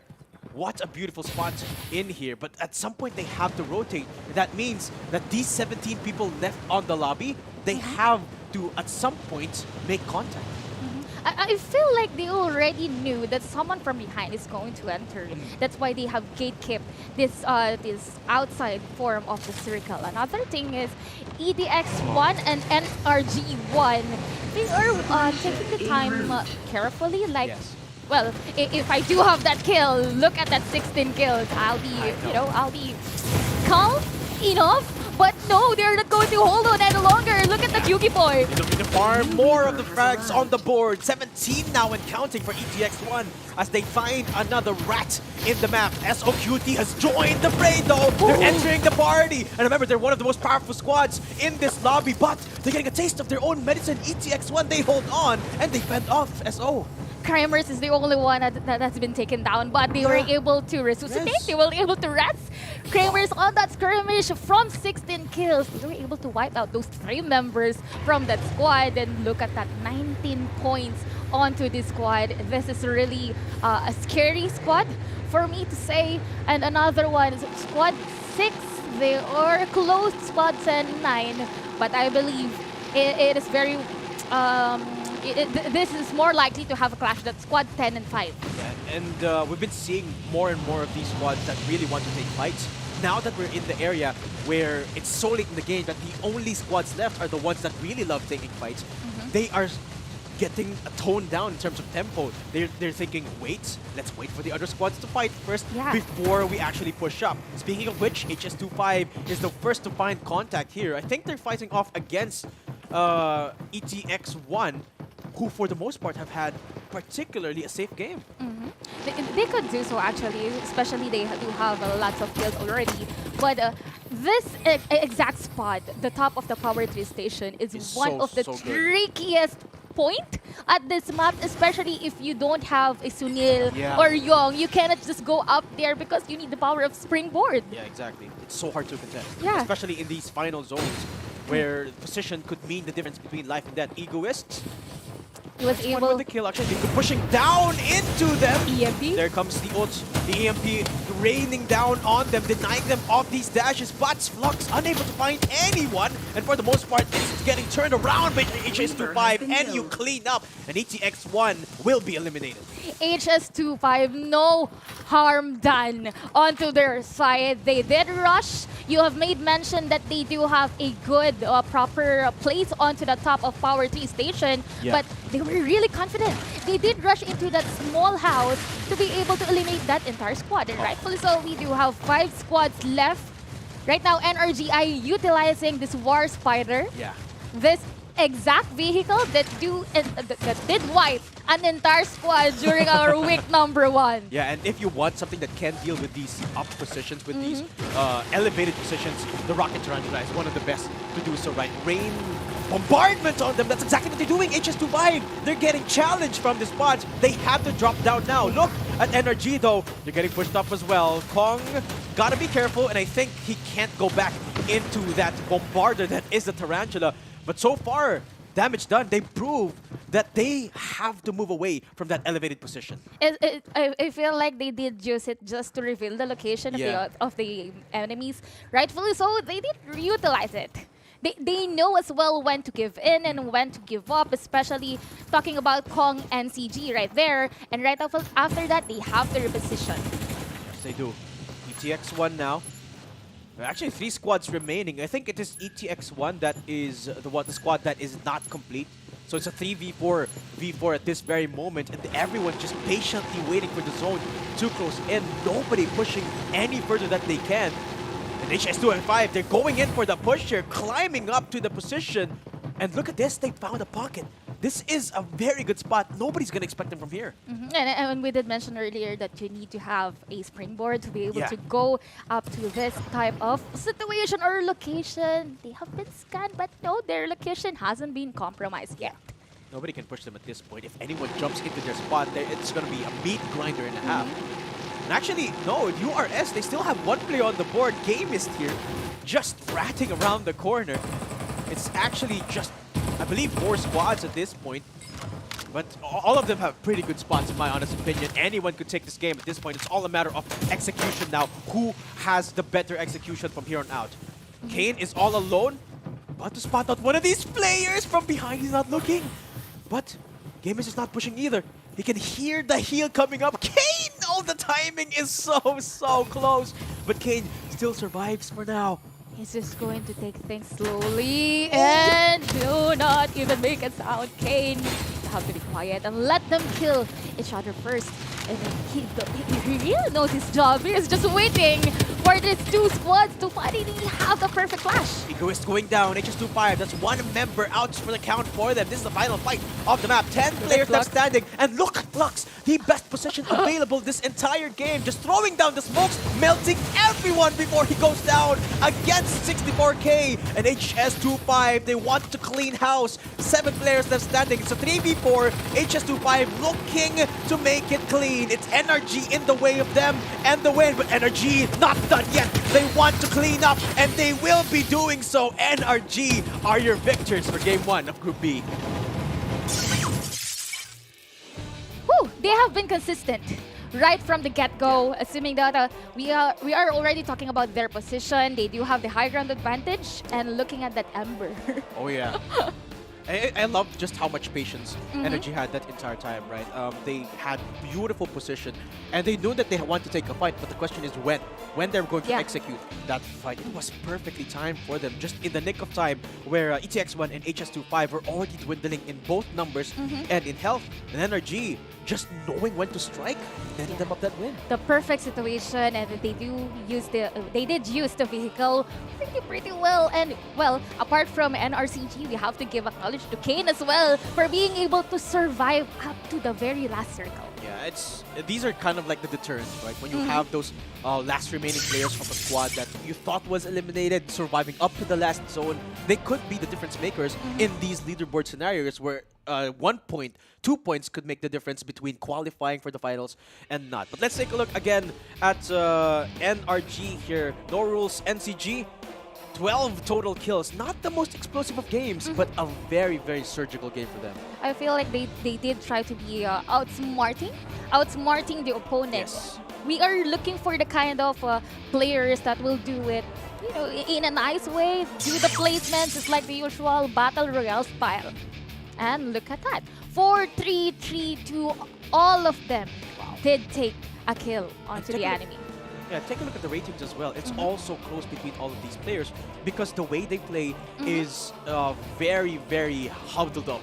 Yep. together, right? They like sticking to each other. They like using these cars to stay in close proximity of each other, and more importantly, play around the Ember. That's exactly how they got that win. That Ember at the last second throwing the smokes before going in for the fight. And NCG approached that fight super, super tactical. They are very smooth. And looking at our squads right now, ETX1 was able to land onto 4th place, URS, SOQT, and our squad that did rack up too many kills. Look at that. ETX1, 6, 5, 4, and 4, 8 plus 6, 14, 19 kills. Even though they weren't able to make it to the top, at least they have 19 points. Yeah, exactly.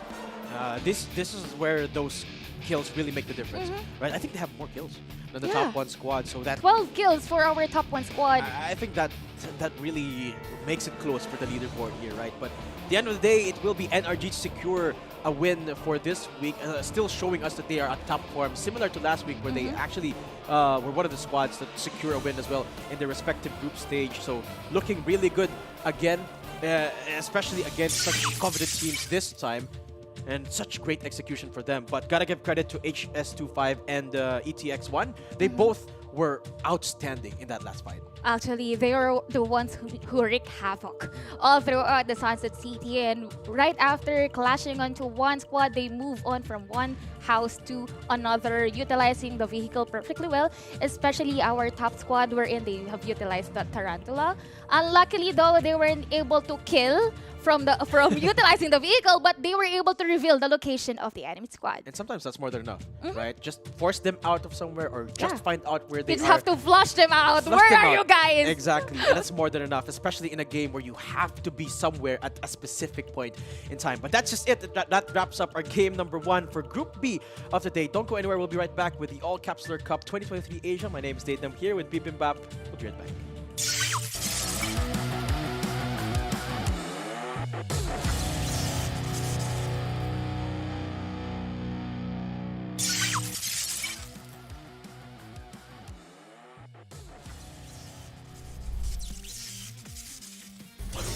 As you have stated.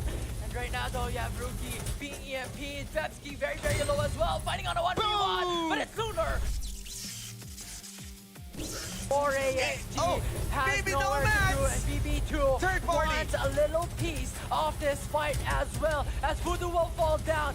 No more that can go for the huge damage potential from that Phantom, and I am...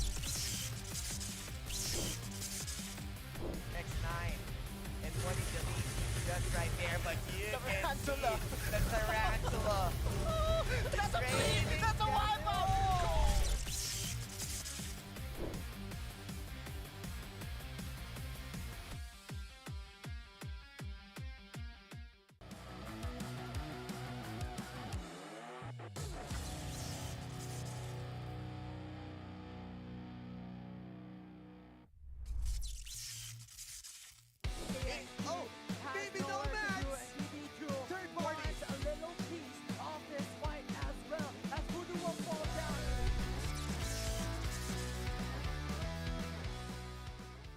We were able to come up with this lineup because we have done a lot of trial and errors using different kind of heroes.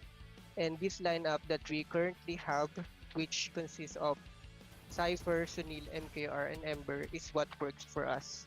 So that's why we chose this lineup. Played a lot of ranked games and tournaments that we were able to know the strength and weaknesses of each other on and how it helps us building up our strategies, that by playing a lot of games with them, we were able to build up our chemistry. I just giving some ideas, and they are actually helping me. It's not just me. They are also helping me on the shot call.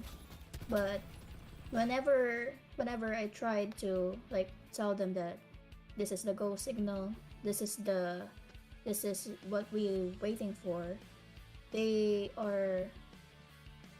have the confidence that I am doing the right decision.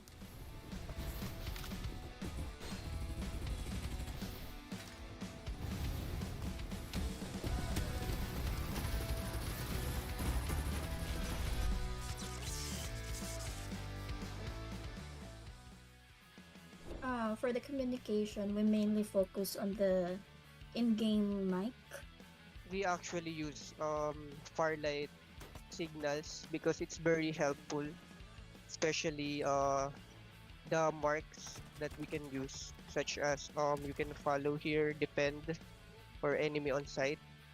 We actually use that marks or signals so that we will be able to see on our map where our enemy is. For the buff to expire, and there's Hardman onto the window. Feels like Peter Pan. He is ready to take away these four kids as they are slightly going in, slowly but surely clearing out every members. Hartman really low, but you have the response coming in from the captain. Oh, and it's that is 64k main I am a down. Sunil, and I've noticed there's two people in the second floor, and I just push it on the rooftop, and Calix is pushing the enemy at the bottom. I just push it and go with it, and I know Iska is going to back up me. That's how strong is our backup if there's an engagement.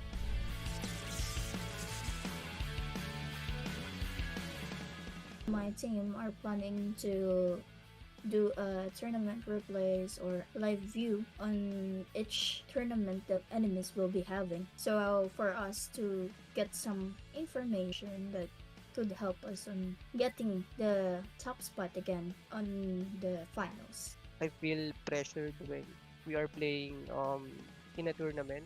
But regardless, we just do what we do what we practice, and do what's best. That's what prepares us.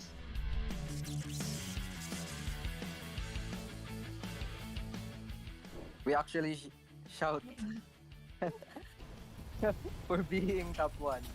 But We shout they're- and we're very happy for being top one.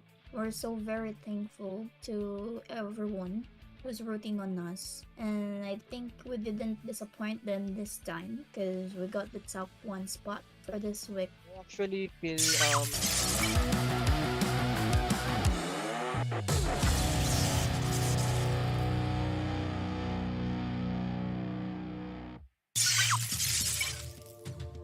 What is up, survivors? ACC Asia 2023 is back once again with the likable Datum and, of course, Bibimbap.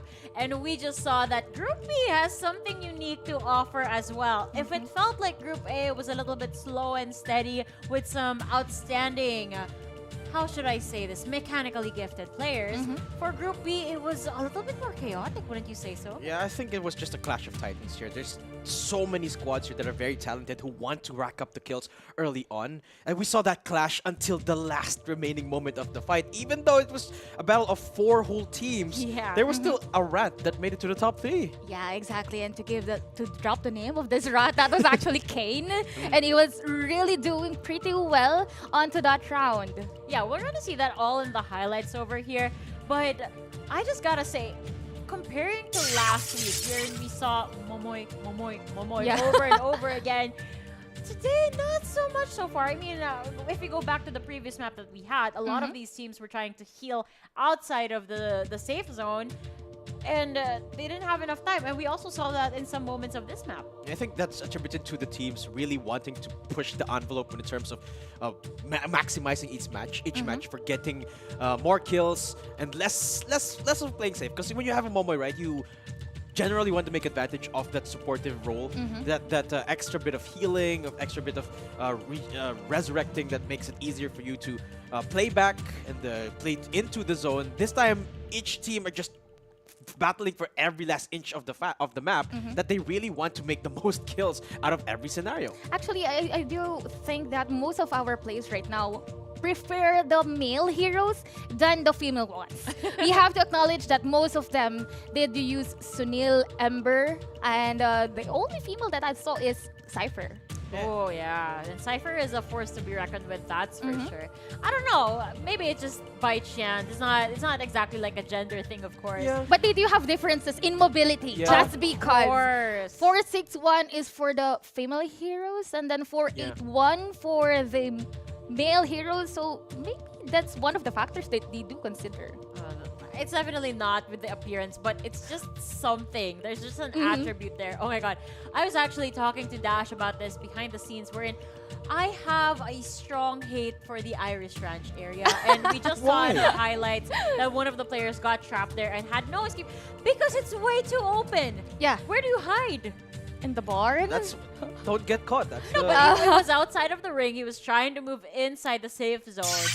But it just made it impossible. He was so easily gate kept over there just because of the exposure that this area has. Yeah. But there you go. I'm going to expose you guys back into the map because I do not want to be a part of Irish Ranch right now. Be careful of that spot, you guys. Casters, take it away. You know, it's funny, Beam. It's so funny that Laika mentioned that area. Why? Because that's the exact same area where rocket tarantulas make the most out of the bombardment. That's a clip farm for rocket tarantula. So, understandably so for Laika, but thanks for that intro. We're back to Group B. This is game number 2 here with Datum and Baby Back. Heading straight into Sunset City.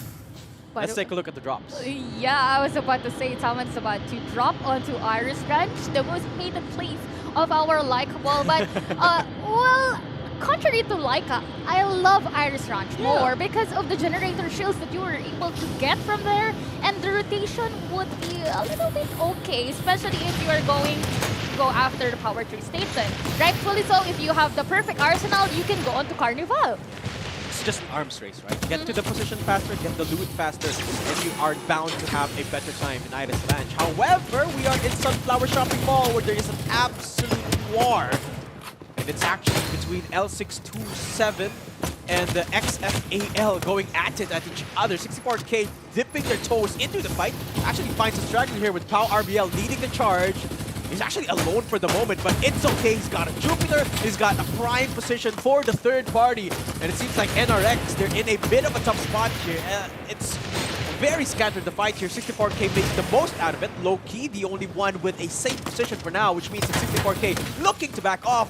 And LCXA looking to punish this time. Huff finds a straggler, finds a second one at that. Top 6 dipping his toes as well. Shroud himself will be going down. And Rookie there for the loot. LCXA actually come out victorious until FZ69 come through. Step Bro getting beamed down by HUD. LCXA claimed the spot.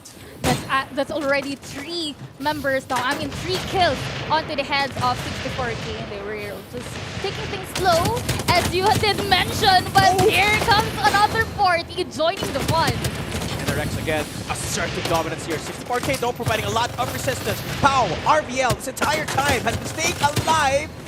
Will be continuing on to do so. NRX Mint, can you shut down this pesky Phantom? I don't think so, because so far, Pau has been outplaying them all one by one. Look at NRX throwing everything that they can at Pau, and it seems like Pau is just using everything at his arsenal to survive. And actually 64K having a foothold in this area will be shutting down Mint as well. What a sneaky play. And 64K slowly swarm this building. And they're still not done. Sunflower Shopping Mall, still an absolute war zone. And 64K finally taking over. But NRX won't even, just easily surrender. They have used their respawners already, but we are going to jump onto the other map, or other side of the map. Carnival is already a hot space for everyone, especially if you're going to choose an apartment and do ransack all of the members here, as we can take a look at TZ1L, able to survive that. Yeah, able to survive and thrive in Carnival. For that regard, they will be taking control of that entire area, so that's a ton of loot. But ultimately, I would argue that taking control of Carnival is almost inconsequential because there's very little shield XPs, albeit there's a ton of loots. But when you top up your ammo, there's not really much else to get. Yeah, actually, some other people would tend to drop here, especially if they are after kills. Yeah. They are after the kills or just utilizing the bar pretty well, especially if you're going to stay onto the top tower. In the middle of Carnival, we can see another skirmish here. King go down. Just unexpecting an entire squad in front of it. I feel a little bit sad for the players, especially 4 members of that squad entirely focused fire on him. So the 5 though, they want to make it scrappy real early on. They've used the vision erosion already, and look at the catch that they found. It's actually between them and Manila X. But look at what they're doing. X2 they're barely surviving this fight off the back of the vision erosion, and instead they will be cleaning up. It's Egoist, the only one to go down, but they will be cleaning up the squad here at outside of the Sanctuary.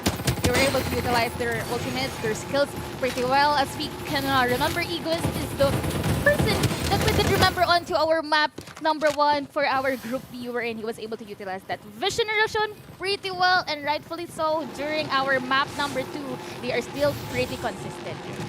Just 2-5 looking to make a better run compared to their last game. It was a pretty spectacular finish for them, but just not enough for them until they get the top spot. So in a pretty good spot now, four kills on the board. HS25 have garnered themselves an armada of vehicles now. They can rotate, they can look for fights because they have the safety of these I cars. feel like it's more of the former because they're going to go and rush against squad number 14. Yeah, Vanilla X getting contested in this building. And look at the beat down from Egoist already getting the shutdown onto Hyde. That's Flux desperately trying to click onto the control. Look at and that! Pepai will be going down. They can't even hold a candle. HS25 just clean up. The wind is so strong and the candles are being blown away. Just like how our players from here, we've made mention earlier that they do have 3 kills onto this squad, but Now there's you 7. know, it's not just about that because they are just very consistent. They went from one squad to another. Well, the respawners are still able, right? Yeah. I think it's at this point where it's almost disabled now. So HS25, they're wanting to make the most out of that timer energy in a tough spot. Actually, one player going down. Kong answers back. It's a 3v4, I believe, but they're coming in from the outside of the Sunflower Shopping Mall now, where 64K is in the bit of a pickle now. 64K though, one member going down. It's 3v3 as far as I can decipher, and NRG actually can go for the rest. So NRG can just go on in for the re-engage. 64K, they're running back, running away from NRG. They don't want to fight. They can still do it though. They are the 3rd place. They're also our map #1 for this group B. Though TZ1L would want to try to challenge our next squad right here. They were able to see, or no, they weren't able to see someone hiding from the Novatorium, and they are just going to reposition themselves. Playing just at the edge of zone for TZ1L, just making sure that they have all the resources that they can get. But there's one squad close to them. Squad number 13 just around the corner, and they're going up for the push. They have the Ember up and not available as of yet, but TZ1L, they don't need the Ember ult. They're just gonna use their Jupiter 6s and claim the Reaper title. 12 frags on the board for TZ. Actually, they have utilized Blazing Infantry pretty well. I've seen it. They have utilized this EMP bomb, and from then on, they weren't able to dash out of that situation. They are just getting the shields from the shield generator and reposition themselves again. 13 points or 13 kills onto the squad, and it's pretty much pretty well. Yeah, looking to assert their dominance early on. Meanwhile, Carnival. It's very calm. Yeah, it's very calm in Carnival. HS25 though, not done. Egoist again on the board. It seems like they really want to make the most out of this early rotate right before the Resurrectors come to a close, but they're down one member. All of their shields are broken, so it has to be extra careful from here on out. They're about to walk into each other. HS25 full on squad now as they get the Resurrect up. So I don't think anyone is going to want to contest this position. Squad number 14 is just beyond the hill where they're sitting at right now. They could actually lurk and camp onto the apartment that they are in. I feel like IST should really give up their pets as they are being ransacked here. 3v1. IST, they hold their ground. Will be surviving for now with the Sunil ult, so they have a ton of firepower with that. Actually, they will be surviving without any casualties, so IST in a very comfortable spot.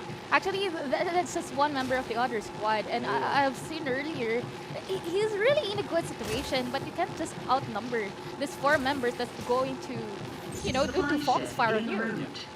This is round number 2 now, closing in 1 minute and 20 seconds, which means all of the respawners are down, disabled now.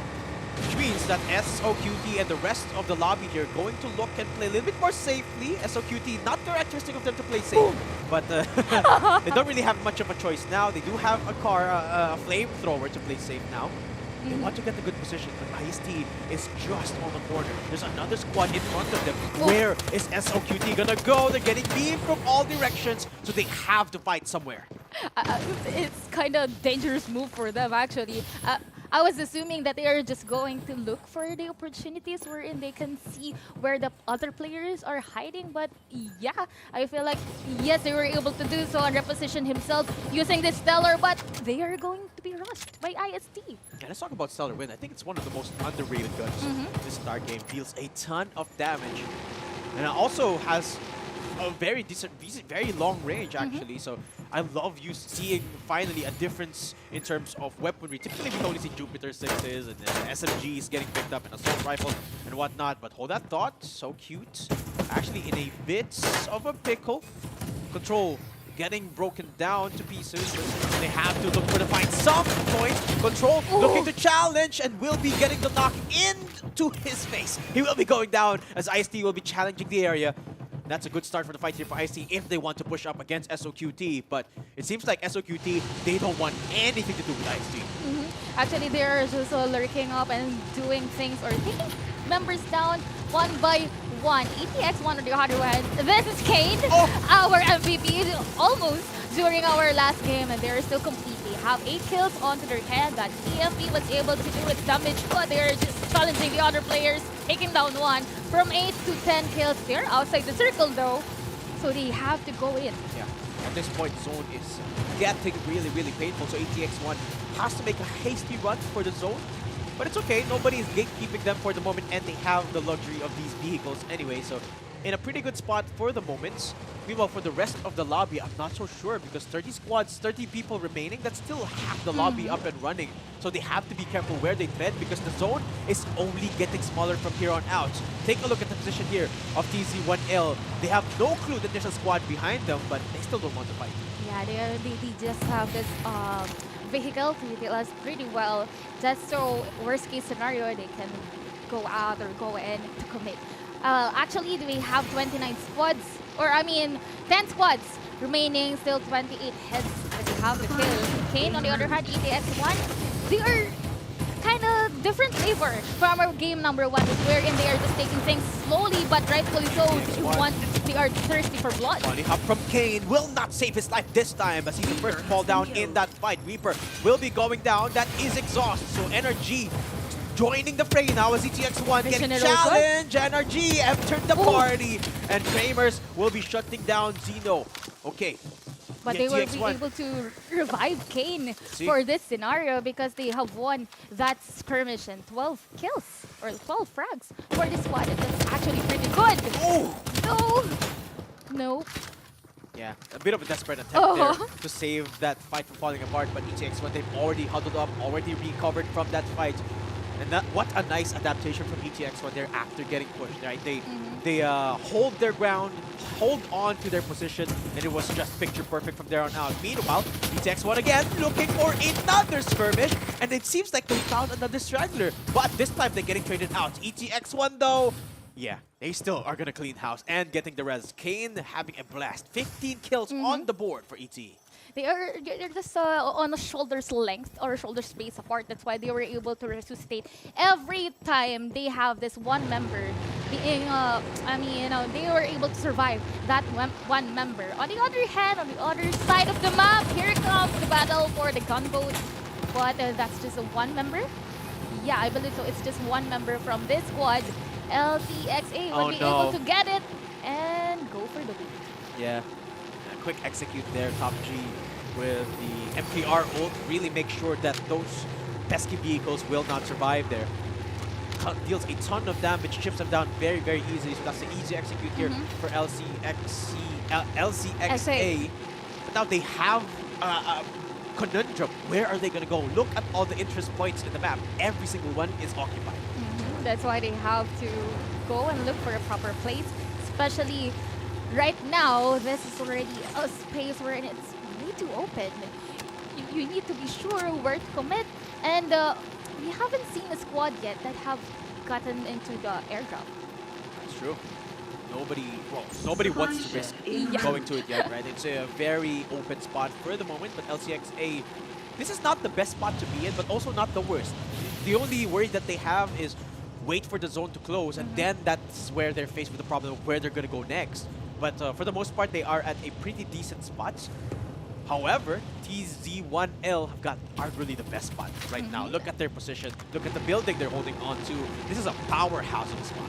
Actually, well, apart from that, I was just asking earlier if someone's going to get that airdrop. And seems like TZ1L is in a really good position because the airdrop is actually close to the house that they are camping in. Yeah.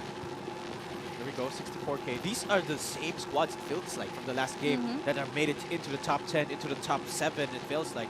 64K, EXT1, HS25.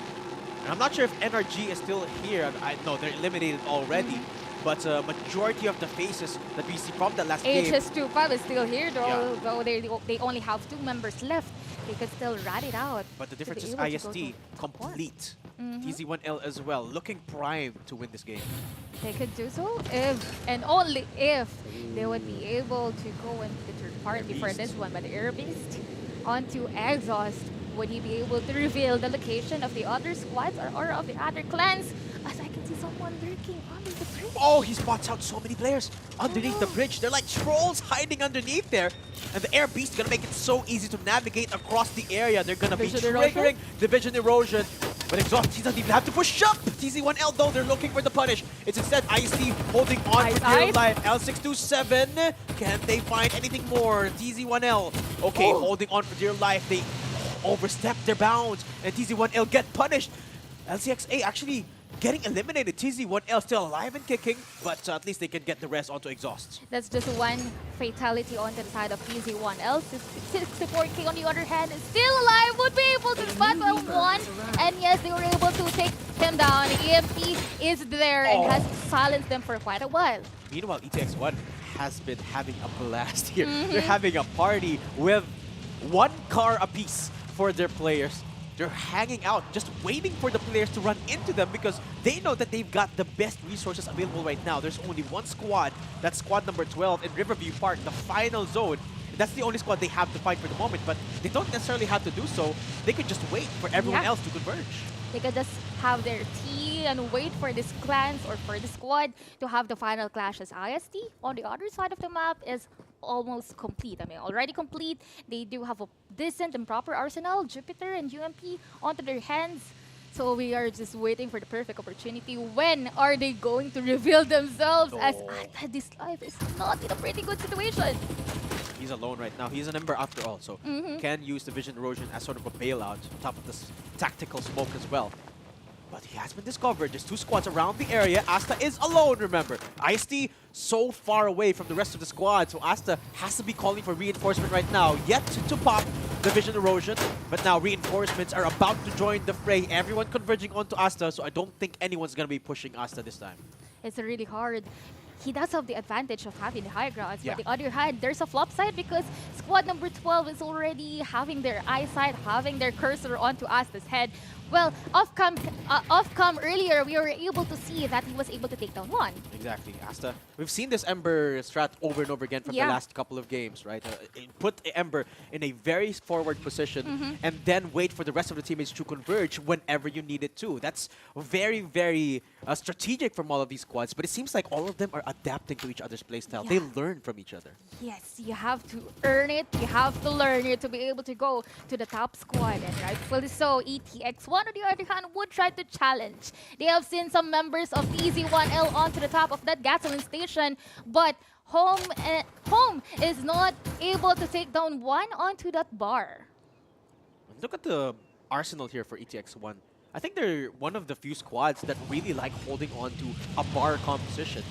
And that's mostly because of the Phantom that they use, but I believe more than one of their players are holding on to a bar. Meanwhile, IST sticking to the standard Asta playstyle here with the Ember, just constantly gathering information with the Ember. This is pretty smart actually because they don't really need to use the scouts to gather information. They're just looking up with the Ember. Yeah, they're just having that entire communication wherein Asta can pinpoint where are the other members or where are the other enemies, but Dante would be spotted down there. Okay, they're going in for the fight. 1 HP left, but Dante broken down as well because of the EMP. So trade of shields there. But Rai Okay, finally joining their teammate there, Asta, slowly making their way into the zone. It's getting smaller and smaller here, Beam. No one is looking for the fight yet. This could be anyone's game. This is getting thrilled. I mean, this is getting excited. The fun is there. There's a shoulder's length or bust length among each other. We are waiting for someone to finally, step up, go after the other squad. The scout has been revealed, and I feel like TZ1L rather would be spotted down. Hope is already down, and Kane as well is already up. Okay, at least they do still have the vision erosion for the Resurrect, but the zone is closing in. Do they have enough time? No, they don't. ECX1 has to bail out for the moment.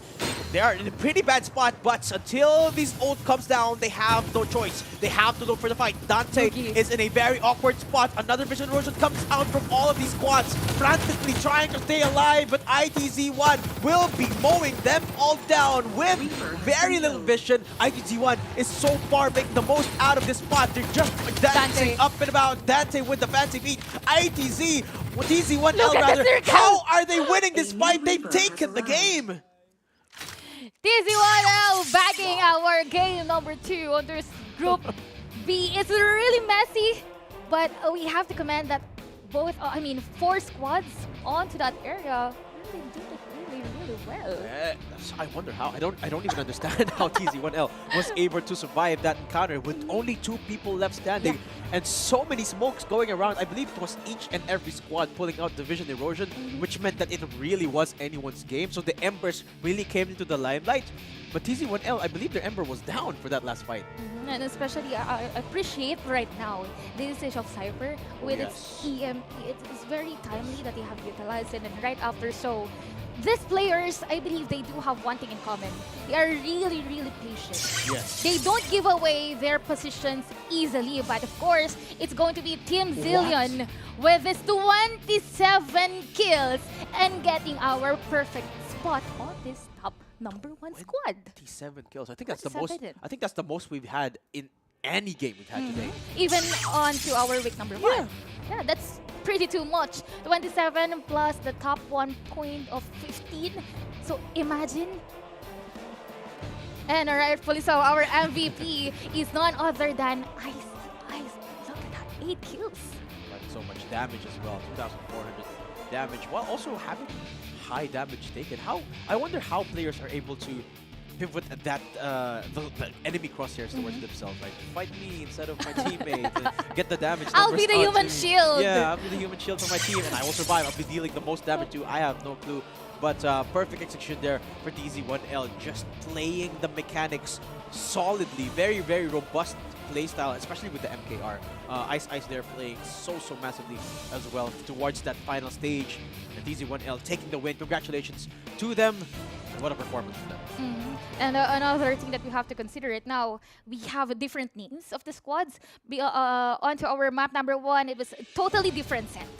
So I feel like more of this Group B, they have this different kind of tactics. They know how to take things slow. They know how to be stellar. I mean, not just the gun, but the performance that they do have. And yeah, they have utilized things pretty well. Vehicles, as it feels like they are living to play for Farlight. Yeah, I feel like the first game of this group was really a litmus test of majority of these teams, right? They're taking a feel of how these teams are going to respond to us playing aggressively. That's why in first game there were a lot of fights, because they were kind of testing the waters. Now that they know that the teams they're playing up against are down to fight, down to get dirty, they're forced to play reactively. They're forced to play with patience, which is why we have a much slower game, it felt like. But at the end of the day, someone had to come victorious, and just the execution of the fight there was beautiful from TZ1L. It's a very tactically type of a game we're in. You can take it slow. You can take it as fast as you can. You can rack up the kills. You can go after from one squad to another. And we have witnessed that for Team IST and TZ1L. They didn't just take it to the point that they have to battle for placements. Imagine having that 27 kills onto Yeah. their squad, and that's really 27. too much. Yeah, that's crazy. Crazy to think about. How do you even... I can't even visualize 27 27 people kills. in my head. But what a performance from TZ1L. And it felt so quick as well, right? We didn't even feel like TZ1L was racking up the leaderboard because everyone was just performing with surgical precision in that last game, right? They were just taking it 1 inch at a time, especially in that last team fight. It makes you wonder how things could shape up in the future in terms of the meta, right? Because we see for the most part it's pretty standard. We see a lot of Embers, a lot of MKRs. Imagine if you had a Lucinda or a Bow in that fight. It's gonna be absolute chaos, explosions everywhere. But for now, this is the battlefield we are set with, and TZ1L, congratulations for them for that win in game number 2 of our Group B. Stay tuned, guys, because we'll be back with the third game, the final game of Group B. But until then, we'll just be having a quick break. My name's Daydam here with Beam for the All-Capsuler Cup 2023 in Asia. Don't go anywhere.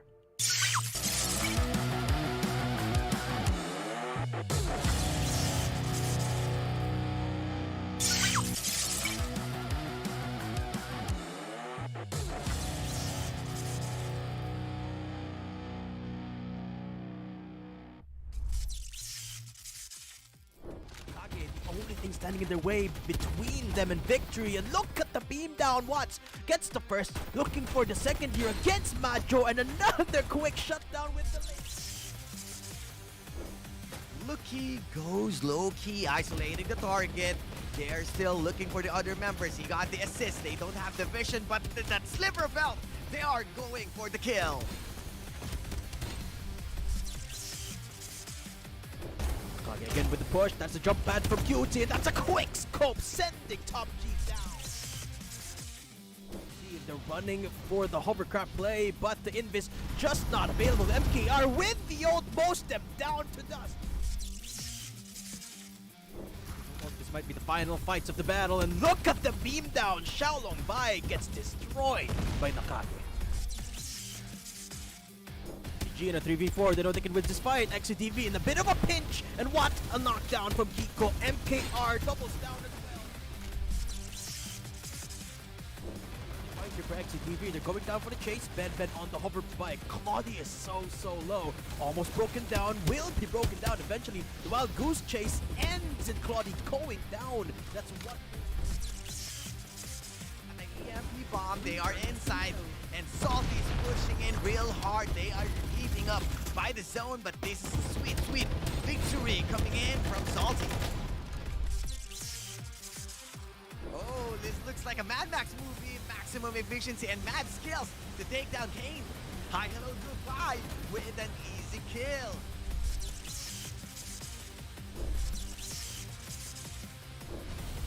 NCG Egoist, this might be a problem. I know this planet is really evil because he's going to rain down his missiles, and they are going down Arachnophobia Mania.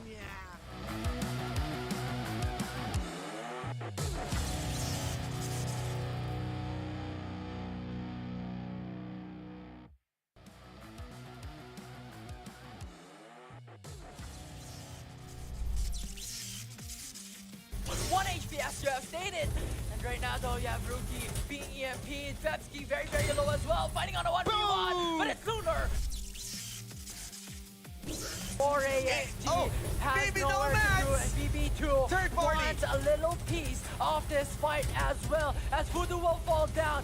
No more that can go for the huge damage potential from that Phantom, and I am...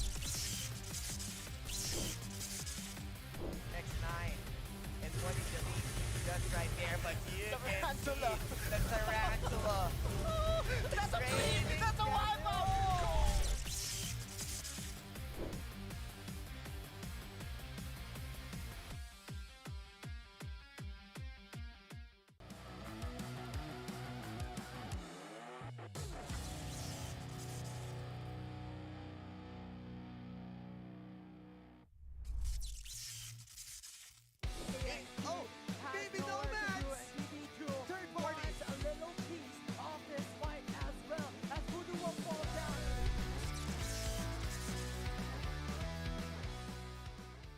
We were able to come up with this lineup because we have done a lot of trial and errors using different kind of heroes. And this lineup that we currently have, which consists of Cypher, Sunil, MKR, and Ember, is what works for us. So that's why we chose this lineup. Played a lot of ranked games and tournaments that we were able to know the strength and weaknesses of each other on and how it helps us building up our strategies that by playing a lot of games with them we were able to build up our chemistry. I just giving some ideas and they are actually helping me. It's not just me. They're also helping me on the shot call. But whenever I tried to like tell them that this is the go signal, this is what we're waiting for, they have the confidence that I am doing the right decision.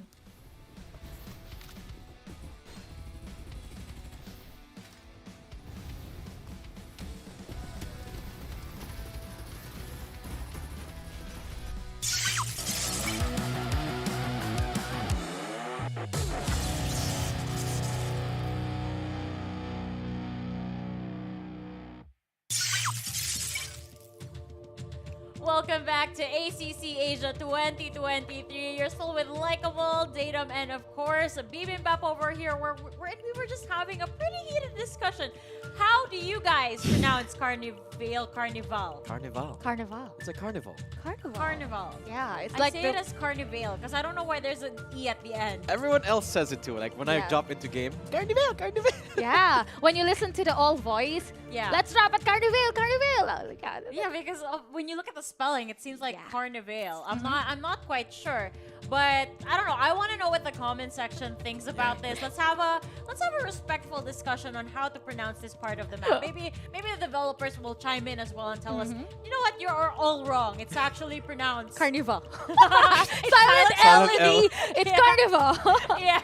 But anyway, we will be seeing the highlights in just a bit. But before we get to that point, Team Zillion finally stepping up last week during the knockouts day 2 for week number 1. They did have a little bit of a struggle over there, and Autolus was the one who was hurt the most. Especially since he was really looking forward to cheering on this team, but they weren't able to perform that time. But it seems that they're making a comeback this time around, Bibimbap. I feel like Autolus is the only charm that they don't need. He's the one who jinxed it all. They could have won last week, but yeah, actually they have a very stellar performance with that 27 kills. Yeah. Imagine, and correct us if we're wrong. Actually, like, is this the biggest count for the team? Oh, Even for the previous week? I can't remember if they were able to garner this many kills from last week, but I do remember that for their knockout stage 1, respectively, they did get 2 wins, 2 map wins that day. That's why they were able to qualify for knockouts day 2, wherein Autolus was able to jinx them instead. And what makes this win even more impressive for them, is I feel like the teams that we have this week are getting more and more competitive. I feel like that end game fight that we saw there, where everyone was just ducking for cover, not really looking for any reckless fights, is eventually the type of playstyle that we will be seeing as we head into the finals. And given that the players in this particular lobby are playing like that in the group stage, and then TC1L, they picked up 27 frags. I know. It's crazy. It's really crazy. And agreeing with your observation over here, I would say that Group B is a lot more aggressive compared to the first group that we saw. But I want to know, is there any certain squad, Datum, that was really standing out for you, especially in terms of aggression? It's not just one squad. It's a couple of squads here. And we talk about TZ1L, of course. You got Energy as well from the first game. Then HS25, and you have ETX1 as well. These 4 squads, 5 squads rather, have been really at the limelight of the past couple of games, and I feel like we're gonna be seeing more of them because this is the final game of their group stage, right? They're gonna want to make the most out of the leaderboard here, and there's no the thing is there's no defining winner out of all of them. Yeah, because they should really garner some points for their squad. And Well, I don't have any of those squads that you did mention. It's just that I am more of their playstyles. Yeah. There is always this one rat that would eventually flop things side and get some points for the team. Yeah, I mean, when you're down in terms of manpower, once you're down to just one or two people in your squad, you'd rather play it safe, play for placements instead of just powering through. You might get a couple of kills, but that doesn't secure your slot. That doesn't secure like the longevity of your team inside this lobby, which is why it's understandable why we have a lot of rats here and why we can expect more rats to come indeed. However, I did notice earlier, I was talking to Dash outside about this.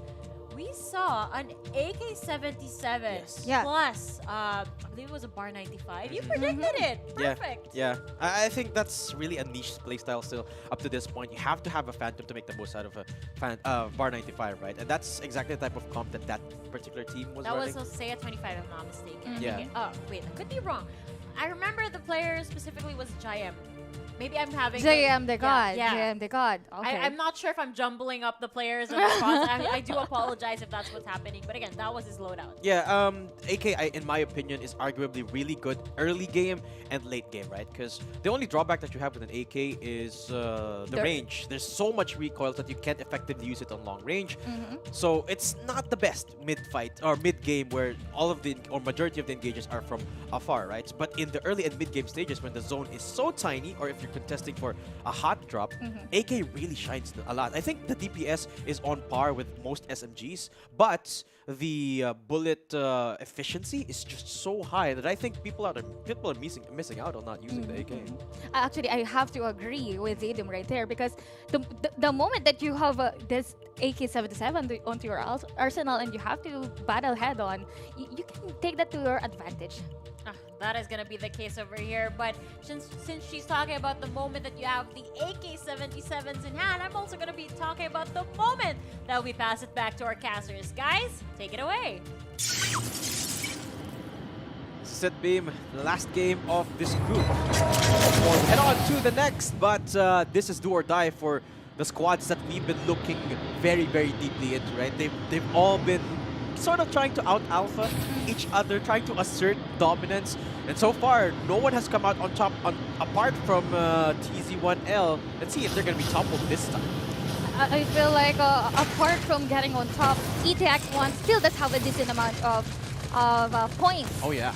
Remember, during the map number 1 or the Group B, they were able to land onto the 4th spot. But hold that, because 64k right there is wreaking havoc. They were able to get that one, but X-Fall, on the other hand, is just having a skirmish here. Riverview Park is an area of massive contestation here. Mr. Right actually mowing down Empress there. No, really early pickup, but I don't think they're going to want to contest this once more. There's another squad in the north. They have to take it slowly, especially you have made mention that this is already knockout stage. X-Fall hasn't been on the menu for the previous games 1 and 2, so they have to get some points right now. They have to get some kills. As we are looking at MNLX Super Kill, they are just taking it slowly onto the outskirts of Carnival. Yeah. Actually surprising that two squads are contesting for Carnival at this point. We didn't see this much attention in the last series, as far as I can remember here, for the Carnival priority, which actually is a little bit surprising for me, right? I voiced out why I do not like Carnival as a drop. I mean, it's fun. You get your aim done in. You have a lot of fights, but you don't necessarily get a lot out of landing here. It's a very high risk for low reward scenario. But here we go. We're going for another fight in that specific area. And Ice barely survives, barely lives, but will be going down eventually here as MNL looking to punish TZ1L. Looking fun, looking very challenged in this position. Look at the movement from Licto, looking to shut down his opponent, but it's a trade of kills at the end of the day. TZ1L gotta dial back, gotta be careful, because if they get eliminated this early on, they will not have a chance to repeat that win from last game. But it seems like they're in pretty solid waters now, because they just eliminated a squad there, so they're chilling for the moment. Meanwhile, SOQT yet to find that win today, looking for the challenge. It it seems like they're going to be pushing up either way here. There's still a lot of fight happening across the board, but finally things quiet down as CQT win the fight. They were able to get the kill, though that squad that has been wiped will be able to have another round or a second chance, especially that respawners are still enabled. We actually have a Momoy right now. This is what Laika is looking forward onto our panelist desk, and rightfully so, they can still have that advantage as Control is on there having the skirmish onto the other side of the map, but he will be able to secure that kill. They are still utilizing some vehicles onto their advantage, though it's going to be a little bit of calm onto their end. So many squads looking for the early fight. It's so different from the last couple of games, right? Because it's game number 3. Because unlike game number, or rather in Group A, where there was a definite shining team that was taking the spotlight, here in Group B, there's a handful of teams that really want to get that #1 spot, which is why everyone's just looking to establish that frag dominance. But take a look at the zone here. It's going to be on the northwestern side of the map. And look at the bottom side. So many squads are going to come in from the south end. Meanwhile, the north end, same could be said here. Everyone just converging with the blazing infantries. And look at that guy. Poor Javi doesn't even have a gun. It's a futile effort on Javi. I'm wondering, why did you even go there inside this 4 members of ETX1, as X-Fall is just looking for more blood. Well, you did mention about it. This is the last chance for our teams, for our squads, to get some points, to be able to climb up the ladder, especially that their placements is not really that clear. As of the moment, we do have TZ1L bagging that win onto our game number 2, but there goes another skirmish, and King and CG would be taken out onto that one. LCXA, on the other hand, Top G will be eliminated as Fizz is going to follow him. Springboard we will utilize. Rookie going in for the full-on push. 64K and FZ69 in the air. There's 4 squads here, which means that MZ69 gonna have to play extra carefully as NRG mows down the place. They already taken down one of these squads. LCXA backing off for now. There's too much firepower for them to handle. It seems like LCXA, they're gonna be yeeting away from there. Meanwhile, FZ69 looking to push on further. 64K receiving end of that equation. It seems like both squads just desperately clinging on to that roof.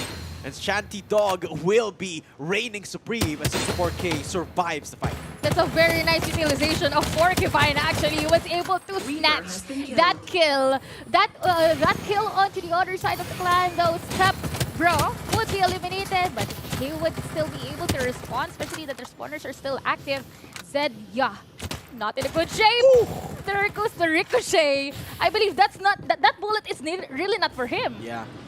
6-9 though, fight's not done yet. 64K still have to hold on for this control. But remember, 64K is the only squad here with a full squad still alive and kicking, and they're the ones getting the beam down. Squad 15 looking to reign supreme as they eliminate FZ69. Don't worry though, I think the Resurrectors are still available for 69 there. But on the other end of the equation, Riverview Park is a point of contest here. It's Wayneski going down super kill, and look at the zoning potential here of the Sunil ult. Asta going in, going ham, and will be shutting down one of the players on the other end of the equation. ISG looking to assert. As 2 of their members go down, actually. This is very, very awkward for them because of the ultimate on the other side. What is happening? Asta, can you get out of the car? I don't think he's going to be able to survive this, but Asta's still alive. Top G, Mad Rabbit, not enough as NRG will be cleaning out against NRX. Meanwhile, I'm not sure who reigned supreme in that fight. I think Asta is still alive. No, I saw it. I've seen his name onto the kill feed, so he wasn't able to survive that. But we have witnessed 2 EMPs being utilized pretty well. Asta did use his vision, the ultimate of the Ember, but he wasn't able to, go out and escape. Yeah. Really unfortunate there, but 40 squads left before even 40 people left before even the zone closes. That's a lot of squads already down here. A third of the lobby eliminated before even the first zone has completed the shrink. SQT on the other hand, SOQT on the other hand, so cute and so little. They're just ramming up.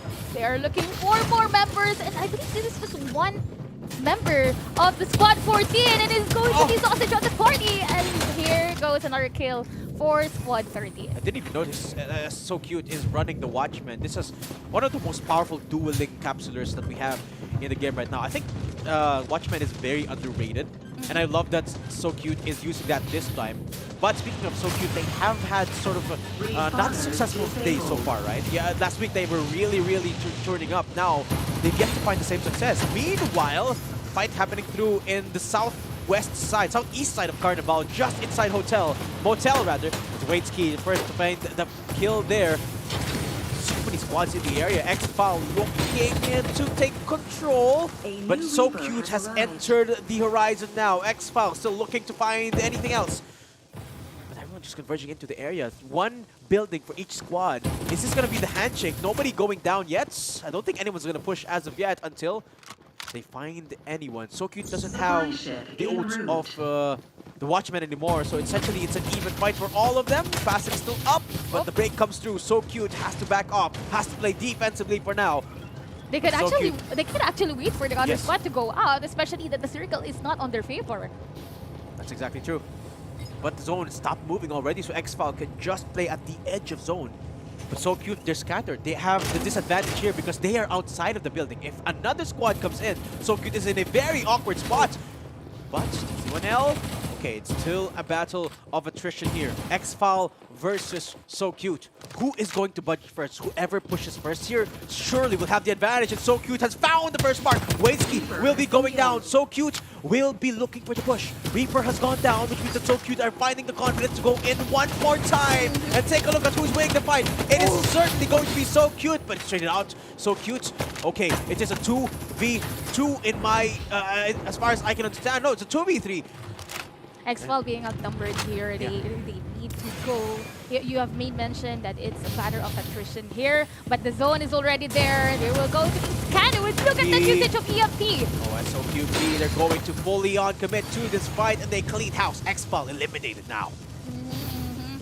Just a perfect scenario, just a perfect type of timeline for them. Yeah. They have waited long enough, and right now taking down the loot, reviving the other member that has been taken down, and then finally they can go inside the circle. And the way that they played that too was so perfect. They caught one player of X-Foul off guard, immediately beaming them down. Then SOQT, they did not hesitate at all. They committed everything they had in their arsenal to make sure that X-Foul had no fallback, and it netted them up that wonderful victory there. Meanwhile, URS down to 3 without any kills yet. They have to look for something here. Remember, this is the last game. It's their last chance to find kills on the board. And for the most part, they've got pretty good loot. They've got purple armors. They've also got lots of vehicles to work with. So I think this is prime for URS to look for fights. Yeah, they could actually do it. It's a make it or break it type of gameplay for them, especially that this is already our last game. This isn't loot per se because I believe they have been to Irish Ranch, and then right now they are just lurking. They are roaming rather onto the edge of Power 3 Station as they were able to stop bottom one. EFP has been activated, but look at that! 1L, they are just sending it. Just mowing down everyone in their path with the guns, with the ults, and of course with the vehicles. Putting down the herd 24, 10 kills on the board for TZ1 Air. They're looking primed to make another big game out of this one. The question is, are their biggest opponents out for the count? You can see HS25 still alive, but it's just down to Egoist. So which other competition have they do they have to look out for? SOQT still alive, but who else? Who else is alive here? I feel like it's going to be SOQT that will go up against our outstanding squad onto the first round, because right now they are very surprisingly powerful. They have 10 kills onto this head, and you have made mention about URS. And before we switch the cam onto SOQT, I've seen that they are left with one member of the squad. Though they can still rest. I mean, that sneaky rat could still rest them, but ISE, Dante, has been taken down. Dante getting isolated there. Good job from SOQT weeding out one of those players out of the horizon. Now they're the ones on the hunt. SOQT, 12 kills on the board. They're looking to establish dominance this time.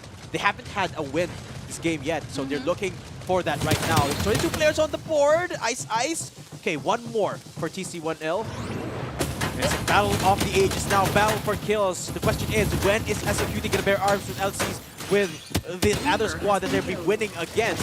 IST Okay, they joined the party. NRX on the other side. This is an absolute bloodbath in this green building, but SUXA holding on for dear life. There's just down to 3 people now. 6 kills. Not a lot to boot, but if they survive this fight, they can have a lot of loot to their hands. So far, it's very, very risky. Yep, yes indeed. Early on, it's just a 2v1 situation, but I believe they are going to be wiped out by SOQT. And look at that, 15 kills. Wow. There was a fatality, but they will still be able to resuscitate this one member, and they are the stellar performance. I mean, they are the stellar squad that we are eyeing right now. Yeah. Very few people left to capitalize on and to push up. And SOQT, they're looking very, very confident to do so. The way they're doing so as well is with one player scouting and then the rest of the squad going in once they've found where the rest of the players are, with making use of the War Spider here. It's just like that chosen one, quote-unquote chosen one, would just wait around and look for the enemies, and they were able to do it. Actually, the chosen one is none other than this Watchman. Yeah, so cute. So cute. PLP, so cute. This Watchman is really, really cute, wreaking havoc, and RGI, on the other hand, is still complete. Energy actually still alive. They're up and running as well, so it's 3 squads. Oh, actually, I believe 4 squads at least here. Complete squad. Yeah, that will be fighting off against each other.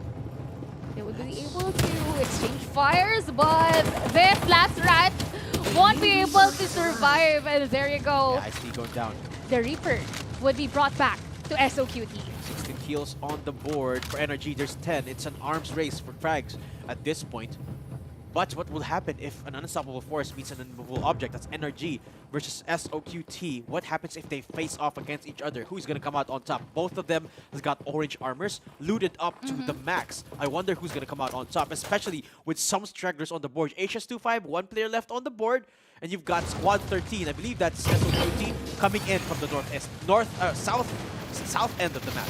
It's a really, really hard place for them, but we have seen Spy, the only member left for URS, is running for his life. Look. Oh, URS getting ran down by SOQT. What much time can you buy here? Not a lot. As Spy will be going down eventually. That's 1 squad out for the count. 5 squads left on the lobby. That's 14 people up and kicking. A couple of full-on squads. And NRG, one of those squads, looking to make massive waves in this game number 3. They're just really taking their time. Well, I actually felt, what do you call this? I felt sad for Spy onto that skirmish. But what place was that? Sixth place for URS. Yeah, I believe. It was still able to survive that long. But again, this is the knockout stage wherein you have to rack up points, and URS wasn't able to land a kill onto anyone during that skirmish. And right now, HS25 does only have 1 member and 1 point for them. But this could still be a rat. That could be a pest for the 3 squads, or for the other 4 squads that are still complete. Egoist and Asta, the 2 rats of this game. Meanwhile, the rest are 3 full squads. You got ITZL, you got NRG, and SOQT. 3 of the top runners. Full squads. Yeah. And we have the rats that can they make it or can they break? Well, it's a very good point. If ever they could wipe an entire squad, or they could go third party and, you know, rack up whatever's left, especially knowing that this team is already on the top tier of the food chain. Let's see. No one biting the dust yet. No one aggressing any further than they're supposed to. And this is exactly the same type of playstyle that we saw in that last game. When we are down to the last 3 squads who's got the most kills in the lobby, this is the type of playstyle that you would expect to come out from them. Let the other team make the mistake first. And that's exactly what they're not budging, they're not moving, because they're waiting for someone else to push up. And that's exactly what HS25 is doing. Egoist finds the other rat. That's a 1v1. And Egoist makes sure that he will be winning that fight. Uh-oh, Egoist gets spotted though, so SOQT, 1 more kill on the board. So now we're all down to the last 3 full squads. Who is going to budge first? They are not. They're now in a good situation. I believe that they know which positions that they have to acknowledge or they have to look into. Look at the position of NRG1. They have a specific perspective or specific roles for each one of them. Buhat is looking onto the side of northeast earlier, and rightfully so, he has been scanned already. He has been scouted already. That's why he have to reposition himself. I heard someone using Rhino earlier. Perhaps I could play to this last closing, but TZ1L, undoubtedly, they have got the worst position out of this the whole squads that are available right now, because they're the ones that doesn't have control of any of these buildings. So TZ1L, they're going to be the one to watch out here. How are they going to rotate into one of these safe havens that they really want to get into? SOQT, they're pretty much set. They're almost at the center of this zone, and they've got the second floor of one of the tallest buildings available in this last zone. So all they have to do is sit tight, wait for someone to push up, and then get the beam down and perhaps activate the vision erosion to keep themselves safe. Rhino getting activated by TZ1L. That's the silver lining. They have the Rhino to work with, but how are they going to push up? They have to invest their ultimates early on once the zone closes. And actually, I'm more of the Squad 9 and Squad 8 would clash first before SOQT looking through the projectile of that Rhino lit would be using it against Smoothie. He is just trying to flash out the other members of Squad 8. Look at how slow, look at how excruciating the zone is moving it right now. Everyone just waiting for the last possible second to rotate. The smokes being laid out. NRG getting forced into that building.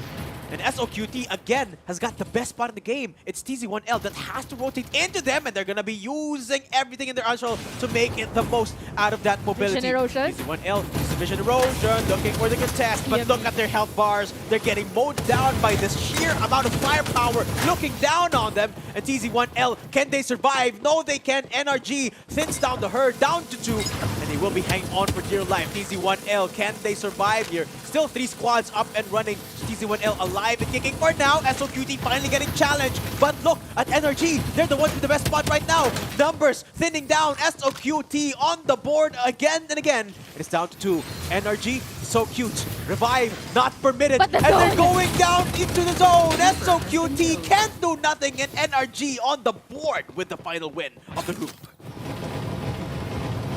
NRG bagging our game number 3, same way that they did onto our game number 1 for this group. Yeah, in the same fashion as well. That Yeah. These games have seemingly felt like the playstyle is so similar. These 3 squads, these 4 squads that are just at a kill race, and then at the final zone, they're gonna play super safe. Super safe to the point that you cannot breathe, cannot let anyone So much tension. hear you. But the thing is, that was a very fashionable way for SOQT. They did do it in such a way that you were always almost expecting that they're going to win.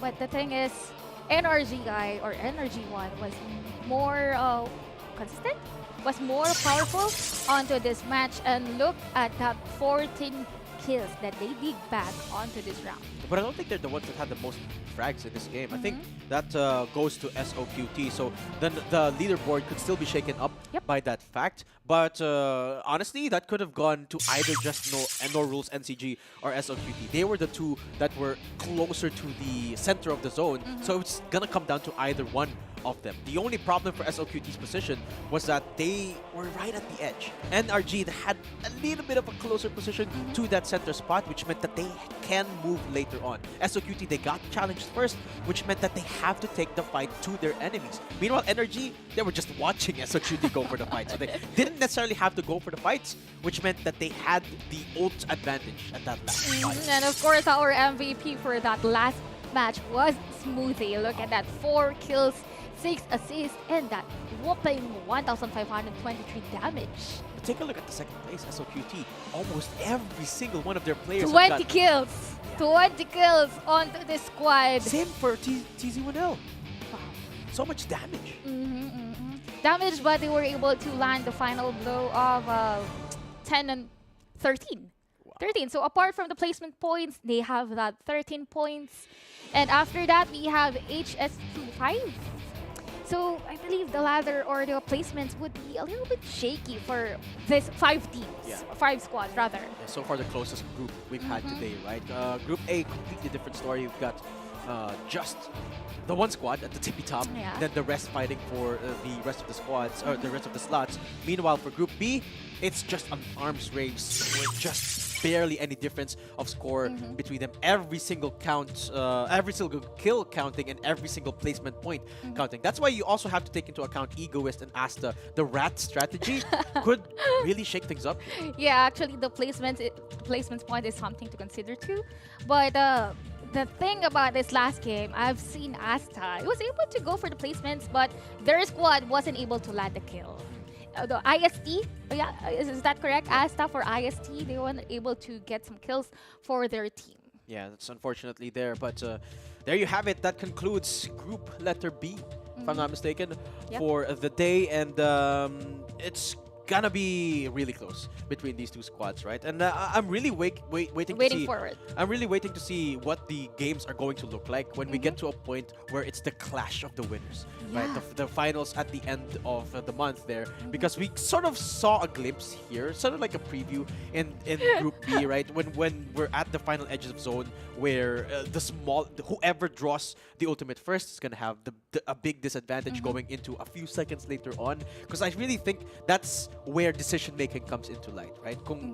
Whoever decides to push first and gets the first kill, that little bit of proactivity could really go a long way, and that's what I'm looking for in these very, very powerful squads. Actually, apart from their mental fortitude, I am also looking forward for the type of heroes that they would, there could be a plot twist. Onto the finals, they could have utilized a Shanna, perhaps. What do you want to see? I want to see a Tiana. Well, I am more of the support type of person. Me too, but I'm more like Young. I'm the Young, guy. yeah, precisely. Young does have a very, very useful ult wherein you can reveal an entire building, and that's going to be an advantage. Especially to the your final team. zone. Imagine a final zone where the entirety of the zone is covered by the Young ults, and then you've got an Ember to back it up with as well. So it's gonna be an absolute fiesta if it ever happens. But that just concludes our games for Group Letter B today. Stay tuned because we'll be back with Group C. My name's Datum, casting here with Beam for ACC 2023 Asia. Don't go anywhere because we'll be right back.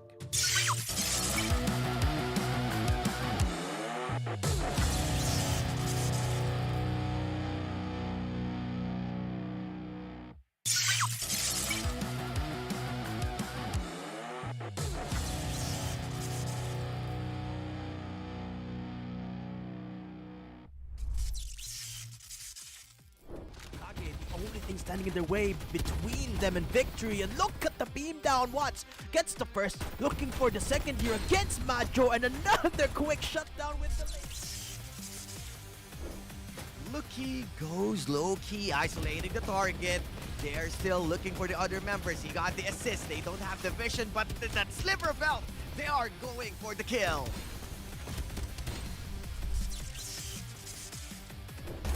Again with the push, that's a jump pad from QT, and that's a quick scope, sending Top G down. They're running for the hovercraft play, but the Invis just not available. MKR with the ult, most them down to dust. This might be the final fights of the battle, and look at the beam down. Xiaolong Bai gets destroyed by Nakate.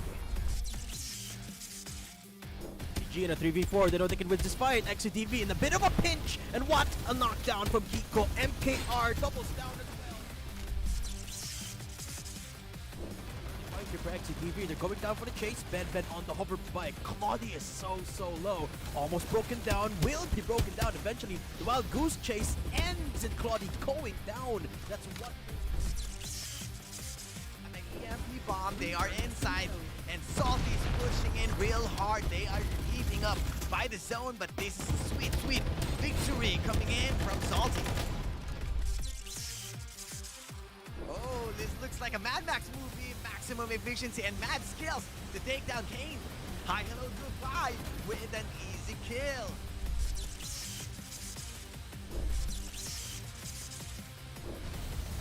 CG Egoist, this might be a problem. I know this planet is really evil because he's going to rain down these missiles, and they are going down Arachnophobia Mania.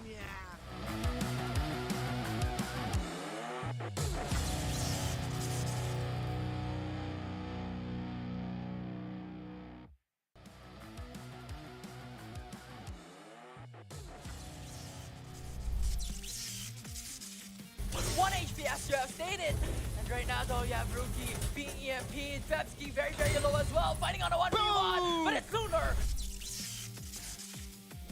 4AXG has nowhere to do, and BB2 wants a little piece of this fight as well, as Voodoo will fall down. No more that can go for the huge damage potential from that Phantom, and I am... Next 9. And what is the lead just right there, but you can see the Tarantula. That's a flea! That's a wipe out!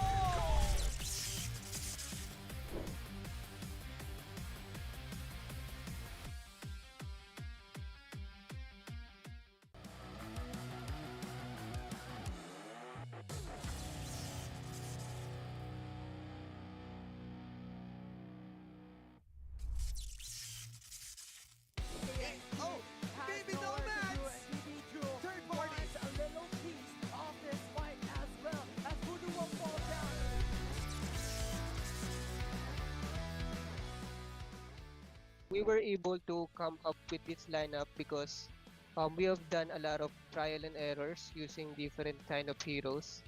And this lineup that we currently have, which consists of Cypher, Sunil, MKR, and Ember, is what works for us. So that's why we chose this lineup. Played a lot of ranked games and tournaments that we were able to know the strength and weaknesses of each other on and how it helps us building up our strategies, that by playing a lot of games with them, we were able to build up our chemistry. I just giving some ideas, and they are actually helping me. It's not just me. They are also helping me on the shot call. But whenever I tried to like tell them that this is the go signal, this is what we're waiting for, they have the confidence that I am doing the right decision.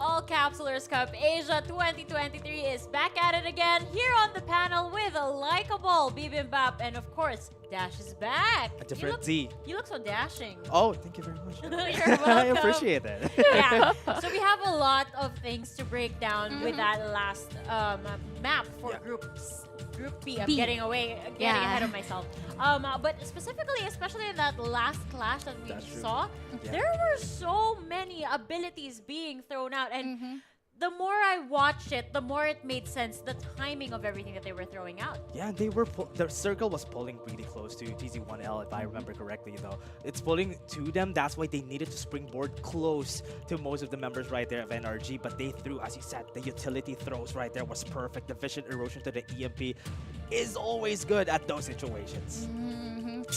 We can acknowledge that all of the members, after getting some kills during the early phases of the round, they were able to be patient at least and get those final outstanding places for their very own squads. And one more thing that I noticed here, Bibimbap, is that every single time we're nearing the end of the circles, there's always 3 squads left with a full squad still alive. Full squad and no rats. Yeah.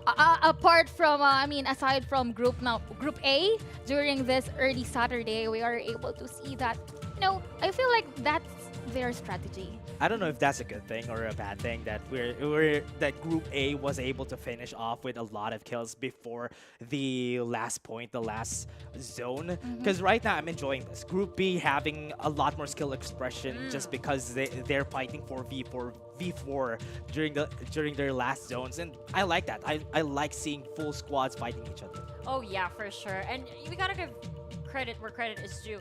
NRGI was so wise towards that end. They were like, I'm not gonna engage this. Let's wait for their clash to finish, and that's where we're gonna enter third party style as we've seen over and over again with some of these squads, right? Yeah, and once they cleared it, once the third party happened, the other squad was trying to shield. They're trying to regen their shield, and they're just pummeling them from the other building. No, but going back, the springboard.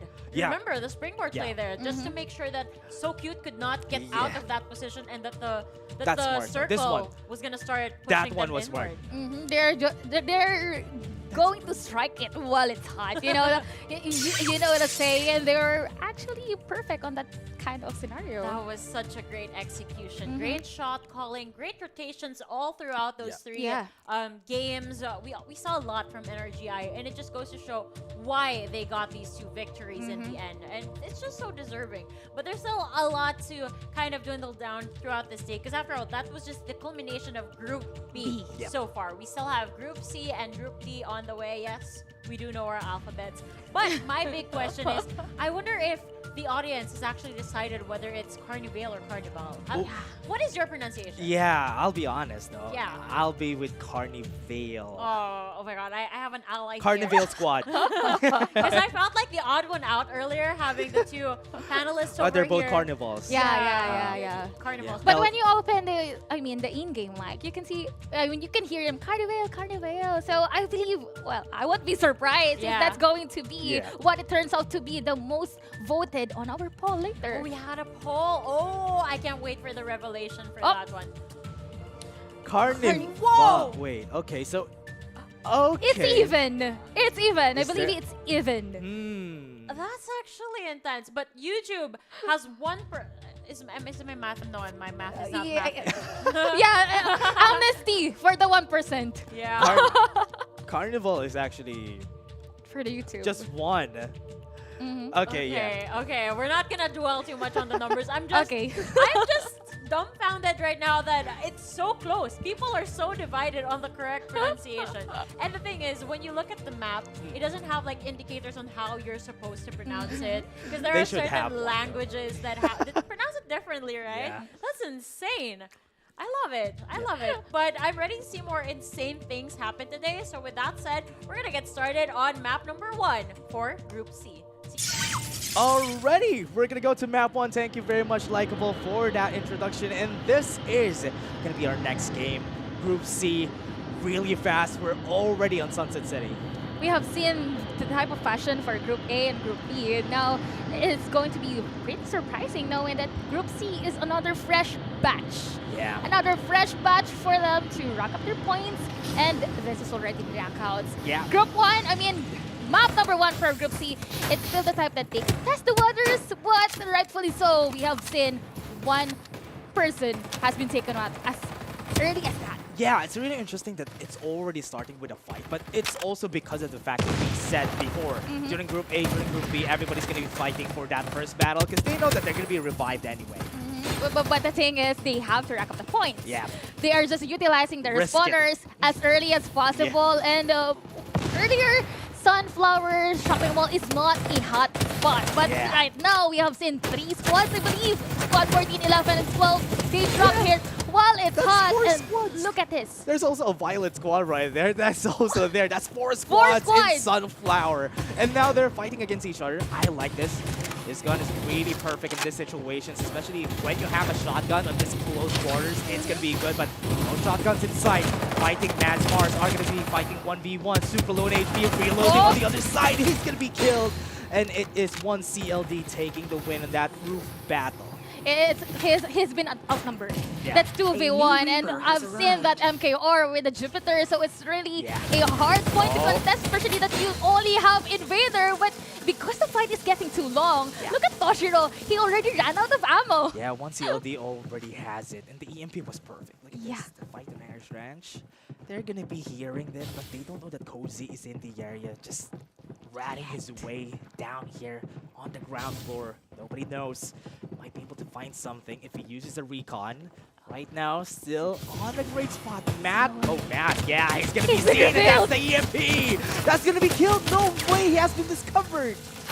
Slowly but surely, but there is no, he doesn't have anyone near that area. Good utilization of EMP, but again, he's been because that MKR is from the up, and I believe he did use his spray and pray. Superhero landing. Yeah, that's perfect. Yeah, but with the landing, they were able to get a kill. But one CLD using the Vision Erosion just to stop them from getting a lot more damage. Just shield up. This is a great protector. That's why Ember is so perfect in this kinds of situations. You can regroup, you can shield up, and the other team needs to run away from that Vision Erosion. Actually, one CLT is already camping. Yeah. On this shopping mall, they want to shop everything and kill whoever is going to go back right here. As we have mentioned, respawners are still up, but assuming that C8E already consumed theirs, so they just have to camp in here. Especially if they are going to revive their fallen comrades. Yeah, Code. Is that Python or C++? I don't know. But Code might be able to get a better position on the top side. Gonna go to the roof, and they are fighting. They're gonna go in, dashes in, and that's a kill with an EMP. Stops them from doing more, and Lexi falls down. That's one CLD taking the W on the Sunflower Shopping Mall. And they are the winners. They were able to rotate finally because they have been crowned the champion for that shopping mall. And rightfully so, this is the perfect scenario for Irish Trash to see the hot drop. Hazel taking enough damage, but would he be able to go out and survive? Oh, he's not going to survive even with the off the camo. That was not good. And now NCGW are going to see Kotaro running around with the Blazing Infantry. He was able to survive though. though. His teammate died, but at least he was able to survive. He was able to survive and just a tiny life left. Yeah. Already on the brink of death right there. But right now, HLX. No, he's dead. No, he tried to survive, but he got met by Jin, and now. But I believe, well, it's just maybe he still does have the respawn. I hope so. I hope so. He has the respawner, but HSLX does have 2 members already down, so I can see the future now. They are just gonna be staying close to the zone until later on, maybe until last battle. They have to take things slow, especially that they do have points already. And right now, NCGW, on the other hand, would be having the luxury of time to get the loots here on the Power 3 station. Will be cute, on the other hand, using this Ember, just, you know, getting enough shields for their team. But looking through our map, our squads are pretty much diverged as our circle once again is on the top left corner. Okay, what's really scary about that though is most of the squad are in the south and east side of the map, and the zone is pulling on the west northwest side of the map. So they're going to be converging on the Carnival side, which is what is scaring me, because once they converge there, we're going to be seeing a lot of battles. Now we're seeing a battle at the river, really close. Now they still have a mountain in front of them. Still have a lot of HP. It's a good thing that NS47 are dealing a lot of damage against them. They have their own. The War Spider is going to be taking them down. Unfortunately, though, this War Spider won't be able to cross this river because spiders are afraid of water. But the other side of the squad was able to utilize Gunboat pretty well. Well, right now, one TRU, Shaolong Bay. I believe they heard some gunshots and they are willing to go for the third party. No, they're running. Look at that. We're going full Mad Max here. They're chasing each other down. One is running, one is chasing, and they even have a Blazing Infantry in front of them. It's a good thing that they weren't able to see that fight come into fruition, because NCGW just got killed with one. They might be able to find a lot more though, with Volpe losing damage. I like this. He's using the AK. Not hitting most of his shots, but here comes the Blazing Infantry. It won't be a problem anymore. They're going to be starting this out. Matt is trying his best to get a shield recharge. Here he comes. He comes in front, not even using the EMP. Volpe in front of him. Here comes the ultimate. He does have it. Now with 12 bullets on the AK, he just needs to hit every shot, and he was able to hit one with a bar, but it wasn't enough. Mutt punishes him right there. Just when we thought it's going to be a clutch move for our Ember right there, but it was being taken down by this nice respawner. G. Well, yeah, he could still drop again onto that exact spot, though I feel like he should learn his lesson. He should wait for the other members of Wing to go and be his backup, and rightfully so, it's going to be 2v1. beside the mountain. They're going to be seeing each other though. And Man is going to be fighting here on 1v2. Not a good spot to be in the open field. He got the kill. And that's Toxic Tomato was able to get one in the end. Now at least they're going to be going to get some resources after that fight. Well, actually, that's revenge for taking down Wolfie, for making Wolfie use the respawner, and well, a good initiation for Wing is just that Wolfie should learn his lesson, not to dive in, especially if you don't have the proper vision for your opponent. And right now, jumping onto the other side of the map, Novatorium, on the other hand, is not really a chaotic zone. For now, unless Tamayo would look on his back. Okay, I thought they're going to be fighting each other. It's a good thing that they backed away. Now, one of the things that I like about this group already is that I'm seeing a lot of phantoms. I'm seeing a lot of phantoms. That's good. I want to see a lot of phantom action here, a lot of snipers, because that's what we were lacking from the other groups now. Already have the ultimate fatal volley. Super kill, fighting against two. Not going to be able to survive for so long, but Rambo died, and that's it. NRX was able to take down one, but Wing is at the area. This squad might be met by their adversaries.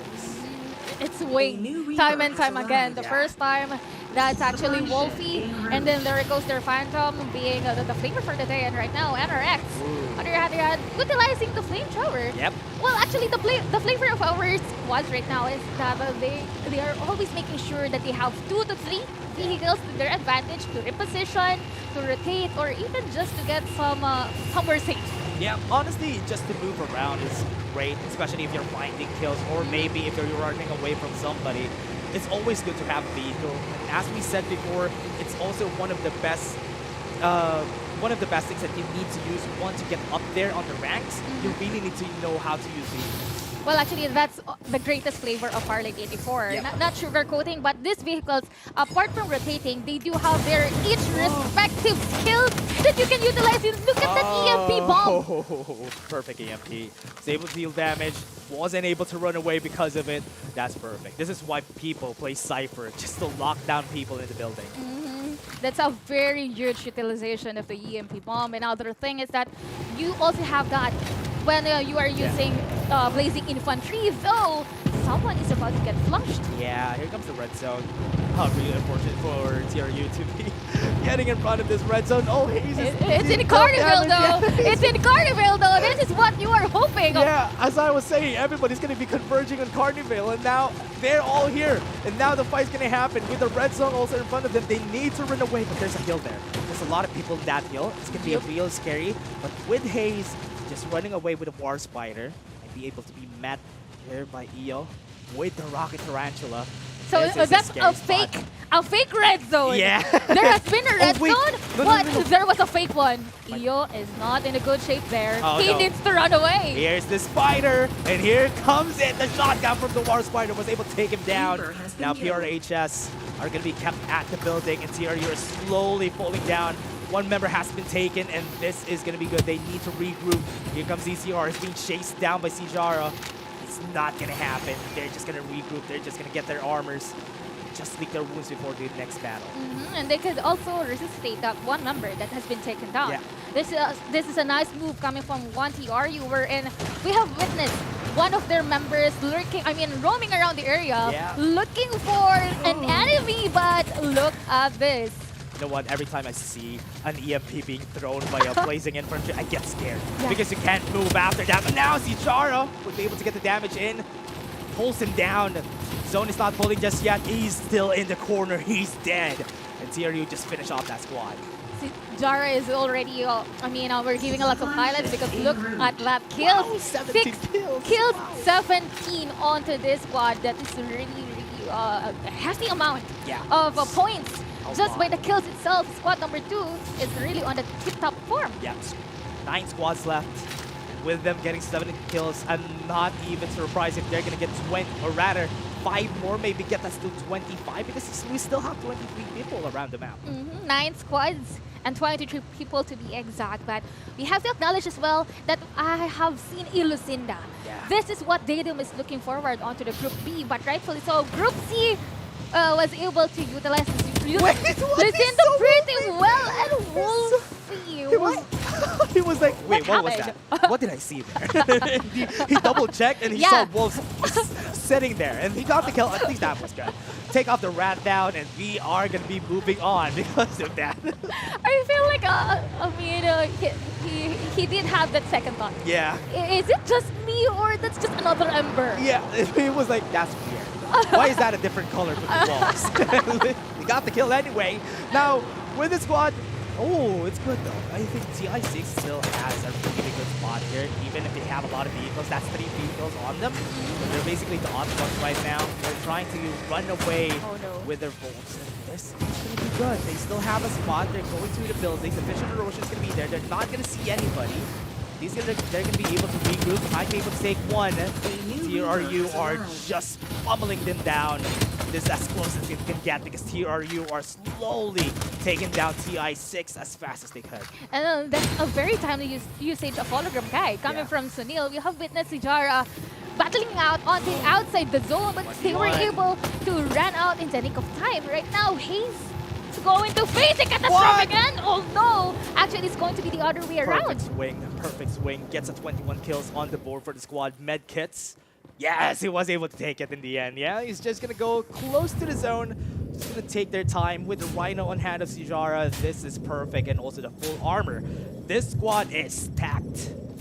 Wow, this is something to look forward to. This squad is, it's just the start of the round, but they are very consistent when it comes to performance, and they are not just taking it slow. Yeah. They are from one skirmish to another, especially that they do have a pretty decent arsenal. Yeah, this looks like a fast game though. Just because of the amount of kills that this squad has been doing. Might be the same as what happened during Group A. There's a squad just destroying everybody, and that's why the games were quite fast compared to Group B.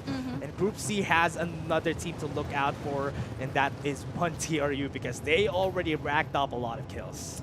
And well, after that, after racking up the kills, when the zone is already closing, they could change their playstyle. They could actually take it slow. They could just wait for the other squads to finish themselves off, especially that we do have 5 squads left.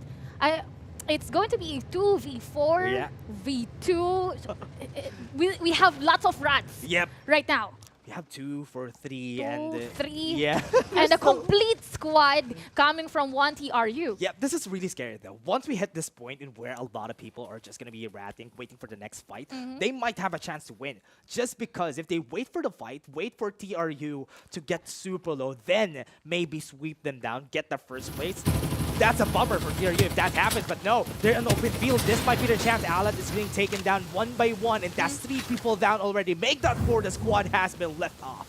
It's really a catastrophic type of ending for the Kaya squad, but still, one TRU who's gonna fight against them consistently from the 21 kills. Right now, they have wiped out an entire squad, 25 points onto their hand, and they're going for that Irish Ratch. Yeah, man, the Predators are looking for the next prey, and they are just using the perfect vehicle for that. But what's unfortunate about this is that VGP1 might be meeting with NRGB later on. They're all on that side, so this is not good. Once they get close on one TRU, they're going to be going to the spot. This spot is perfect, because when they're on the hill, on the mountain, this is an open field. Iris Ranch is just an open, flat field, and it's bad when you're there. Well, that's actually one of the reasons why Likeable doesn't like this precise position on this map. But I have witnessed there's a rat. That's squad number 4. His name is Fight Hard, I believe. So you really need to fight hard for placement, my friend. As one TRU is already looking for another squad to fight over, but look at that, Cozy, nice G. The squads that are not complete are fighting each other. You have to help each other. But no, Cozy 1v1. With the Rhino. Not going to be able to take it. The Rhino wasn't able to hit a shot. And now he doesn't have any more reloads. Oh no, the mag has been replenished, and Fight Hard was able to get the kill there. And as we said, even if you're a rat, you might be able to win. He was able to fight really hard. At least. Onto that one, and look at that. The other members of his squad wasn't able to land a kill, but by barely surviving was able to take down 2, but this could be one of our last bastions. Here comes the MVP, or rather the EMP coming out, and they are not going to be able to move. They are gonna fall down. The Cypher is looking for the next kill, and Xiaolong might be taken down, and that's perfect. The timing for 1TRU. Now they are looking for the last one, the last squad. And as you said during the start of his game, he's fighting hard for that placement. You are really imbibing your name, my friend. You are really fighting hard, but he already revealed his position. He doesn't need to win anyway. He needs to fight hard. Take that one. Show how good you are, guy. He was able to take down one. That's perfect. Fight hard. He's going to run away. Might be able to take down two. Two is going to be good. One is okay. Two is perfect. Okay, Tamayo took him down. And that's the end of it. 1TRU finishes the match with 30 kills, everybody. What? Woo!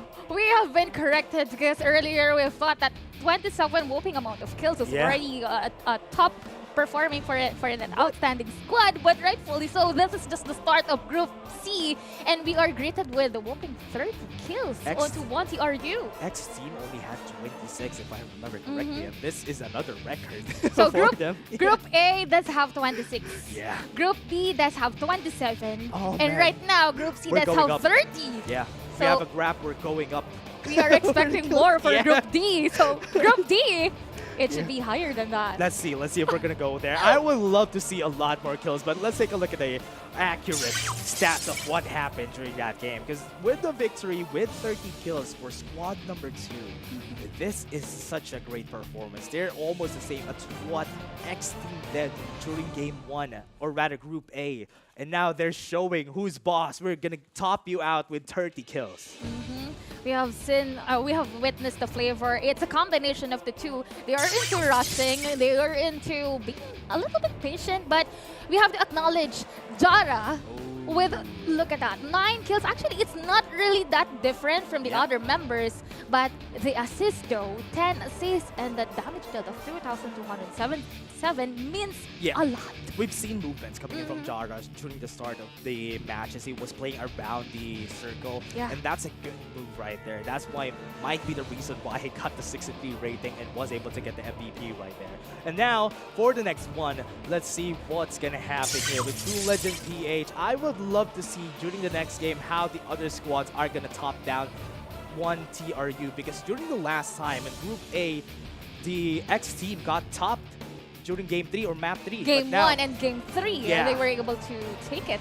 But right now, after 1TRU, we have NS47 with just 2 kills. Our Rad, especially Fight Hard, was able to land the plays for his team, followed by our third placer VGP1, who does also have 2 kills. Yeah, and I really love how Fight Hard fought that. He showed that he might be able to take a kill. He took one. That's enough. Yeah. That's enough. That's already showed them that they're not afraid of taking kills. And now, with what we've seen from that game, we also were looking, or at least looking forward to 1CLD during this game, but they weren't able to really place that high because they got met by 1TRU as early. And then they were eliminated, wiped as early as that. But the good thing here, or the silver lining rather, is that they were able to have 13 points for their squad. Yeah, that's still part of their points. And also, that's great. And also, TI6, I don't want to discount the squad because they were also able to get a lot of kills during that game. And this other squads got taken down really fast during the game. I think during the start of the game, we had a lot of banters, a lot of fight in Sunflower Shopping Mall. And this is the squads that were there. Yeah, they have been wiped out by 1TRU. Yeah. Because 1TRU did really love to shop onto that Sunflower Shopping Mall. They have stayed for, let's say, 3 minutes or so. They were on a sale on Sunflower Shopping Mall. That's why they were there shopping for kills. And it was perfect for them. At least they got 30, 30 kills from there. They know the assignment. Yep. They know that they have to be on the top and get as many kills as possible. They have, well, I believe they haven't take advantage of the respawners because in the first place, they weren't eliminated. Yeah, and also what's perfect about that, though, is they know their high ground. And that's the reason why 1TRU won those fights. But again, everybody, that was just our Map 1. We still have Map 2 and Map 3. We're just going to be taking a short break. See you guys in just a bit.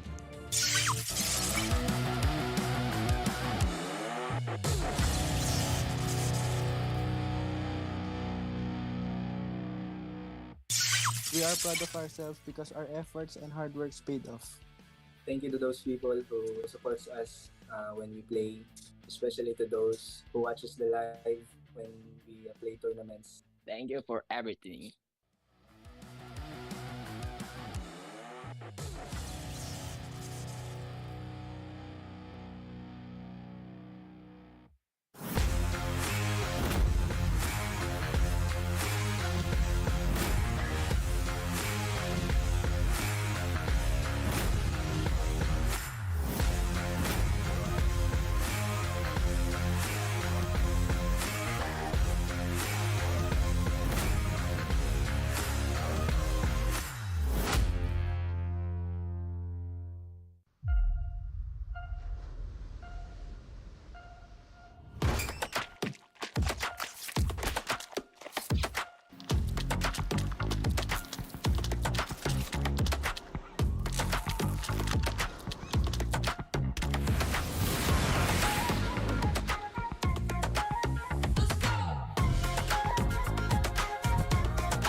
Lucinda's trade is only open to the first buyer who arrives. Capsulers, fight for your desire. Let's go. Never back down, and I never run. Coming last place, that was never fun. Time to elevate. Looks like we gotta make it harder. Let me see who's the lucky one. I'ma let it go. Let them taste the power of new vehicles. Time to lose control. Time to fly. I never Time to miss. start the show. Yeah. 5, 4, 3, 2, we gon' run it up. No days off. Precision bombing. One shot, so you better not miss. Night, sweetheart. One shot, so you better not miss. Fire hazard. Emergency team, go! Love doesn't just explode once.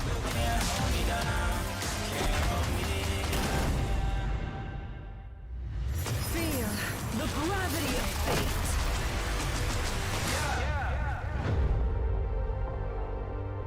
One shot, so you better not miss.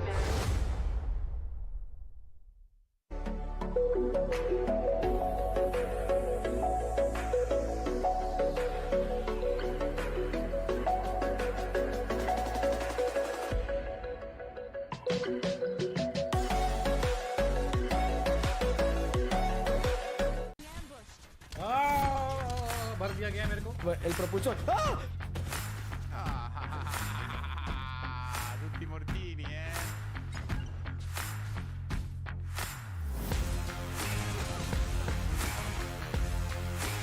Saco bomba contigo. Granada por tuya contigo. Distrutto.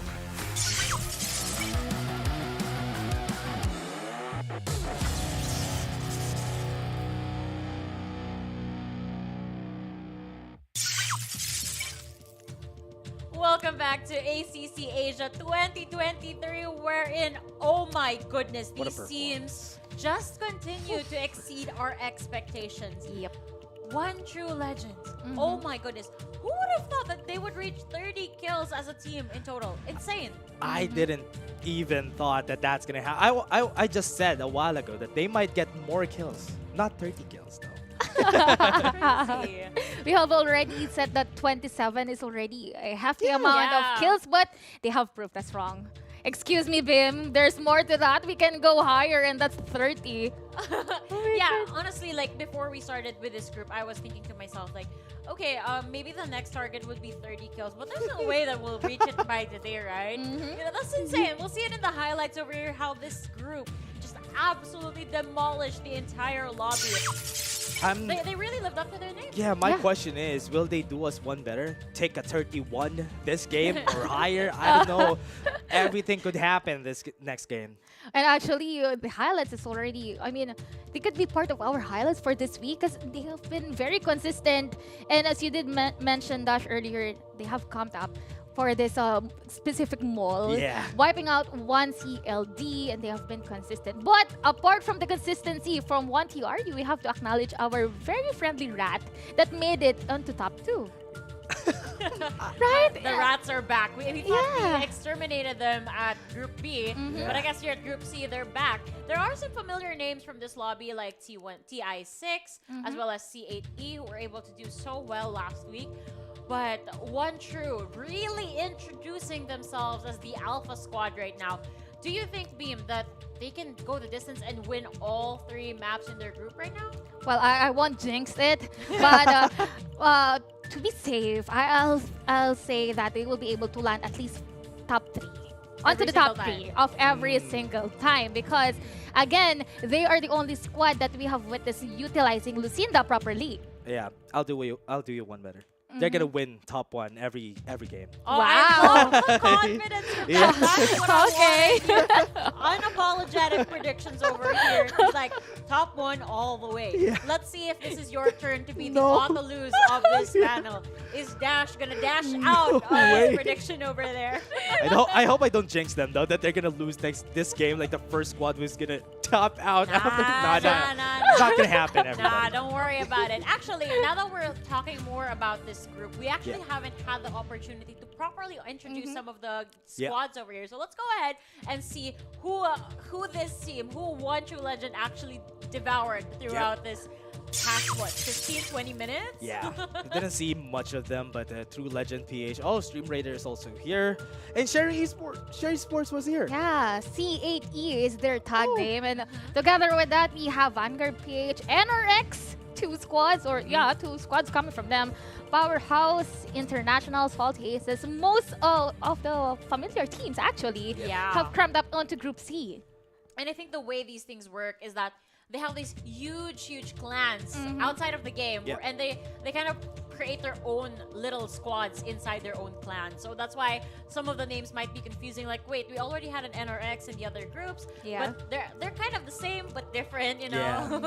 Yeah, it's like different squads are right there for them. That's why it's really nice to see. I've seen a lot of NCGs from Group A and Group B, and it's really nice. Like, this is the Mage squad, this is the Knight squad, whatever. And that's what's happening here. No, this squad has no rules. What's more surprising is that if and only if they would be the one that's topping off each group. Like, for example, would NRX be able to be the victorious onto Group A, B, and C? Who knows? Yeah, that's gonna be really intense. I mean, it just goes to show that you learn a lot from the clans, even though they're not in your specific squad, right? Yeah. You learn from each other, and that's what these teams are trying to prove to us. Every single game that we're out here, we're improving, we're picking up something new, we're adapting, we're evolving. I'm using a lot of words over here, but basically what I'm trying to say is they're all growing, and that's what we love to see on here on the panel. And they're getting better and better. Every game we're seeing better and better strategies, and now we're seeing a Lucinda effectively used by the team who won. And we don't see that a lot because people don't like Lucinda because Absolute Gravity could be destroyed easily. That's why people don't want it, but they forget about her incendiary grenade, and that is the is the reason why she's so strong. It's a slow burn, Yeah. wherein if you stayed for that long, it could be very lethal for that enemy that is in the area. And another thing, Lucinda and Cypher, I believe, is a good combination. That's true. I agree with you there. I think that some of the teams really have to understand as well that the combination of the ability, or what we like to call ability shuffle in the game, is so essential. Yep. It's gonna dictate the pace of how your clash is gonna be, because if you throw in your abilities at the right moment, then it's gonna spell doom for your enemies right away. Yeah, and also because they get destroyed, especially for the EMPs, flushing out angles, flushing out the buildings, especially when the zone goes to buildings. EMP to an absolute gravity, I would love to see that. I would love to see different compositions to all together. I've seen a Watchman last group, and I was like, what is this? Why is there a Watchman here? Well, if we're looking for a new flavor, how about the dark side? I feel like Duckside is the unofficial mascot of Farlight 84. After all, he's He dresses the part. animal Yeah. in the game, right? I mean, even with the new skin that they released, The Arctic, penguin? Yeah, the The penguin. penguin, that's so cute. He's way too friendly. How can you shoot a penguin? But you know, the flop side is his hitbox is too big. Yeah. That's why not all of them is utilizing this one. Although his passive is kind of tricky because he can double up the shield. So he could be really the superhero that will absorb all of the bullets for the entire team. I honestly want to see maybe a different timeline in where Darkside was meta. Because if ever we have a timeline where Darkside is meta, that would be perfect. Because at least everybody's just going to use the shields in front of them and shooting everybody. Not only that, you'll have a bunch of ducks in the lobby. Yeah. And now So that you cute. mentioned it, I just noticed that for the defenders, you're right, Ember is the slimmest hitbox He is. available Yeah. compared to the other defenders. Yeah. That's why honestly people prefer Ember a lot, and they all also get the same. Actually, they get the same passive, the passive levels, and that's why Ember's so good because he's slim. He gets extra HP. Perfect. Yeah. What can you ask for, right? Yeah. I'm just so amused because last week when we were drafting up what compositions we think were gonna be at the meta, Yeah. I always expected a Moy because we kept Ooh, seeing it yeah. over and over again. But they're dictating another new meta this week. That's true. So I don't know if they're gonna bring something new to the table tomorrow, but we're still in Group C, so there's still a lot to expect. But so far, again, we've cast our predictions on the side of One True over here, or True Legends PH. I just wonder if there's gonna be a squad. If, in your opinion, is there gonna be a squad that can actually contest them from this group?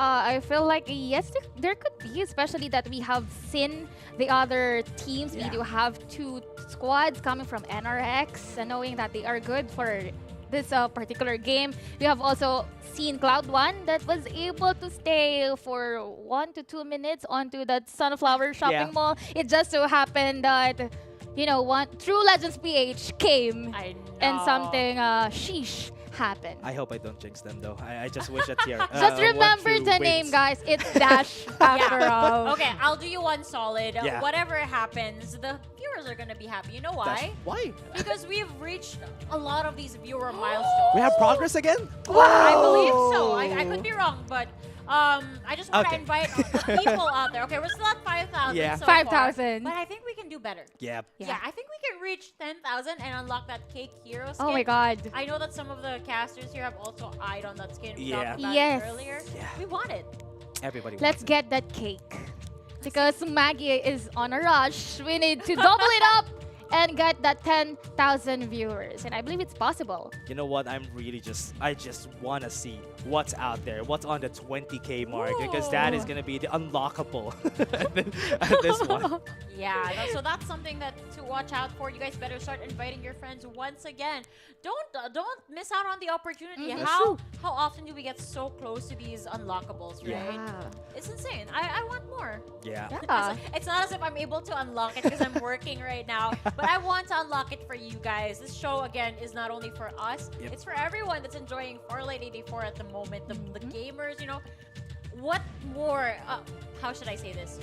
isn't it the best feeling to have that glory with the Oh. play that you're building in the game, Yeah. especially now that this is the first ACC at Asia? Yeah, and I would love to see a lot more progress, especially for our community. And the Farlight community itself, it's always growing. A lot of people have been playing it, and I'm loving it. Especially when people turn on the chat, or rather, turn on the proximity chat. I love that. Yeah, well, even before dropping, Yeah. you can already hear them, or even in the lobby. It's very warm. You guys are making friends. Yeah. Energetic. I love it. It's very welcoming, actually. I agree. I agree. I mean, so welcome to the fact that whenever I'm in the lobby, all I'll hear is, "Come on, guys, drop at Carnival." Carnival. Yeah, Oh. however you pronounce it, they're so welcoming. Yeah. They're so welcoming Yeah, for a and the thing gunfight. is, this is actually true. The moment that we have filled in the squad, the next thing we are going to have new friends. We have added up, and then finally we can be friends. Yeah, and what's great about that is the people who say that they want to drop Carnival. I'm not gonna drop in Carnival. Yeah, for but sure. but you can join the fun, right? You will say, okay, let's go drop Carnival, but the other thing is, you're not going to drop there. Yeah, Why and- would I? And for sure, you're gonna get if, for example, you're a new player, you go to Carnival, you're gonna get destroyed if you go there early. But think twice. yeah, honestly, it's the best training. If ever you're starting yeah. off, that's the best training to start off. I agree. And not only that, if you don't want to jump into a Battle Royale mode, we do have other game modes Yeah. in Farlight Yes. 84. That's We true. have death matches, we have the training grounds as well. Yeah. So you can warm up a little bit, little by little, before you actually hop on an official game and get your rank points in. It's so important to really warm the aim up. And speaking of, again, I want to reiterate, we're on mobile devices right now Yeah. for this Yes. competition. How is it possible that they're able to hit these shots? Yeah, honestly, I am not really a great mobile player. That's why I'm surprised how people are so good at this. Because when I play at mobile, I don't know how they do it. I was like, They could have gone after the three fingers, Yeah. claw fingers. But the good thing is, because Farlight 84's dev really love the community, I've seen that they are going for the reverse gyro. oh yeah, that's Wherein you can control. It is more Just tilt it, flexible. right? Yeah, Yeah. it's more flexible for the mobile users. Like they can just tilt it. Yep. They could adjust the scope. So, I mean, it's really rare for the developers to listen and very, I love you know, it, yeah. very quick to adapt to whatever is the voice of the community. We're not gonna have a problem. Farlight 84 has got us. But more so, okay, let's go back to the match that we just witnessed. Let's talk about the rotations. Any particular rotations you guys were very happy about? Here we go again with the drop points and the final circles that we weren't really hoping for. Well, actually, we have witnessed your favorite spot. We're Your in. favorite spot. We're in. I believe that was 2 squads Yeah. that did fell off short onto that Iris Ranch. Yeah, Oh, I hope we God. don't see that again. I hope it pulls somewhere different. Okay, well, keep your eyes peeled because we're dropping in hot once again into Sunset City. And just let me know who goes to Irish. I'll Then tell you farewell next for game, now. don't worry. Okay, for now, I will bid farewell to you guys. Good luck with your cast. Thank you very much, Likeable. And we're going to get into the game right now, everybody. And we're seeing a squad already. Nope, nobody dropped in Irish Ranch, thankfully. And this is going to be the start of it. This game is going to be going with a lot of people. Is that right? Am I seeing a lot of people in Carnival? Yes, I believe so. That was 4 squads onto Carnival. And after that, this is going to be the next hot shot. Riverview there after the shield generators that they could get. But the thing is, they don't have a proper arsenal yet. Oh, we're seeing Datum right now. Okay, they're fighting on a War Spider overhead a vehicle. They got 1 kill already. This is so good for NCGW. And this is what I like about Riverview Fork. It's a really good field, has some hills, has some mountains, and there's a lot of cover here. So if you want a safe spot, a safe space, this is one of your jobs. Yeah, actually, and the houses are just closely related to I mean, connected Yeah. to each other. And if you did drop there are so many places that you can rotate around and have that shield generator. On the other hand, you have made mention that Carnival is already a hot drop, but fortunately, these squads haven't have any skirmish yet. Although our outstanding squad from our game number 1 is also on this map. One true. Okay, one true is in Carnival, though. I'm afraid. But they are quiet as yeah, of the moment. I'm afraid of everybody who's here because they are already starting. With the Wasteland Hovercraft, they're dealing some damage against VGP1, one of the squads that I'm really rooting for to just maybe win against CRU. This is actually our third squad.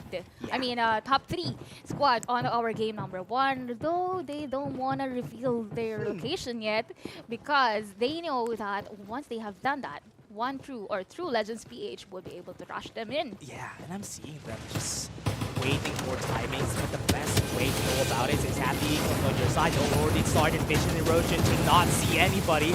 Already starting once here, you are trying their best, but Kyle is doing a lot of damage. Sijara falls, and this would force the members of 1TRU to just fight back, but no, it's not enough. Xiaolong was able to get one. They're gonna continue with this. Perfect way to use the Cypher CMP. They got the kills, and now he's going to be able to finish one. Xiaolong Bei is going to get the kill on him, and it's still not the end. There's still 2 squads right here that are wanting to clean them up. The last one member standing, they're going to drop at the same spot. Hayes is already here. Just when we thought one True or True Legends PH would be eliminated on that skirmish, but their spawners are still enabled. Though NRX on the other hand is still alive and inside that building. It could be lethal for one True or TRU Legends, knowing that 2 squads could be going and putting them in the middle. We have a sale on Sunflower, and Hirsch would get the best price for that kill. And now it's going to be at ZCRH on the top of it. Xiaolong Bei over there.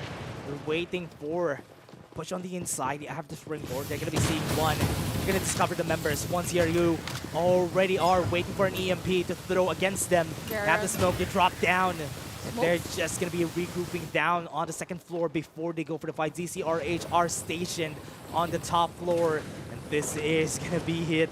They are on the rooftop with Sijara waiting for any stragglers to go in. But they're not going to continue. They're just trapped on this building. It's going to be a mindset type of game wherein you can see a lot of footsteps. You can hear a lot of them. It's just a matter of time before we have witnessed one You were right. falling down there. Yeah, one became impatient, tried to go out, and here comes the absolute gravity with a vision erosion. Perfect combo. They're not going to see anything on both sides. Even once TRU has been EMP'd, no vision. Now on top of the floor, they're on the rooftop. Want to revive their teammate, but it's not enough because they're already at the bottom floor. They are still going for another vision erosion. The EMP has already expired, and they are also going to expire themselves. They're running away from the area, and they are going to be met with Hayes. He's going to be seeing them. Good jumps, good dashes. They're running away. They're still alive for so long. They're not done, but they're going to be done for this one, and that is going to be the kill. Hayes takes one. That's going to be the end of it for this squad because ZCRH are no more. They have been taken down. Yeah, it's about the patience and the counter vision erosion. ZCRH was the first one to utilize the vision erosion, and then right after Hayes was able to utilize his own, and the proper utilization of the EMP was very on point. Yeah, they just reacted, and that's perfect. Now ZCRH, we're going back with their respawners. They're going to be seen, they're going to be met by Xiaolong Bei. Just going to go down and up. Made him out bamboozled. Now he's going to be met again with Xiaolong Bei. He saw it, and he's just going to capitalize. And he's going to be our newest Ripper with that whooping 4 kills and 10 for 1TRU as early as 3 minutes. Are they going to get a 31 maybe? Or going to get another 30? Alan's going to fall down on the other side of the map. And they are just in front because NCGW just caught them lacking. 9 kills onto the side of NCGW. This is actually not part of our top 3 clans. But the thing is, they were able to crawl or get those kills as many as possible. And Matt, I believe that was Matt earlier from game that we're able to land 1 kill. But though moving on to the other side of the map. As they said, show them who you are. And they're showing NRGB. Oh no! Got taken down mid-air. And now it's going to be 1TRU already. 10 kills. Maybe they're not going to top their kills a while ago, but because there's not a lot of squads in the area that they're in. Even in Novatarium, there's nobody there. They're just at the edge of the zone. Yeah, well, actually, they are just going to cap those shields coming from the shield generator. So it's more of a different type of playstyle. They are checking one building to another, but the thing is, there's no one there as NRX would be able to land that blow onto Mamo. TI6 Force Spider is gonna run away, and LHX are just in prime position to just run, get our respawner in, and maybe even able to take down another. But TI6 are just going, converging on one target. That's gonna be the end of it. Super Hate was able to get it. 8 kills, 9 kills, 10 kills from a lot of squads. So it's more of like that game number 1 is just, you know, testing the waters. That's true. For our squads, and rightfully so, they are just proving us wrong. It's not going to be 31, 32, and Dash you would be able to jinx it.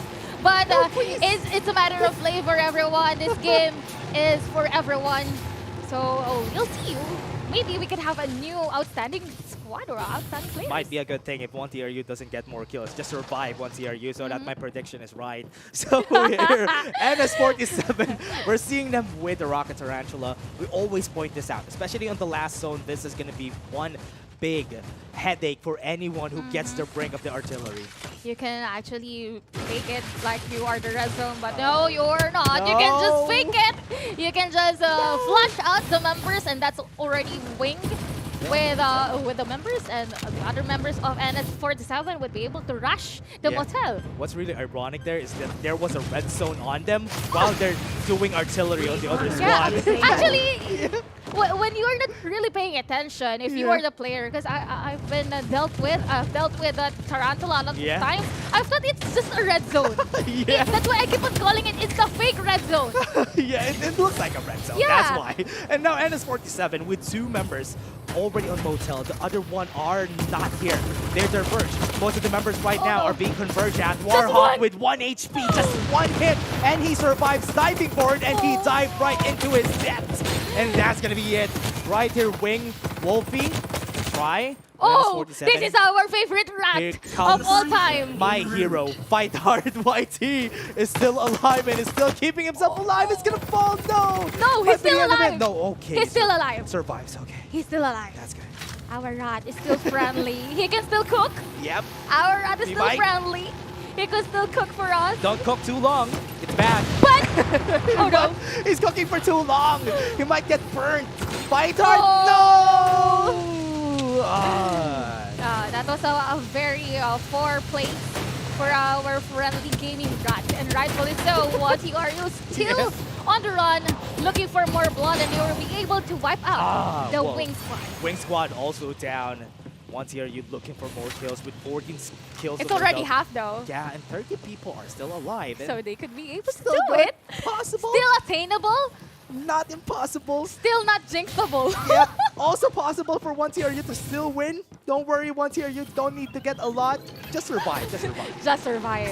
So that Dash name won't be Slash. So that is really a true red zone. That's a red zone. It's not a tarantula. You're seeing a lot. Yeah, it's not your hallucination. That's real. And we're currently watching JNTZ Hazel. Oh no, Hazel. And have you been killed by a red zone? That's my question. Yeah.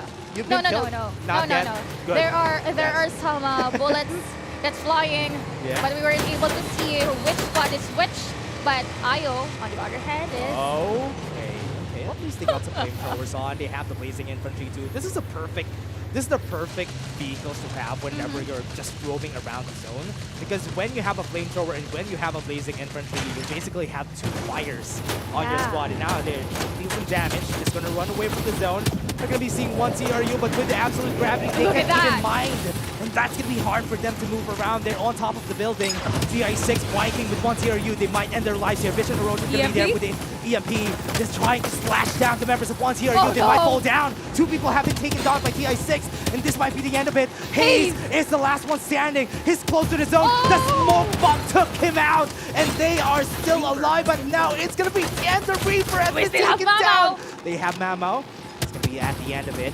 PRHS are going for it on the third party. But it is still down. I think 1TRU is no more. No! I'm giving you the time to absorb what happened to 1TRU, but I'll just stay quiet now. This means that a lot of teams, a lot of squads are promising onto this Group C. And knowing that, we have some highlights for PRHS, and the other thing is we still have Nice T or NTG. Ooh. catch them when they're weak. PRHS might want to take down TI6. They're already out of the contention, and VGP1 is also in front of them. So they're just going to be regrouping, get some resources, resources from the Sunflower Shopping Mall because that's where they were from. Yeah. On the other side, we're seeing Squad Allen. Here doesn't have a lot of shields. This might be bad for them if they cross the river. Actually, it's really not a good idea, especially if you Oh, get down no, onto that Whoopi. riverside. You won't be able to Slowly. be revived Just by keep your swimming. member. But Mary, Just- on the other hand, is being the CCTV, the vision for the side of Salty here. But he's still not able to find out if they will be encountering another squad. Here's the dark side that I'm looking for. Ooh, He was it's able to the get a Katika! shield in. That's gonna be it. Might be able to take some damage, but they're not gonna be surviving for so long. NCGW is just gonna take them all down, and Pain just rain down pain against that squad, and they have been taken off. And one more, the last one is Mary on the other side, at least was able to survive. Mary had that grumpy dark side. Yeah. That was on their side. Unfortunate though, Is he Pain gonna die? already the spotted zone? him, but no, he was able to, use the med kit. Yeah. But it won't be too long. Oh. The zone is already kind of hurting him. Yeah, it's really hard though. Staying in this spot for too long might be his detriment, and that's why he got killed there. In the end, that was the end of it. Now we still have 4 squad with 4 people A on all of complete the squad. squad. I love that. I love this end. But VGPH, on the other hand, I believe they have a good position. Yep. They are outside.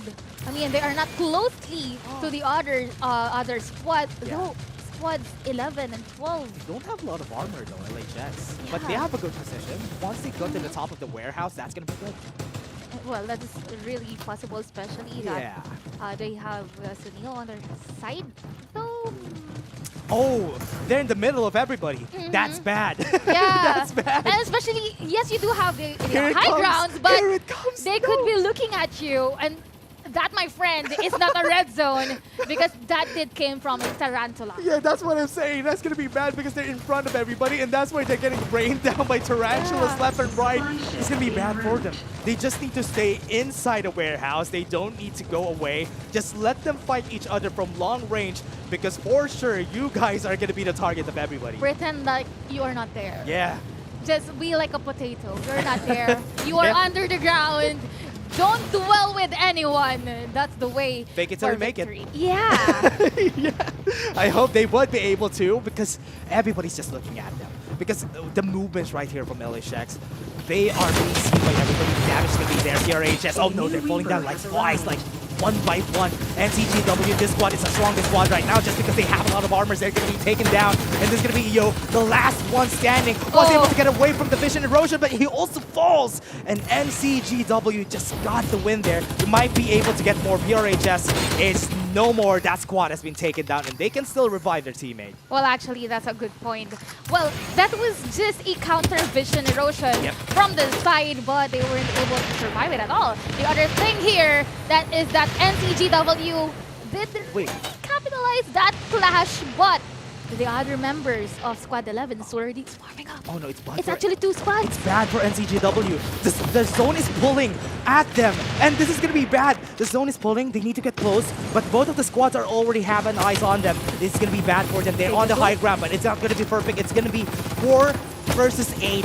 It's not a good position to be in. Pain is fighting against the members of VGP1. It's a good thing that they're not moving around. They can still get the kills here. VGP1, 1 pulls. That's going to be a good advantage for the side of NCGW. But this is also good for LHX because they're the ones who are not fighting them. They just want a third party. Yep, this is the perfect timing to go third party Yeah. because you can kill, you can rack up points, but Whoopi won't be able to survive that one. But look at those kills. Yeah, 19 kills. 19 kills That's for NCGW, and this is really good. Even if they lose this, it's okay. They're Yeah. at top 3. But remember, Pool, he's on the bridge. It's alone. already, it's alone. It's really the green ones. Yeah. You know, it's really the green The ones. green squads. That is really our rats, and right now They can camouflage That's- on the grass.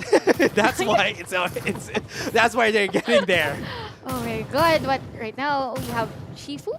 It's going to be 3v4v1. It's a good spot though for VGPH at least, because when they try to fight this, LHX is already on the warehouse, but VGP1 is aware that they're there. It's a 3v3v. 3v2v1 Oh, v3 right. 3-6. Yeah. Yeah, but someone has been revived. Oh, that's good though. Yeah. That's good, that's good. So for MCGW, they would want... Look at them. This is also a good strategy. When they're taking down vehicles, that's also good because nobody would be able to use it, especially MCGW. The zone is pulling ahead of them, and they are just going to get destroyed here. And they were destroyed. The Reaper has been killed in LHX. VGP1 already on top of them. 4 people on the squad, but it is still bad because they don't really have great armors on their side. LHX are being zoned out by the members because they're already in front of them. Vision erosion right there. They need to run away from the EMP just to stay safe. They have to replenish their shields and their health as well, as it has been already depleted. Though the circle is coming to a close. Slowly. Look at that. It's going to be 2v3. So there is no complete squad. Yep, that's perfect. At least they're not all... Nobody is a complete squad. That is good at least. This is going to be chaotic. Yeah, it's going to be a nice fight. No, actually, LHX is a complete squad of 4. Oh, so it's a 4v... 4v3v1. Oh, this is going to be bad. Because with LHX complete, they're going to go to the top. They're going to try, but they are still going to be taken down. One has been taken down. VGP1 with 1 down. This is going to be bad for them. But they are still 3 people. So at least they have 1 down. Good advantage for their side. Sion is running away. Not a lot of shield for this guy. But Sadu is just going to be taken down. VGP1. And that's 1 out of the board. And the squads are still complete. There's still stragglers on their side. And then CGW are closing in. It's going to be 2v1 still. On the other hand, VGP1 is down. LHX has 2 members of LHX rather have met their demise. They are already down to 2 members. Where's Look at Saipul. Saipul is the one It's using just the rocket outside. tarantula too. Yeah, he's just lurking outside. He's just letting the other members to go. I'll be just here to win this. holding my tea. So I'm just He's going to drinking wait. his tea, Yeah. has popcorn, he's Yeah. waiting for them to fight each other. But Nobody knows where he the is. thing is, it's going to be a 3v2, Oh, and he was that's able good. to survive that. Yeah, was able to get the revive, but is that a good thing though? Because they're too late on the reaction. NCGW is already here. They have the damage, they have full armor. This is gonna be bad for Sion. He's down there, and this might be the chance. It's Saipu with full armor, with 1 down. Mud Mars needs to get this shield recharge. Gonna be fighting them. Might have the recon. He has the timing. EMP? He's gonna be there. He's not gonna get close. It's gonna be bad. This 1v1 Saipu is already low in HP. 1 more throw, and this is gonna be it. And that is Mad Mars taking him down with that EMP. Perfect 1v1 at the end. Once again, another rat was able to kind of succeed because they are able to land that top 2. That's good. And another thing is, Dash did jinx our outstanding players onto our game number 1 for this group Sorry, C. it's But very the thing is, we have a new survivors. It's a good It's thing. coming from NCGW. There's this familiar name, Whoopi, onto the squad, which means, and they are already complete right now. They are 4, and they do have a stellar performance. It's a great thing that we see another squad topping out after one was able to win during map 1, and now on map 2 we have a different one. At least Group C is a bit more equal compared to the other groups that we have here, but this is still good. Group C could still be won by anybody. Well, actually, I would like to use the term breathtaking. Yeah. Because it's 1 clash after another, and look at that kills. It's not 30 Dash, but it's 26. still a 26 from Stream Raider. Look at that. Wookie Pain bringing pain to the squads of whoever they are beating, and Mud Mars alongside with Matt. Wow. How is this? This is good. Squad 1 taking the number 1 spot. This is, ideal. Mad Mars getting the MVP during this game. Close. Pain. Yeah, I can feel your pain, because that could have been you. It's me, not you. But look at those assists. Yep. All of the damage dealt was 4 numbers. Oh, and yeah. it's just That's so close to each other. Look at that, 1953, 1950. So it only means that their communication and their distances were just closely related to each other. Yeah, every fight that they've been in, they were there. Yeah. And that's why those KPs that they have is just great. Their participation in those fights were all there. And that is just really what you need when you have a squad like this. You need everybody to be on the same page. Yeah, but they do have this solid foundation and communication. But apart from our outstanding survivors, we do have PRHS, our very friendly rat. Saipul was able rather to bag that second place. And look at the kills. That's a whopping 6.6 kills for them, followed by LHX. Yeah, I honestly respect these guys who stay for too long, not go for any fights, and be able to stay for long on the end battles. And PRHS were just a squad who was able to take it. BGP1 had a chance though, but because they got taken down first, it was not them who was able to bag a third place spot. Actually, their position was pretty good. Yeah. It just so happened that they have easily gave out their position, and that was two squads who did aim for the head of their Cypher. Yep. And then after that, it all fell apart. The other one is on the 7th place, was one TRU or True Legends PH, which I believe did have a good decent amount of points because they were able to get that 15 kills. Yeah, I was about to tell you though, if they just went to survive, they could have went for the end spot, but they just want to get a lot of kills. Because honestly, getting a lot of kills is also a good thing. Yeah. Getting a lot of kills gives you points, and that is the play style here of 1TRU. It's go big or go home. And one of the things that I would like to point out is that they are not really after searching for each and every houses for loots. Yeah. They're after searching for praise, to get some shields, to get those hard-earned arsenal. You have made mention about people shopping in the Sunflower shopping mall, Yeah. and then there comes True Legends PH delivering it. Yeah, it's just free. When you have a sale, when you have a discount, go shopping on Sunflower Shopping Mall, everybody. You'll get a lot for your loadout at least. Well, actually, there are lots of Jupiter 6 in Sunflower That's true. Shopping Mall. And lots of Invader as well. It's just a matter of dropping in hot, taking the risk, so you will be able to get the discount. Yeah, they were able to get it. And once it comes down to it, what I really love about Sunflower is that you have a good spot. After going to Sunflower Shopping Mall, you could go to Todd's Hot Rod, which is also a good spot to get a lot of shield XPs. And that is the reason why during Group A, that was almost always the time for X team. But again, everybody, that was just our map 2. We still have map 3 and Group D after this. But again, we're just going to be taking a short break. I'm Dash and I was here with Bibimbap. See you guys in just a bit.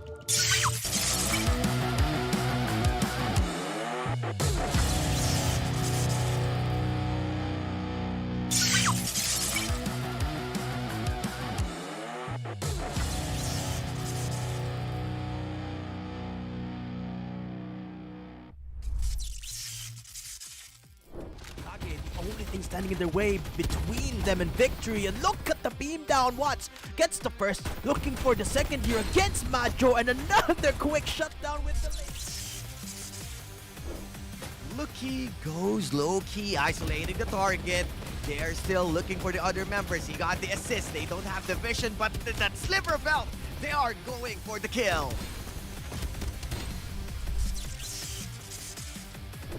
Kage again with the push. That's a jump pad from QT, and that's a quick scope sending Top G down. See, they're running for the hovercraft play, but the invis just not available. MKR with the ult, most them down to dust. This might be the final fights of the battle, and look at the beam down. Xiaolong Bai gets destroyed by Nakage. G in a 3v4, they know they can win this fight. XCTV in a bit of a pinch, and what a knockdown from Kiko. MKR doubles down as well. Fight here for XCTV, they're going down for the chase. Ben on the hover bike. Claudius so low, almost broken down, will be broken down eventually. The Wild Goose chase ends, and Claudius going down. That's what. EMP bomb, they are inside, and Salty's pushing in real hard. They are heating up by the zone, but this is a sweet victory coming in from Salty. Oh, this looks like a Mad Max movie. Maximum efficiency and mad skills to take down Kane. Hi, hello, goodbye with an easy kill.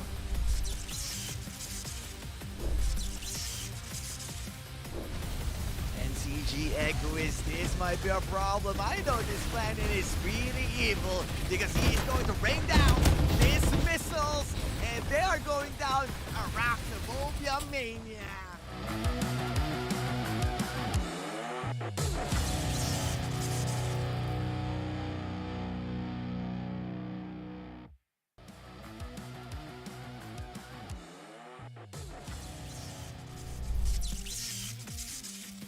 One HP as devastated.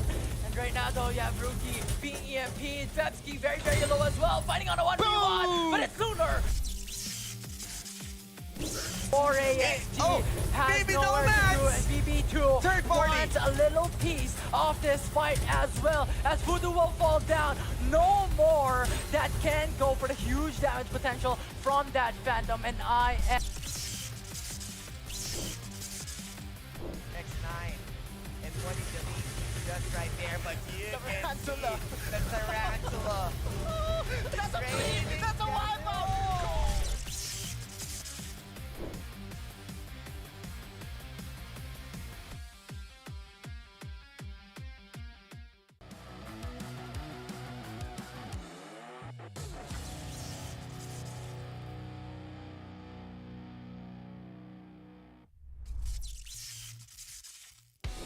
Oh, baby, no match! Third party! A little piece of this fight as well, as Voodoo will fall down.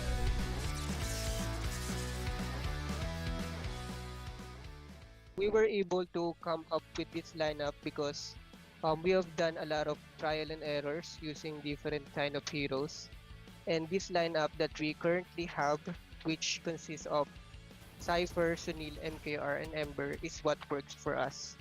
So that's why we chose this lineup. Played a lot of ranked games and tournaments that we were able to know the strength and weaknesses of each other on, and how it helps us building up our strategies. That by playing a lot of games with them, we were able to build up our chemistry. I just giving some ideas, and they are actually helping me.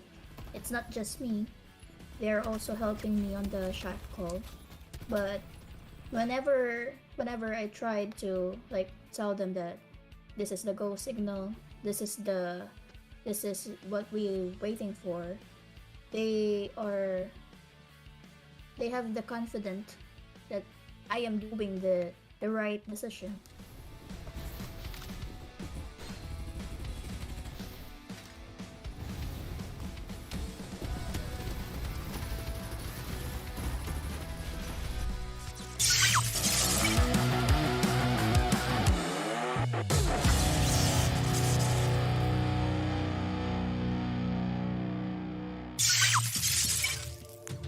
We are back over here at ACC Asia 2023, wherein it is a good day to be a Duckside fan.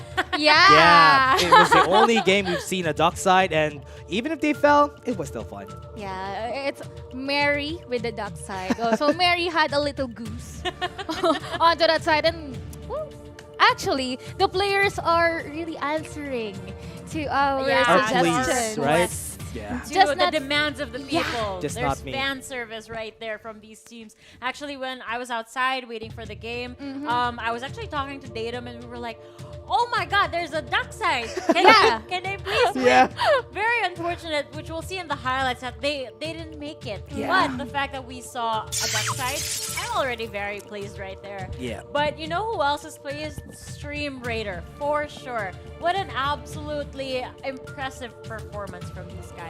And I gotta mention that in the previous games that we saw from other teams as well, it was always the theme of having 3 squads left with 12 members on the board, or 12 players on the board. But now it's 4 squads left with 16 complete squads still remaining. They ended with 16 players, right? Yeah. Then they ended with 3, 2, 1, whatever. But at least it's not 4 people versus everybody, which is honestly nice. Still, yeah. And well, actually, like to tell you the story, we have another rat that was able to bag this round, and that was from PRHS under the name of Cyborg. Yeah. The thing is, I always remember these rats because they were able to land at perfect place and even punch a kill onto the enemy squad, and that's really a poison. Yeah. Right? Yeah. I mean, okay, if we're being completely honest over here, isn't there like a glimmer of hope every time we see a rat that Yeah. maybe they can clutch this? Maybe, just maybe. Yeah, you can do it. And like we are searching, we are rooting for that rat. Everybody does root for the underdog, right? That's why. The under rat. Yeah. And here comes the dark side. Look at the highlight there. The dark side tried his best. Bree tried everything during that fight, but because of his hitbox, when Pain went in at his back, he was dead. Yeah, but again, thank you so much for the duck tip. Thank you That's all very I'm much. gonna say there. Hopefully we see more down the line for this group. Whether it's not a duck side, maybe it's something else like more Lucindas. We saw a Watchman already. Captain maybe makes an appearance. My own homegirl Sienna. would Yeah, I would love to as see well. Sienna. Especially, it's very risky to resuscitate or revive someone that has been done. But if they were really able to utilize Medix on a perfect timing, on a perfect scenario, it could be a game changer. I mean, especially with the last fight that we did see. They were trying to revive on the roof of the warehouse. And it did push through in the end. But if imagine if you were able to get a Sienna with a Medi-X live by the end of the circle. So you have all hands on deck to defend your teammates while they're being revived by the drone itself. Honestly, it's perfect whenever you have a Sienna on those kinds of situations, especially on the last part of the game. But I'd like to point out Lucinda always comes on top here on this game. And what I love about Group C is that the way they use the Absolute Gravity together with the EMP is just perfect. Every time. They can't even move. They can't even be bothered to take down the Absolute Gravity because what are you going to do? Are you going to run away? Are you going to hit the Absolute Gravity, then reload? It's such a hard decision.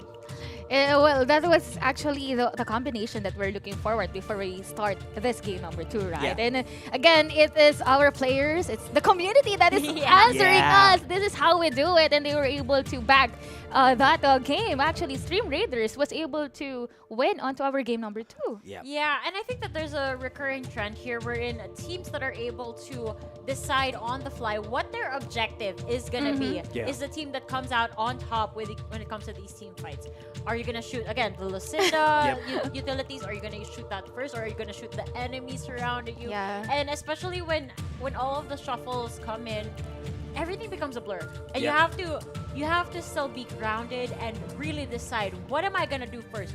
Am I going to engage in this gunfight? Am I going to run away? Am I going to shoot the utility? Am I going to revive my friend over here? So many decisions to make. Yeah, and the longer we have this, this is what I love about this game, though. Farlight 84 has this, you need to think. That's why I love it so much. It's like I'm playing a different... I need to think whenever those utilities are being thrown at me. And every time that keeps you sharp. I like that. Yeah, I like you need to really be attentive to everything, especially if there comes the vision erosion coming from this Ember. Is it a decoy? Or is it a way to employ, or are they going all out inside the dome, or are they going to sneak out? Exactly. Are they going to wrap around, or are they staying inside? Especially since the meta right now isn't to have scouts on your team, so you're not entirely sure what's happening once the vision erosion starts over there. But okay, I gotta address one of the elephants in the room. True Legend didn't make it. I'm so sorry. I'm so sorry. His name is Slash now. Slash, not the Dash. I'm so sorry, guys, because I was thinking they were getting kills though during this map. They were getting a lot of kills, and I was like, they might be able to get this, but actually, they made it halfway. Yep. They got 15 or 15, but because of Dash. Sorry, guys. No, Just win the next game. It's okay. It was very unfortunate because all of the other teams started ganging up on them, and it was just impossible to get out of that scenario. Exactly. Let's take a look if Dash's luck will continue with this team. Please. Or maybe True Legends PH will prove us wrong this time around. See you guys again later. Yep. Enjoy your cast. Thanks, Likeable. And again, it was... Let's make it a 2 out of 3, though. Maybe we get it to a 2 out of 3 for one TRU, but I highly doubt that because the other teams are pushing themselves up. They have finally found their balance onto the equilibrium. That's why it's kind of impossible, though. As I did mention, it's still possible for them to land on the final top 3, though. We're currently looking at our outstanding players that they dropped onto a very kind of safe place. Really far away, though. Most of the players haven't dropped really far away from Riverview, the southeast part of the map. Nobody dropped there. I'm really surprised because the capsule is just moving horizontal towards the map, and it's really hard to go there. But that could have been the safest spot in this fight. VGP1 already fighting, but focusing EO. It's going to be the rats versus the last rat that we have seen. Squad number 4 versus squad number 12. Though that's just one member of squad number 4. And look at that. Zzz, would be finally taking a sleep. Oh, is that an invader I'm seeing from Fight Hard? Yeah, I that's think actually... he's playing with an invader. He's playing with fire there for EO too, and that's a lot of damage.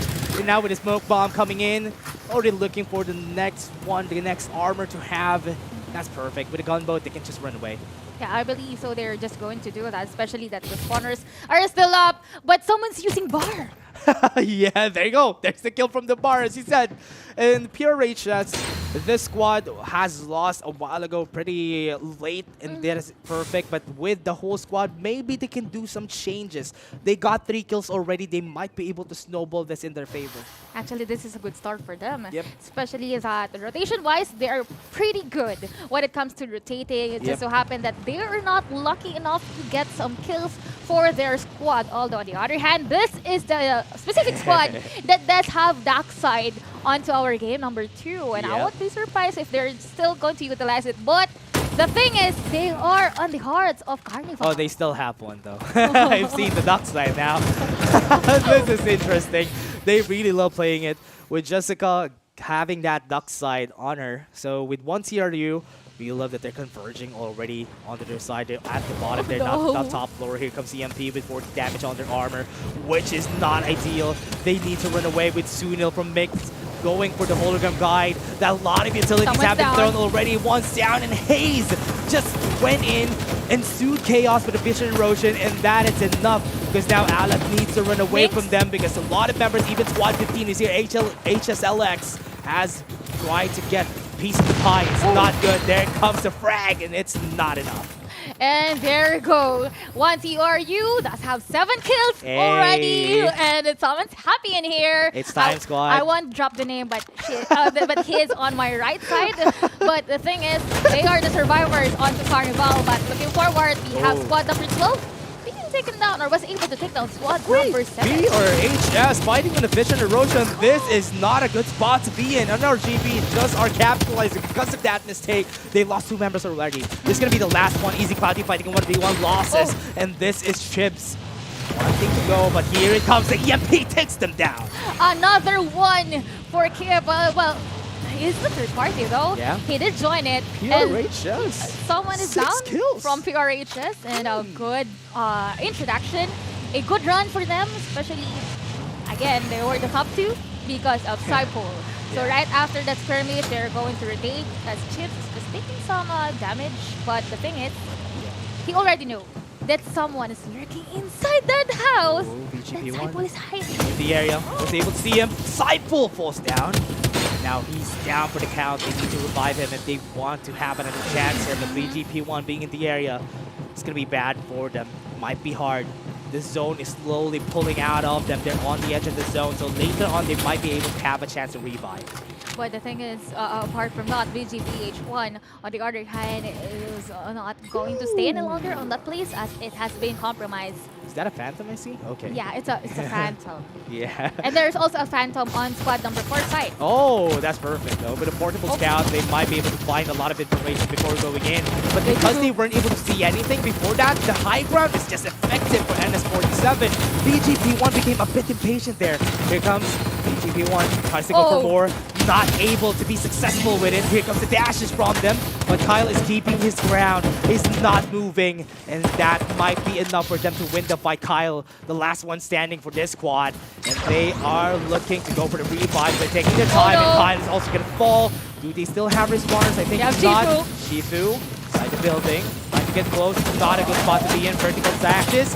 It's not going to be enough for him to win with 1 HP. He falls in 1 punch to the face. And NS47 ends it.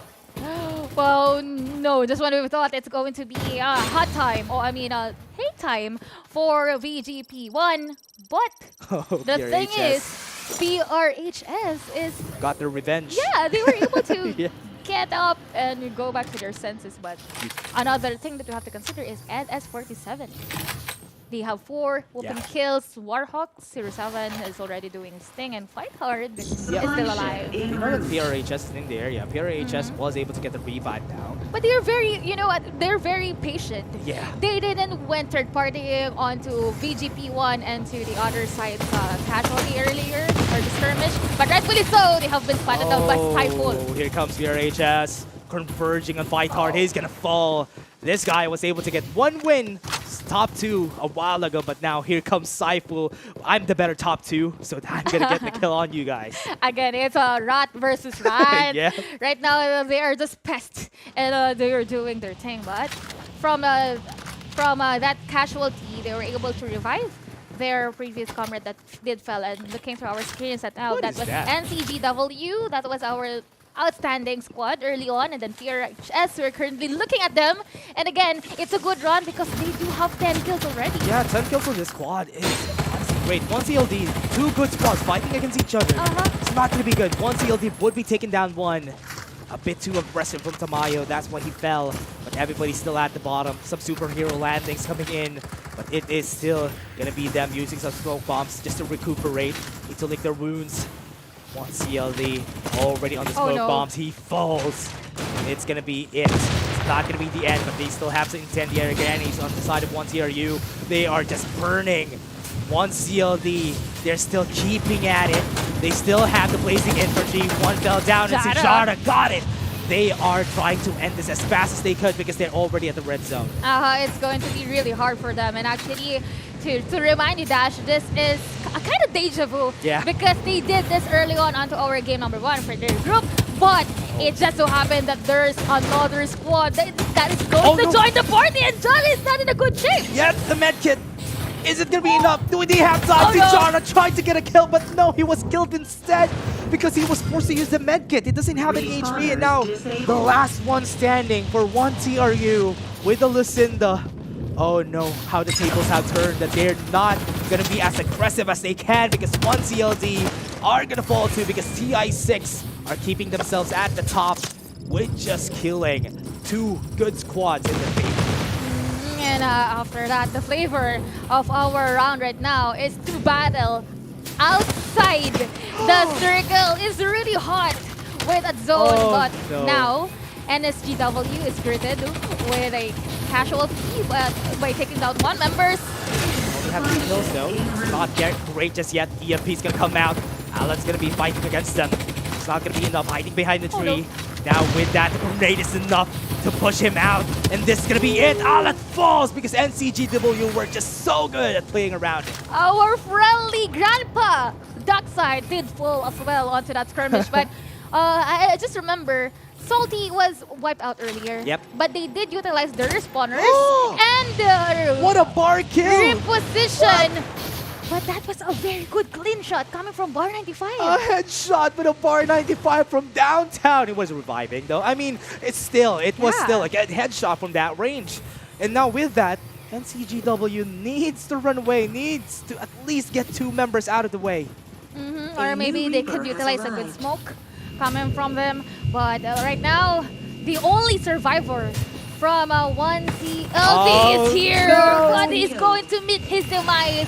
A super kill would be able to bag that kill. You know what? TI6 has been doing well. Even though they're not getting a lot of kills, at least they are 4 members strong. Here comes the absolute gravity. It's gonna be bad. They try to move around. Here they come. 1 TRU. Xiaolong Bei was able to get 1. He wasn't expecting that to happen. He's gonna be burnt to the ground. It's enough. And TI6 will be meeting against Xiaolong Bei. He wants revenge for his teammates. Here comes the vision erosion. Needs to run away from it. Goodbye. Now they hear where the dashes were. He still has a flamethrower in his hands. Wait. It's not working. No. Wait. He's just hiding. He's just hiding. Nobody's gonna know that he's there. Hiding. You know what? I have a trivia. This is what Datum and I played a game, and we were just staying on this this shotgun, and nobody's gonna know. Well, actually, they could, so long as they are just going to double them. They're going to check. But look at Xiaolong Bei. The incendiary didn't hit. If it hit, it could have been great. But because they're still staying outside zone, it's still far away. They might have a chance here. 1 is being revived. 1 is trying for it, so TI6 still has a chance. It's just that 1 TRU made it hard for them. But the other thing is, you have to consider as well the circle. It's really Super far. Yeah, it's far, and the thing is, it's really hurting them. That damage won't be enough though. Zadu with this Tarantula again, but was he able to deal some damage? Nah, he wasn't able to. But NS47 probably are on buildings, that's why they're not doing a lot of damage here in this fight. But look at Squad 1. Squad 1 slowly closing in Squad 4, which might be a bit scary here because in this zone, on the top of Todd's Hot Rod, it would be hard to fight against them. As long as they're there on where Squad 1 is, they have a good spot, a good passageway going to Todd's Hot Rod. It's a battle of fortitude as well. Oh, we have two! We have two Tarantula! That's why those fake red zones are like that! Yeah, it's really hard to move around. You just need to snipe whoever is in that Rocket Tarantula. But you don't have vision. Warhawk can't even see them. It's just wild guess. I mean, you can't even see the head. Yep. It's hard. They're really far away. Yeah. And the thing is, the barrier is way too high. That's why their only option is to go rush in. They got vision though. Zadu and Cyan knows that they are getting close. This is a bad spot for them.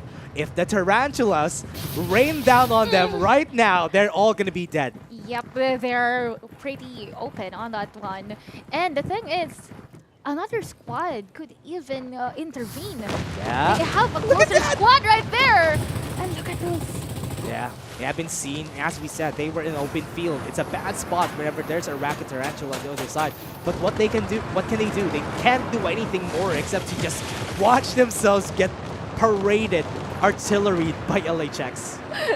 We already point out that the Tarantula is already a problem. What more with the turret that could also deal some damage, and this is Farlight 84 for you. You should utilize your vehicle pretty well. One more.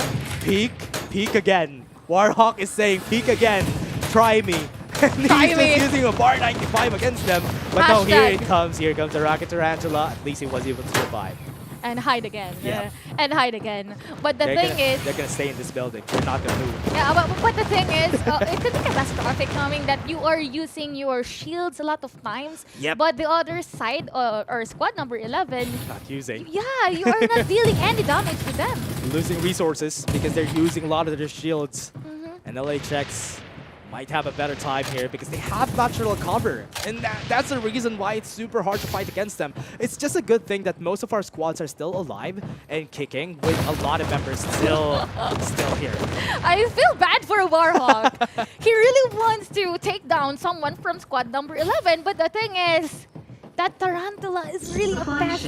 And won't be giving him enough time, but though squad 11 got impatient. Yeah, and I think they need to move around the circle because the circle is slowly closing in and they can stay on this spot now. With LHX moving around, at least some damage have been dealt, and this might be their time to just bail out, get to the other building. Yeah, well, actually, that's a good call for them. Yep. They have two Tarantulas, and then I've seen, I think that's a gunboat, yeah? That's a gunboat there. That's a lot of rockets. There's this rotating.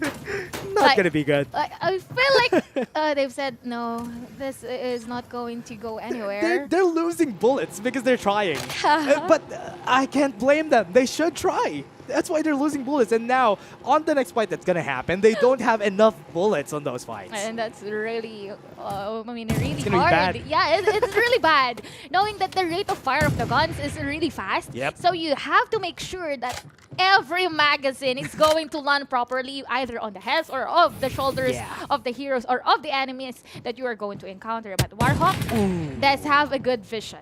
Yeah, Explorba got hit by the bar 95. But NS47 are just keeping them at bay. I like this, that most of the squads are not touching each other. It says, yeah, you mind your own business, I'll mind my own business. We're just going to chill here. Let's fight maybe in the last zone so that everybody has a chance. Yeah, this is the only squad that is just making some noise and not able to land any kill was squad number 4. Yeah, NS47 is just trying their best. Maybe we can get a placement here, and they would need to because right now, on where they are, they're sitting comfortably. But TI6, look at them. this is also a good spot for them. They're just fighting for the places, but they still do have the numbers though. They're just waiting for this final squads Familiar to faces, have though. the clash, but I believe each of the squads on the other side of Yeah. Tin does have their own respective warehouses. Yeah, and also it's really great. It's familiar faces. Those are the top 3 from Yeah. last map, and they're still alive, but they're close to each other. So there's a bigger chance that they're gonna kill each other there. It's a matter of dragging who's who. Yeah. Like, yes, you did have the places from having that one rat, but right now they are on full squad. They are on full form. I love it. I love this. This is gonna be the last form.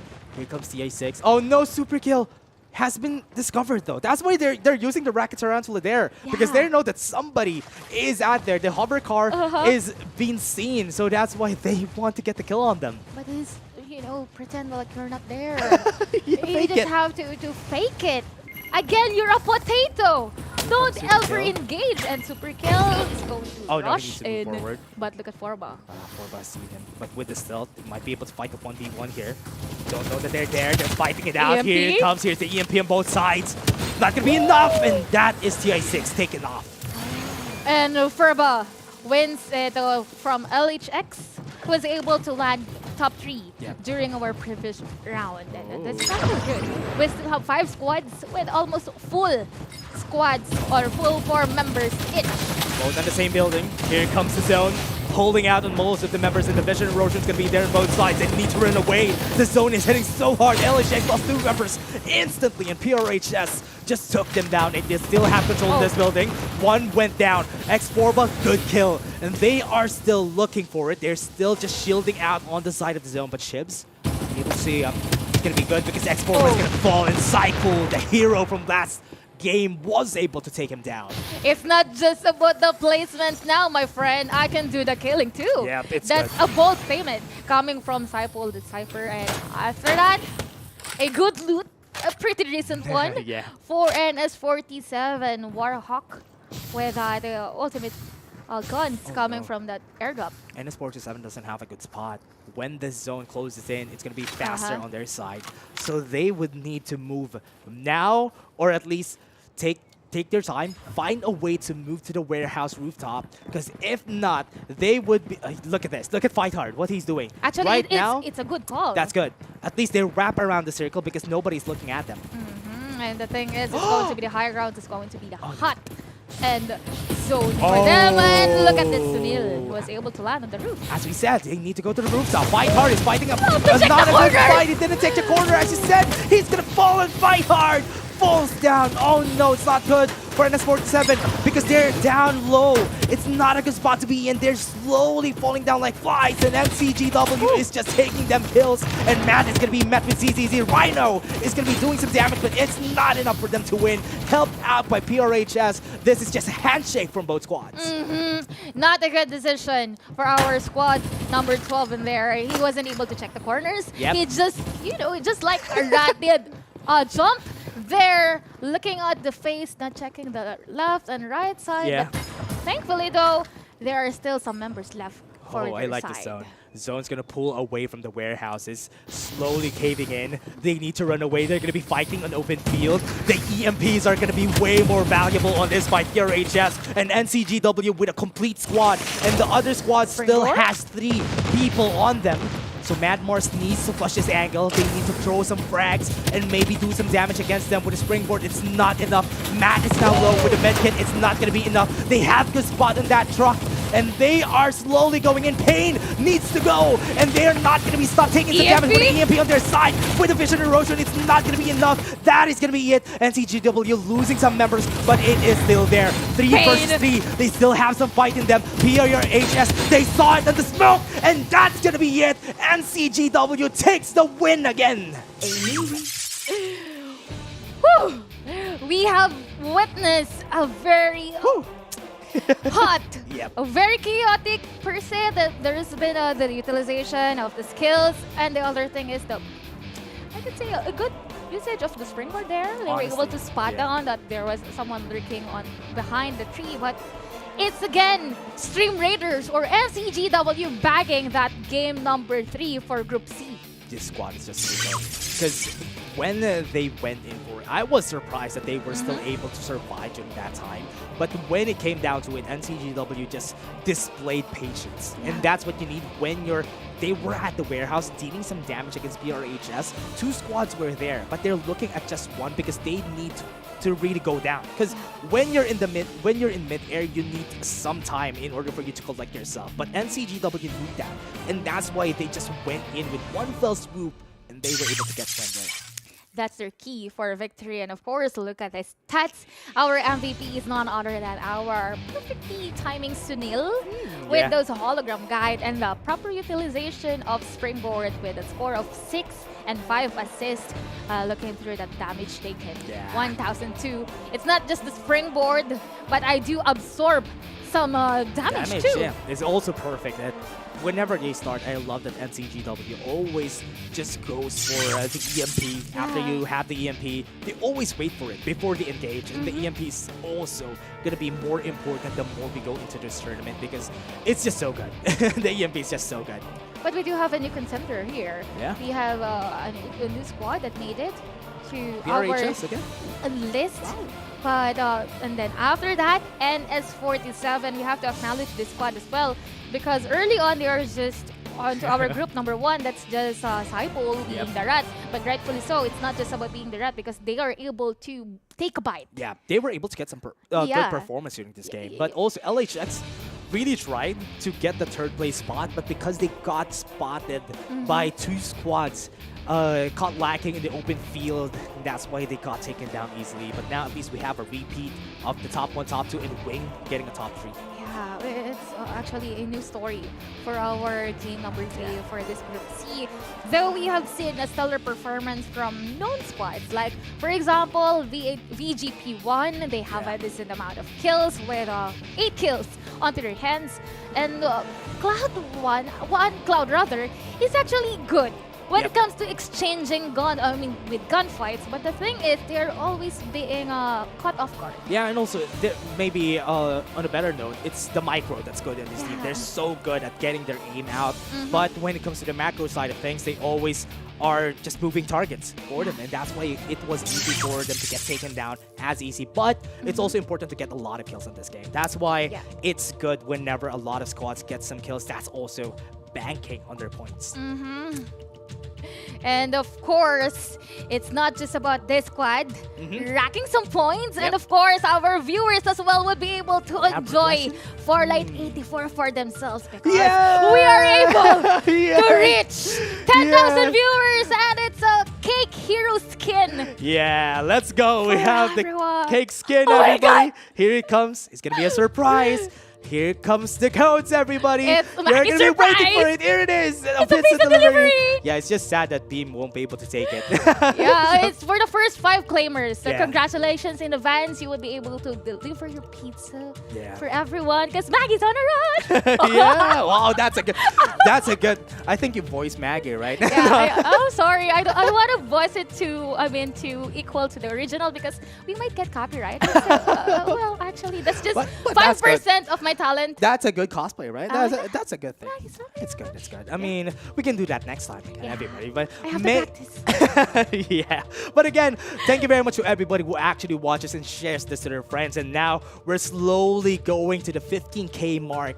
After this, we got to the 10K, everybody. Now that it's almost dinner time, we can get to the 15K for sure. And I'm really looking forward for that hidden part of the timeline. We're in when we reach 20,000 plus, or is that 25,000? Yeah, 20,000. 20,000. Yeah. There's going to be another surprise. That's what I like about this. It's like you're playing a new game and there's an unlockable, and that 20K is the unlockable, right? Yeah, because surprise from the air. And of course, we'll be having more of this. Yeah, we're just gonna be taking a break and we're gonna go to Group D after this, everybody. My name is Dash and I was here with Bibimbap. See you guys in just a bit.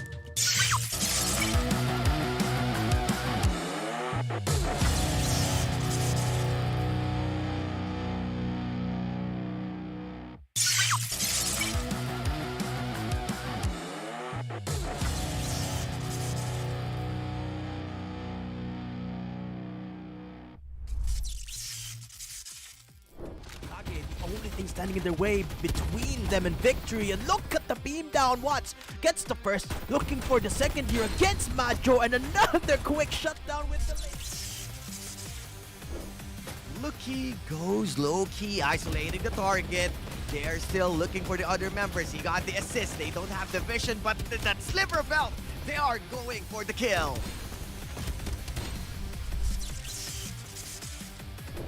Kage again with the push. That's a jump pad from QT, and that's a quick scope, sending Top G down. See, they're running for the hovercraft play, but the invis just not available. MKR with the ult, most them down to dust. This might be the final fights of the battle, and look at the beam down. Xiaolong Bai gets destroyed by Nakage. GG in a 3v4, they know they can win this fight. XCTV in a bit of a pinch, and what a knockdown from Kiko. MKR doubles down as well. Fight for XCTV, they're going down for the chase. Ben on the hover bike. Claudia is so low. Almost broken down, will be broken down eventually. The Wild Goose chase ends, and Claudia going down. That's what. And the EMP bomb, they are inside. And Salty's pushing in real hard. They are heating up by the zone, but this is a sweet victory coming in from Salty. Oh, this looks like a Mad Max movie. Maximum efficiency and mad skills to take down Kane. Hi, hello, goodbye with an easy kill.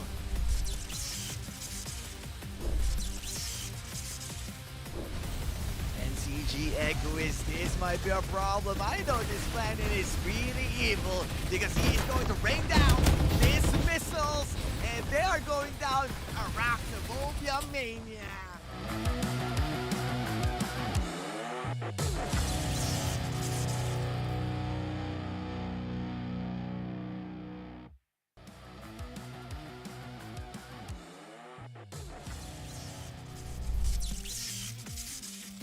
One HP as you have stated.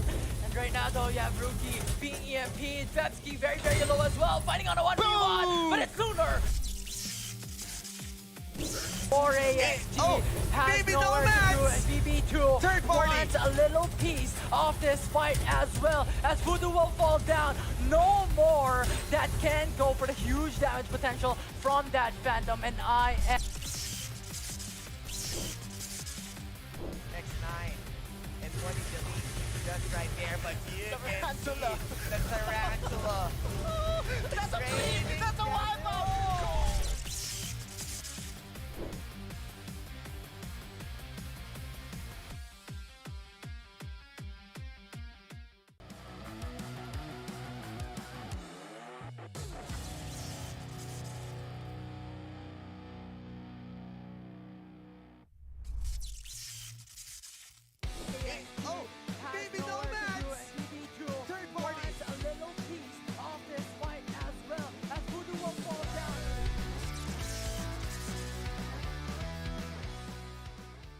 We were able to come up with this lineup because we have done a lot of trial and errors using different kind of heroes. And this lineup that we currently have, which consists of Cypher, Sunil, MKR, and Ember, is what works for us. So that's why we chose this lineup. Played a lot of ranked games and tournaments that we were able to know the strength and weaknesses of each other on, and how it helps us building up our strategies. That by playing a lot of games with them, we were able to build up our chemistry. I just giving some ideas, and they are actually helping me. It's not just me. They are also helping me on the chat call. But whenever I tried to like tell them that this is the go signal, this is what we're waiting for, they have the confidence that I am doing the right decision.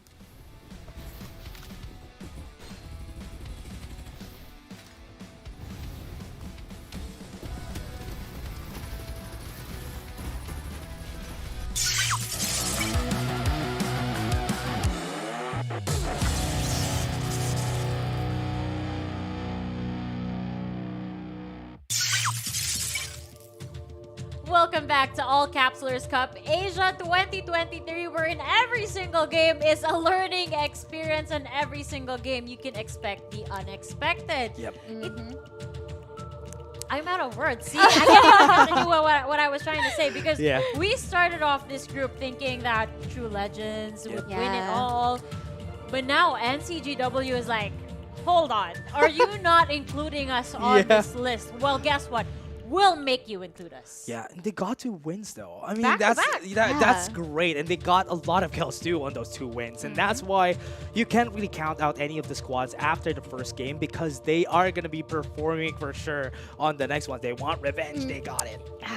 They were able to back down 26 plus 16 kills plus that placement point. So we can actually look at those splashing and explosive setup that they did. Yeah, we can see it right now in the highlights. I mean, 16 kills. We're bound to see it in the highlights reel over here.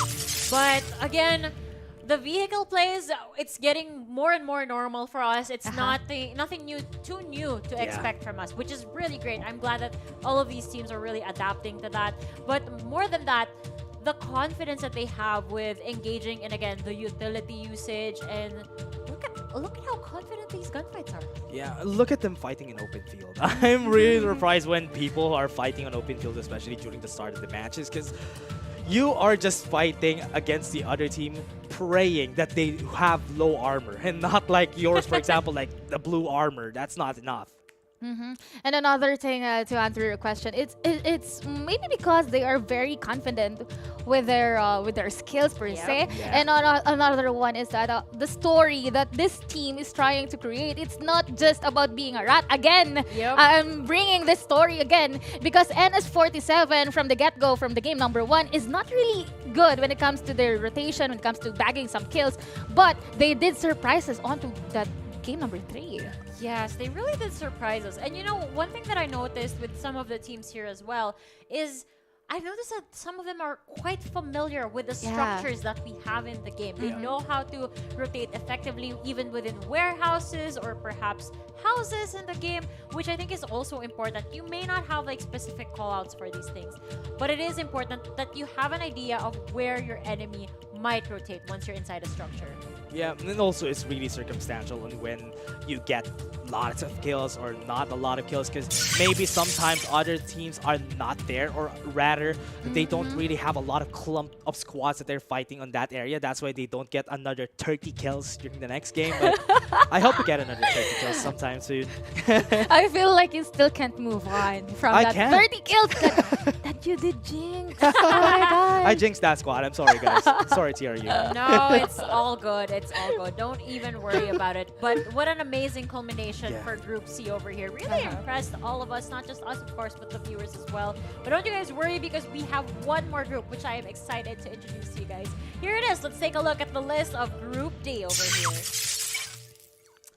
All right, we do have some familiar names here, like Extreme Divinity, of course, SR Nakage, to be related with Stream Raiders earlier.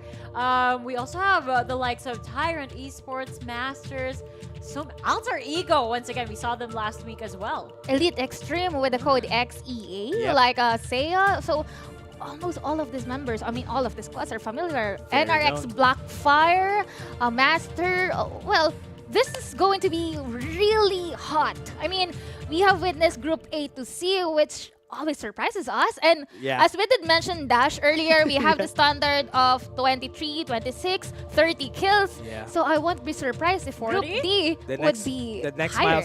The next milestone is going to be 31. Don't jinx it. Don't reach for the 40 just yet. We go for... We went from 30 to 31. Slowly. I feel like he's being careful. Like the milestones that we're seeing also for our viewers. At least our viewers are reaching that milestone. Players, go reach that milestone now. Get a 31. Okay, let's see if these guys have what it takes to cast a team that can reach 31 kills. Let's see. Yeah, we're going to reveal it right now if it's going to end that result, because once again, the game is starting. We're going to go to the game. Thank you very much, Likeable. And this is back to Sunset City, everybody. We are going to go for another start. very different from map 1, or rather Group C. Group D are just really converge on at least close spots on each other. But apart from being close, some of them did prefer to move on the edges of the map. Yep. We are talking about Seiya here, going on to the outskirts of River Park, while XRVL would go probably onto Sanctuary. But this is Iris Run for you with Madrat on the hands of Lord Shimra. This is actually the gun that I don't like. Really unfortunate that doesn't have any guns. That's why XCDB just capitalized on it. Iris Run fighting 1v1 with the Mad Rabbit, and still successful. Ben really went God mode there because he got 2 kills. Ben did bang bang yeah! onto that one, and he was able to land that kill, utilizing that VSS to finish him off. But Lord Shifra did fall, but the good thing is... Not the best gun, but still best at work. I mean, whatever gun you have right now is the best gun. Yeah, you just have to make the best out of it, knowing that you did drop with someone with the opposing squad. So,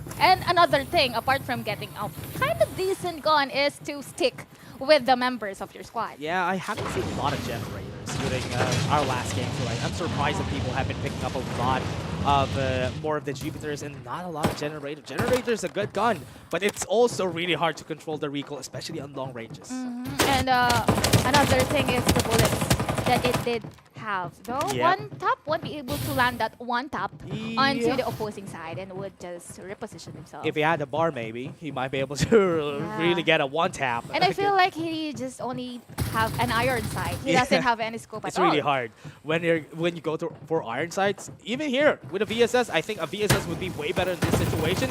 Oh, we're seeing a shotgun hound, and he was able to get the kill. That god, yes, he was able to get a takedown. Might be the Reaper. Yeah, there you go. Yeah, landing that blow onto 7MTR, and they could go and rotate. Though they don't have a proper load as of the moment. A lot of teams don't have good loadouts now, right? I'm surprised. Everybody's holding a Porcupine. And VSS! Imagine having that.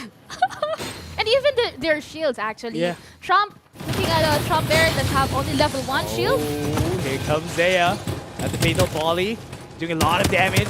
Now it has been expired, especially with the hologram gun. It's going to be really helpful in this fight. We're chasing them down. One of them discovered. That's a lot of damage from Bert. Fighting a 1v1 inside, and that's a kill. Oh no, that guy, just when we thought he's living up to his name, he was able to meet his own demise, his own death, but rightfully so. We have made mention about squads being very familiar to us. Yeah. Seiya is no longer, I mean, a stranger. Yep. They are very consistent when it comes to their performance, though Trump is not in a good situation. Wait! But Master Scout! It's a good thing that somebody's there. Baby Boss is here to help his teammate out. What a boss. What a baby. What a baby you are, Trump, but I will save you. Don't worry. Yeah. Mom is here. I can rest you, so you no longer need a respawner. But rightfully so, our squad is being it's a very messy. I mean, we're seeing kills left and right. I'm surprised that everybody's meeting each other. Here comes the MP. As early as now with Vision Erosion, they're not going to be able to be really confident on where they are. They need to move around. And Trump was able to run away. Lal is going to be the next one. Phantom falls. That's going to be it. A lot of squads are here converging on them. With XTP7, they might fall down. Baby Boss. Oh, he's being kept at bay. Wasn't able to do more damage against XRBL. And they need to use their respawners now. They could actually go and move for another position, knowing that, well, remember the movement of a what do you call that? The dashes. Yeah. And this should be a good position. I mean, the Sanctuary Tower is way too far. That's true. Yeah. From the other squads, but this squad doesn't have any pieces. Like, you have to get on. Yeah. It's a kill after all. It's a battle royale after all, so we need to rack up points. Yeah, the higher you go, the more valuable these dashes are going to be. Like, what is it here? When you're in a Vision Erosion, you need to dash away. Because if not, you're going to be met with Seiya. And they were able to take them down still. Inside the building. But Kiko is at top. Yeah, it's actually a good position. He's fighting in his board. This is not good. He might fall down, but he's at least on top. Here comes one. He gets one. And they might be able to take more. Here comes his squad. Here comes the fray. The cavalry is here, everybody. And Zaya needs to run away because NCG are keeping them. They're shopping for loot. And they are going to be able to take cover on this There's bed. one more, though. Ghost Lady running away. Doesn't have the ultimate. It's not going to be good. Ghost Lady falls. And that is a pretty good loot coming from the side of Seiya. Just when we have commended this team, but no! Hold on, because we still have respawners! Respawners! They are back and they want more. And they are the heroes of the battle. Macro, Goes Macro. Down. Gonna go at top. Egoist fighting with him a 1v1. It's not gonna go all blue lock on me because bye-bye! NCG is gonna go bye-bye!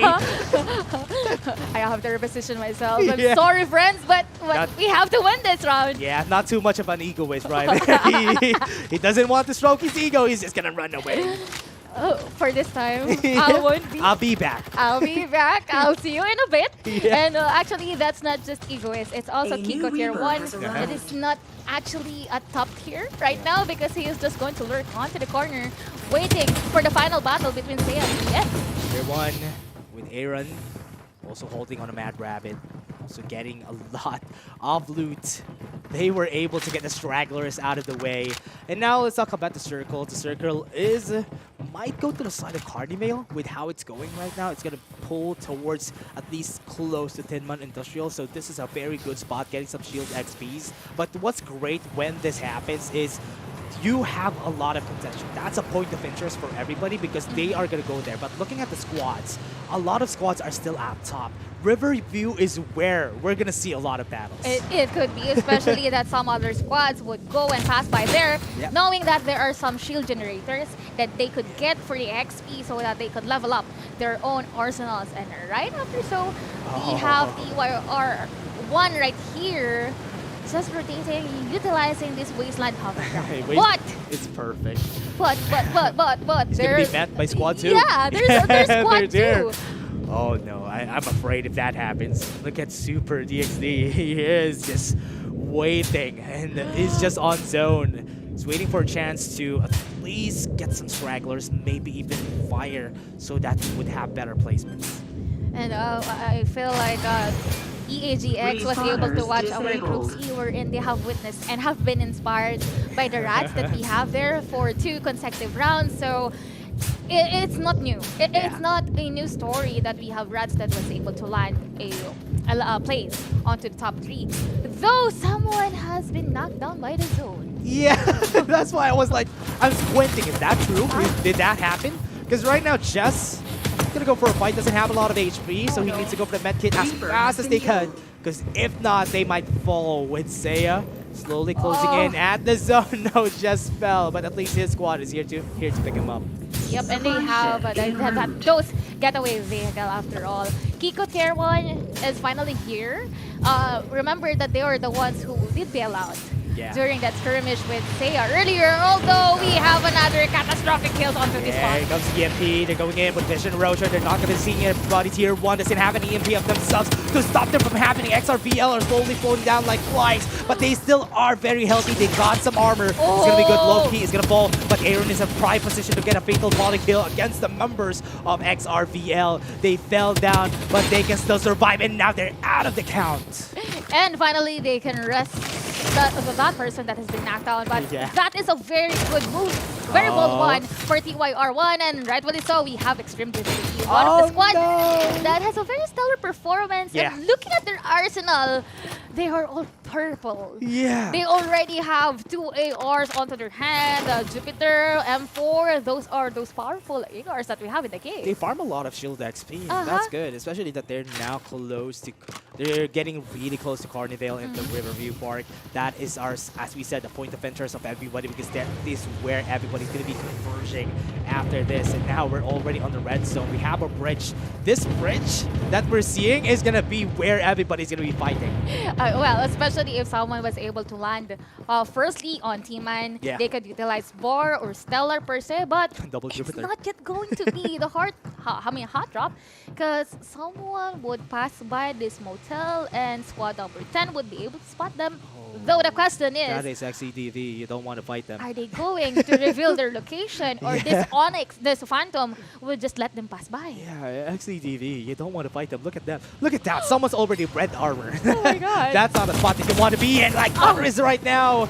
Oh no, WRDO would need to back away from this because V-Fire are already on the Vision Erosion. They're in front of them. Oh wait, that's a double kill. That's good though. That's a takedown, and now they need to revive one. And most of the members of BBS are slowly closing in. V-Fire are running away with a Sony ult. The hologram guide is going to be helping them out. At least they survive for another day. Yep, and rightfully so. The Oh, other here they squad will come. be able to rush them. They don't have ultimates at all.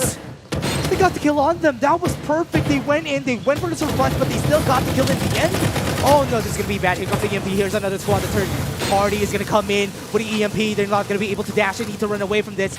And they are trying. They're at the stairs waiting for the BBS, but here comes the recon. They have been seen, and they're just going to be taken down one by BBS. And that's a perfect kill. That's flawless for this squad. And actually, that's not a good point. That's not a good space for them. Yep. They're all coming up onto that stairs that doesn't have the levels on it. Yep. But the thing is, you will be lacking some space to move in. You will be lacking some vision. And rightfully so, that is being taken to advantage by BBS and NSG. Egoist was able to punch another kill. And being Ego, I think that's next. They're trying to run away though. XCB7. Oh, open field. Not a good spot to be in. And they are eliminated again by NCG. Just when we've thought he's not being living up to his name with being egoistic. He's but back with everybody. Now with four kills. Here comes the squad. They're back because Egoist was able to survive. Sorry, Egoist, I doubted you for a bit, but he was able to get everybody in. I mean, it's just a proper timeline dash. Yeah. You just have to calm down, touch down, because Kikatier on the other hand is really doing miracles. He does have 5 kills onto his hand, but the VBS on the other hand, 16 kills. They're gonna be met. Oh yeah, VBS got a lot of kills. Really going from Luki and Virus. Oh no, this is gonna be bad for them, for the other squads, because this squad already has 2 who has red armors. Whoever meets this, the Autobots are rolling out. They have 2 Blazing Infantries. Wait, is that 4 Blazing Infantries that I'm seeing? I don't know. They are playing Crash Gear. 1, 2, 3 Blazing Infantries. Yeah, it's 4. What? It's 4. They got every Blazing Infantry. Oh no! Whoever they meet are gonna meet the Autobots for sure. Imagine a raining EMP bomb out of nowhere, like assuming that you are hiding behind a rock, and then suddenly, you know, you just have that happy trigger. You can trigger someone, and then, whew, it's going to be catastrophic for that side. I'm afraid whoever they meet are gonna meet their demise, as you said, for sure. And especially that the zone is closing in a Tin Man Industrial. What the good thing there is you cannot reach those people up there. So at least that's good for the squad that are really ratting themselves out. But Super DXD has been caught in his hole, and now he's down. And that was his dreams being blown away by NCG, by Egoist. I mean by Kiko Tier 1 rather, and they are utilizing this war spider. Supply ship en route. Yeah. Oh, well, we have another rat. Yeah. It's from Zaya. Yeah. And they only have 1 more on their side, but now with this, at least this squad, NCG, has some war spiders for themselves, which is also good. If you're fighting against the Blazing Infantry, getting really close is not what you want when you're fighting a war spider, because those are double shotguns. Yeah, Blazing Infantry gang. Yeah. Like, it feels like they are just strolling, you know? Like, they are just taking their the luxury of their time to roam around the map, and whenever there is someone, well, actually, it's just, how do you call the plural of spider? It's just like a swarm of spider. We have 3 Here's the people. spider squad, and here's the Blazing Infantry squad. But spiders are afraid of fire, right? Oh yeah. That's... But we'll see. if we're talking about the elements, or just we're talking about the skills of these people, of these players that we have here. While on the other hand, we have another story for Tier 1 right here, who's just lurking inside the comfort of their houses. What's a really good story here is that all of the squads who are here on top have a lot of kills. Yeah. NCG, Tier 1 have a lot of kills, and they're going to be meeting each other in the end. And that doesn't happen a lot of times. simply put it, that their scores are totally close to each other. We have 16, we have 12, we have Really actually close. two squads with 12 kills. So yeah, it's really just a single digit away. Yeah, really healthy, has a lot of levels too. But one squad is going to be keeping me awake every day because NCG, look at this squad, very healthy, has 5 people, has orange shields. Yeah. This is just perfect for them. On the other hand, we also have a squad who also has another 12 kills. And Zaya waiting. Yeah, he's just lurking. It's just one. It's like 4-4-4-1. Yeah, Because he is the only lonely person or player that we have right now. I would like to see how many kills does this Elite Extreme does have on their pockets. Though, a good position for Jess. I mean, good vision for the rest of the members of NCG. Yeah, the only thing that is bad for NCG is that they're down the river, so it's going to be bad for them because they need to go up. So that's going to be one of their problems because Tier 1 is already holding station. They're like turrets here. They're keeping the members right here of NCG on a hard position. Now they're going to go for a fight. They're dealing a lot of damage against them. It's not going to be enough. Nobody's going to commit just yet because the zone is still so far away. And then speaking of the zone, even our squad number 2, Elite Extreme, is on the other side of the river. Yeah. Not even committing, not even crossing it yet, because he does know that there is still full squad, 3 full squads that is lurking on that side of that. I mean, Tiny. It's going to be bad though, because from what I'm seeing, VBS is already stationed. But with what we're seeing from NCT, they don't have a building that they can hold into. Maybe on top of the boxes, they would be able to get cover. But because they're going to be in the middle of VBS and Tier 1, it's going to be bad for them going ahead in this tournament because 2 people are looking at them. And they have to decide. I mean, they have to decide which side are they going to commit. And TYR or Tier 1 on the other hand is just watching. Oh, they're waiting for them to come through. And NCG, with what we're seeing, we still have 1 alive. Ghost Mac Pro is like a ghost. He's just waiting there, not letting anybody see now them. You see me, now you don't. I'm not here. I'm just a potato again. I'm just a potato. I'm planted. Yeah. You can't see me. You can't see me. In the grass. Don't the mind trees.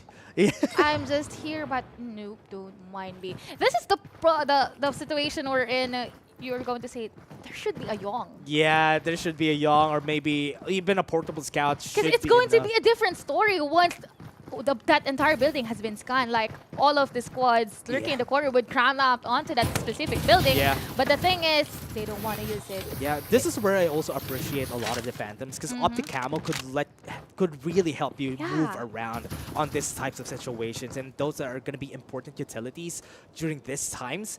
But nobody's going to the roof because that roof is flat. If you go to the roof, you're really going to hard. get gunned down by everybody. But look at this. That's what's happening. Exactly. Dems should run away because that's a flat roof. You don't have cover there. It's not like the other warehouses we're in. You can crouch, you can heal, you can do whatever you want. You can go for the snipes, but maybe, just maybe, he just did try to check if someone is there. But Seiya. Oh, Ghost Mac Pro, you need to run away. You're only alone. EMP's gonna come out. They're just being chased down by the members of Tier 1. They already used their ultimates, but this is also a good time for BPS to capitalize. But no, Ghost Mac Pro falls, and CG let that happen. Here comes the Vision Erosion with a War Spider in front of them, but they're just still keeping them at bay. Tier 1 really in great position to fight them out. They won't be able to move around. One has been killed. The Reaper is down. NCG falling down like flies with NCG still at the base. This is going to be hard for them. Ground floor is not really a good spot to be in. They're fighting a 1v1. Jess is here, and he falls in front of Tier 1. This is going to be last standing because the members are still alive. 4v4, still a fight. The Tier 1 could win. BPS is so healthy. Up top, it's going to be a kill, and Watts is going to be there, ending the lives of BPS. And they are looking for Tier 1. Aaron and Itzy are still at the bottom of the floor. Here comes the zone closing down. BPS wants to go for a fight. Watts is the last one standing, so Tier 1 knows. And this is going to be a 1v2 that they want to go for. They need to really do their thing. Oh, they got the revive on. Yeah, another one is already up, but look at Easy. Yeah, still on top. Zone's closing in. 3v2? They need to fight him on 2v1. Not on the zone. He needs to run away. He can dash out. He's not in a good position to fight the 2v1, and he falls. And that's it. Tier 1 takes the win. Whew, just want to mention that roof Yeah. is not really good. Yeah, it's flat. Everybody don't go to that roof whenever It's not good. the zone is closing in. Yeah, and the thing is, they have utilized their ultimates already. Yeah. It's a very messy type of clash wherein they have give all of their efforts, but the thing is, one was revived. The other thing is that there is no vision erosion. There is no EMP available, but it's a matter of skills. Yeah, it was for the side of Tier 1, they wanted to go as fast as they could because they used the Fatal Falling early on. They used the Hologram Guide early on just to get a kill on one straggler. And that was not good for them. But because they still had the Vision Erosion available, it was a good chance for them to just pile on these members. And Tier 1 getting the win there was really great. 20 kills, the last 3 squads, when we take a look at the next page, has a lot of kills. They have the amount of kills, so going to that 20. And I believe that Sunil was Dems, right? Yeah. Dems. So he was actually good in spotting the IC or NCG, and our MVP is none other than Aaron here with 9 kills and 4 assists. And look at that damage. Yeah, that's a lot of damage. 2k on Aaron. And they were alive for so long. They were alive at the last zone. They were the ones, during that time, they utilized their roof. VBS was at the roof and they're fighting against NCG in the bottom. But Tier 1 stayed in the second floor and through the boxes in their warehouse. That's why they were just able to move around. We're in the middle of everything. So we're just shooting everybody that's coming out. Actually, they are more of like a fighter. They jump in on the roof, and then I've seen Lane Cutie go down and then go up again. And of course, we should give credit as well to our second placer, VBS. The Vagabond did make it, and 19 kills on their hands, plus followed by NCG with Aeroist. We had 12 kills. Yeah, this was a good spot for our top team squads. They got a lot of kills on their own right. They were far away from each other at the start of the tournament, and that's why Tier 1 VBS and CG got kills from every squad that we've seen here today. But also Zaya, even though that those macros stayed for so long, it's still a good placement because they still got a lot of kills. That's 11 kills on them. Still a decent place and a decent point for their team, followed by XDDR. This group does have a different flavor. I would like to say that Group C does have their own taste as well, but Group D is right after the kills and being outsmarting their opponents as well. They know where and when to position. That was 2 minutes that they haven't engaged with the other teams. They just stayed until such time that the circle is finally coming to a close. I honestly want to see how the squads are going to be pairing against each other tomorrow because different playstyles, right? As you said, different playstyles from every group. How are they when they converge on each other? How are they going to play because everybody's good? How are they going to clash? Yeah. You know, it's the clash of the clans after all. Though we are really looking forward for the other squads that we have witnessed onto the week 1. We have Extreme Divinity that we haven't seen a lot of movements onto our game number 1. Honestly, I like this group. I love this group just because the kills are close, not too far away from each other. Everybody's giving themselves some space, and it took a long time before we got into the last 3 squads. But again, I would love to see that. We would love to see that here in the Casters Desk. Again, on the next game, everybody, we're just gonna take a short break. My name is Dash, and I'm here with Bibimbap. See you guys in just a bit.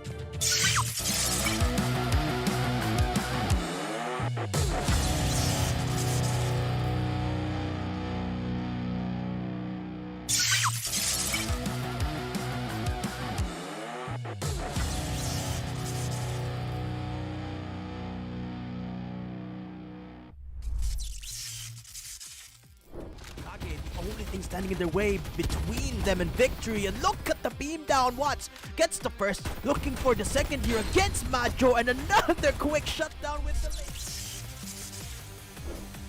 Lucky goes low-key, isolating the target. They're still looking for the other members. He got the assist. They don't have the vision, but that sliver of health, they are going for the kill.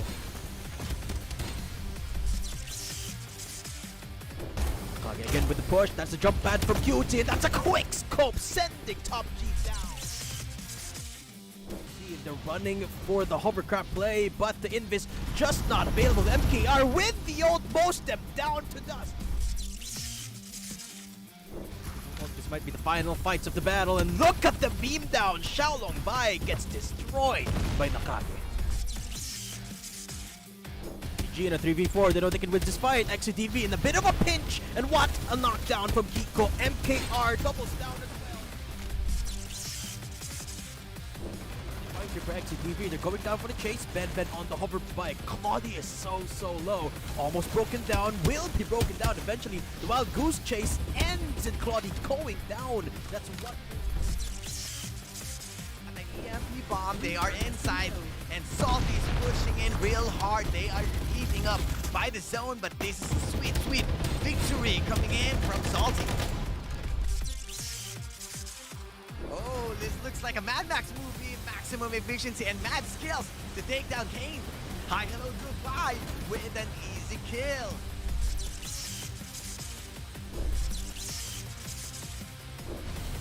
NCG Egoist, this might be a problem. I know this planet is really evil because he is going to rain down these missiles, and they are going down Arachnophobia Mania.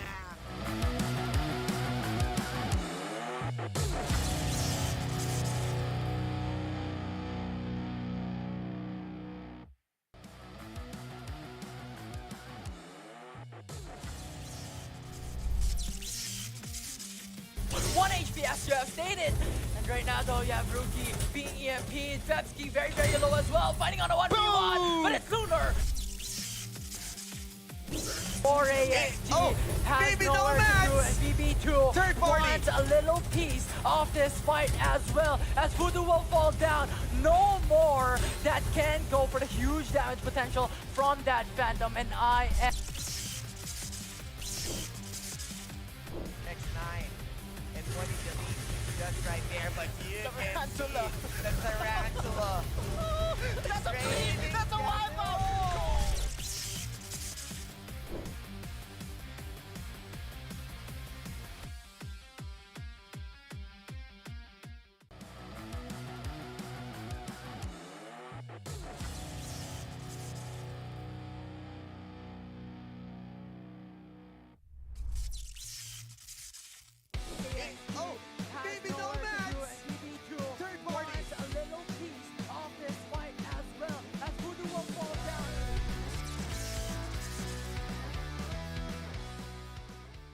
We were able to come up with this lineup because we have done a lot of trial and errors using different kind of heroes.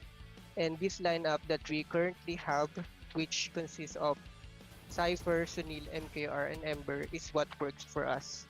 So that's why we chose this lineup. Played a lot of ranked games and tournaments that we were able to know the strength and weaknesses of each other on, and how it helps us building up our strategies, that by playing a lot of games with them, we were able to build up our chemistry. I just giving some ideas, and they are actually helping me.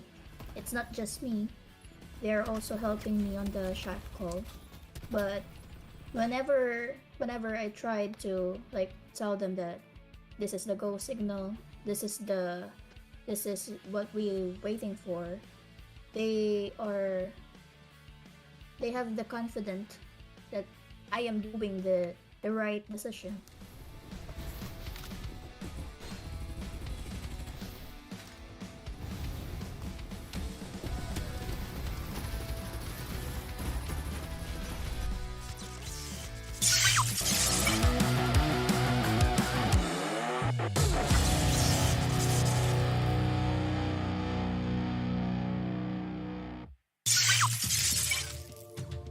The All-Capsulers Cup Asia 2023 has returned, and I just want to ask the casters over here, how are you guys holding up? It seemed really chaotic in that last circle, so I wanna do like a quick mental check. Are you guys still okay? Yeah. Fine and kicking. Yeah, and it was nice. I was really looking forward to what's the next word. Like, It was that. What yeah, a build yes. up just to set us down, Yeah. unfortunately. But you know that what team did not disappoint? It was Tyrant. They Yeah. went all the way for that map over there. And I'm just gonna say, I am so impressed with teams that are able to stay calm, cool, collected, despite having the danger zone closing in on you, or perhaps getting the damage in, which we'll see in the highlights right here. I just gotta say they were so composed there. Yeah, and it was really nice during the last parts of the game because that's probably the top squads on this group just because they were able to get a lot of kills too. Even the top 4 has a lot of kills during this game. That's why it was nice to see that. Not one squad got a lot of kills and the other squads didn't really get a lot. Being equal is what Group D is great at, and I love it.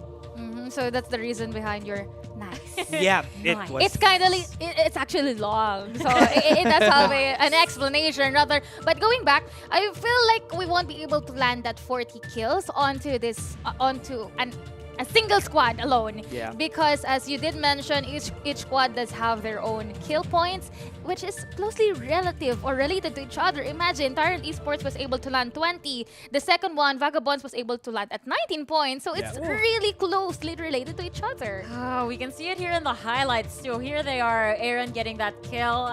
Tyrant just demolishing XRVL right there. And it's just so impressive how these teams are just slowly but surely showing us how expert they are at the game at this point. Because, for example, we talked about this earlier in the free panel of this map, wherein there are a lot of NCG teams, NRX teams, and you can just tell from the results over here that they really learn from each other. They're really good whenever, especially for NCG squads. We have seen it, right? And they also perform very well, and that's the surprising thing, having a lot of teams and having them all good. The consistency of NCG. It all boils down to their fundamentals wherein they were able to, have a decent communication. And we have to acknowledge as well, Seiya, Elite Esports, because they have a good amount of kills as well. Oh yeah, for sure. But nowadays, we're gonna find out if somebody can get a 21. We went from 30 to 31, now maybe 19. We're going down. The Wait, graph is half, going down. and then 21. I mean, if they want to go all the way and go straight to 40, be my guest. Yeah. But for now, you guys are my guest, and I'll allow you guys to take it away. Yeah, let's go. Thank you very much, Likeable. And we're going to go back to Sunset City. It's a good thing we're not seeing a lot of squads, or at least this zone pulling on to Iris Ranch. It's a big difference here. But maybe, just maybe, someone is about to drop late onto Iris Ranch. But speaking of consistency, this squad number 15 is going to once again drop down onto the Sanctuary Tower. That is the same exact spot that they have met their demise earlier. At least it's a good thing that nobody dropped here. Everybody wanted to play it safe. Maybe someone will drop early. That's why they didn't really go at it. So XCTV would just want to get here on Iris Ranch. Going to be met by Squad 13, but 13 really wanted to just get the vehicles and run away.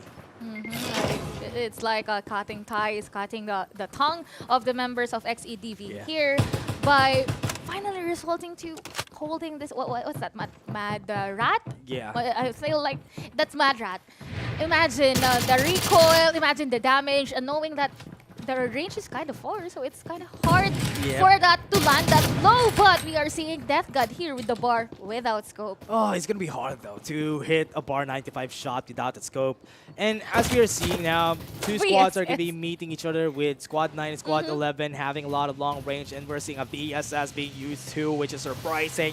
But they have a vehicle, and it's the Blazing Infantry. They want to go for a kill, or maybe they want to just get some shield XPs. They need to stick to one another, knowing that AEGX is, you know, giving them a rain of bullets. Although the good thing here, silver lining though, no one has fallen from this side or from this squad. It's surprising that nobody has fallen. Everybody's just going for maybe across a ceasefire first. Let's just get some items and not let anybody fight each other. That's why APR was just able to get in this position. But AEGX in prime position in the Riverview Park if ever they want to go for any fights. Because honestly, even if the houses are far away from each other, there's also still a chance to go for big fights. I love that everybody's spread around the map. They don't want to cut ties. They don't want to, you know, fell short when it comes to having that arsenal. And look at Shane. Really fighting head-on, like with the rest of the gang. Actually, it's a full entire force of squad number 8. Yep, drop down. WRDO are already on top of the building. They won't be able to run away, but Vision Roger is going to be helping them out. And this is just going to be the takedown that they're looking for. Somebody went out, and that is going to be the kill that they're looking for. But at least here comes the help. Here comes the fray. The cavalry has help too. The John Blaze was able to survive for that long just by jumping. And now that's going to be it. WRDO just got the victors of that battle, and they will still revive one of their teammates, and that's a perfect spot to be in. They can still breathe in, they can take it slow, but the thing is, respawners are still able. Yeah. So there is 100% that the same entire squad would drop onto that same spot. Though, on the other side of the camera, our squad master right here is not in a good shape, though he does have this vehicle. So he could get away. Yeah, Blazing Infantry is also a very fast vehicle. That's why everybody loves taking this this vehicle. It's just perfect when you're trying to run away, when you need to get some kills if ever you want to. If you don't have a good loadout, get a Blazing Infantry. And that's why it's such a good vehicle. Well, apart from Blazing Infantry, I do like War Spider as well. That's true. But the flop side is your head, your body is very much exposed onto that War Spider, so you can be easily taken down by a Bar 95. Though, hold that because Tier 1 right here. Yeah, Tyrant was able to go for a fight though. They're already on the side of Vision Roger, not a good spot to be in. Trying to run away, get out and in of the cover, and they got the kill. Tyrant Esports are still doing it. They're fighting against 4KFL. Here comes TZ going close.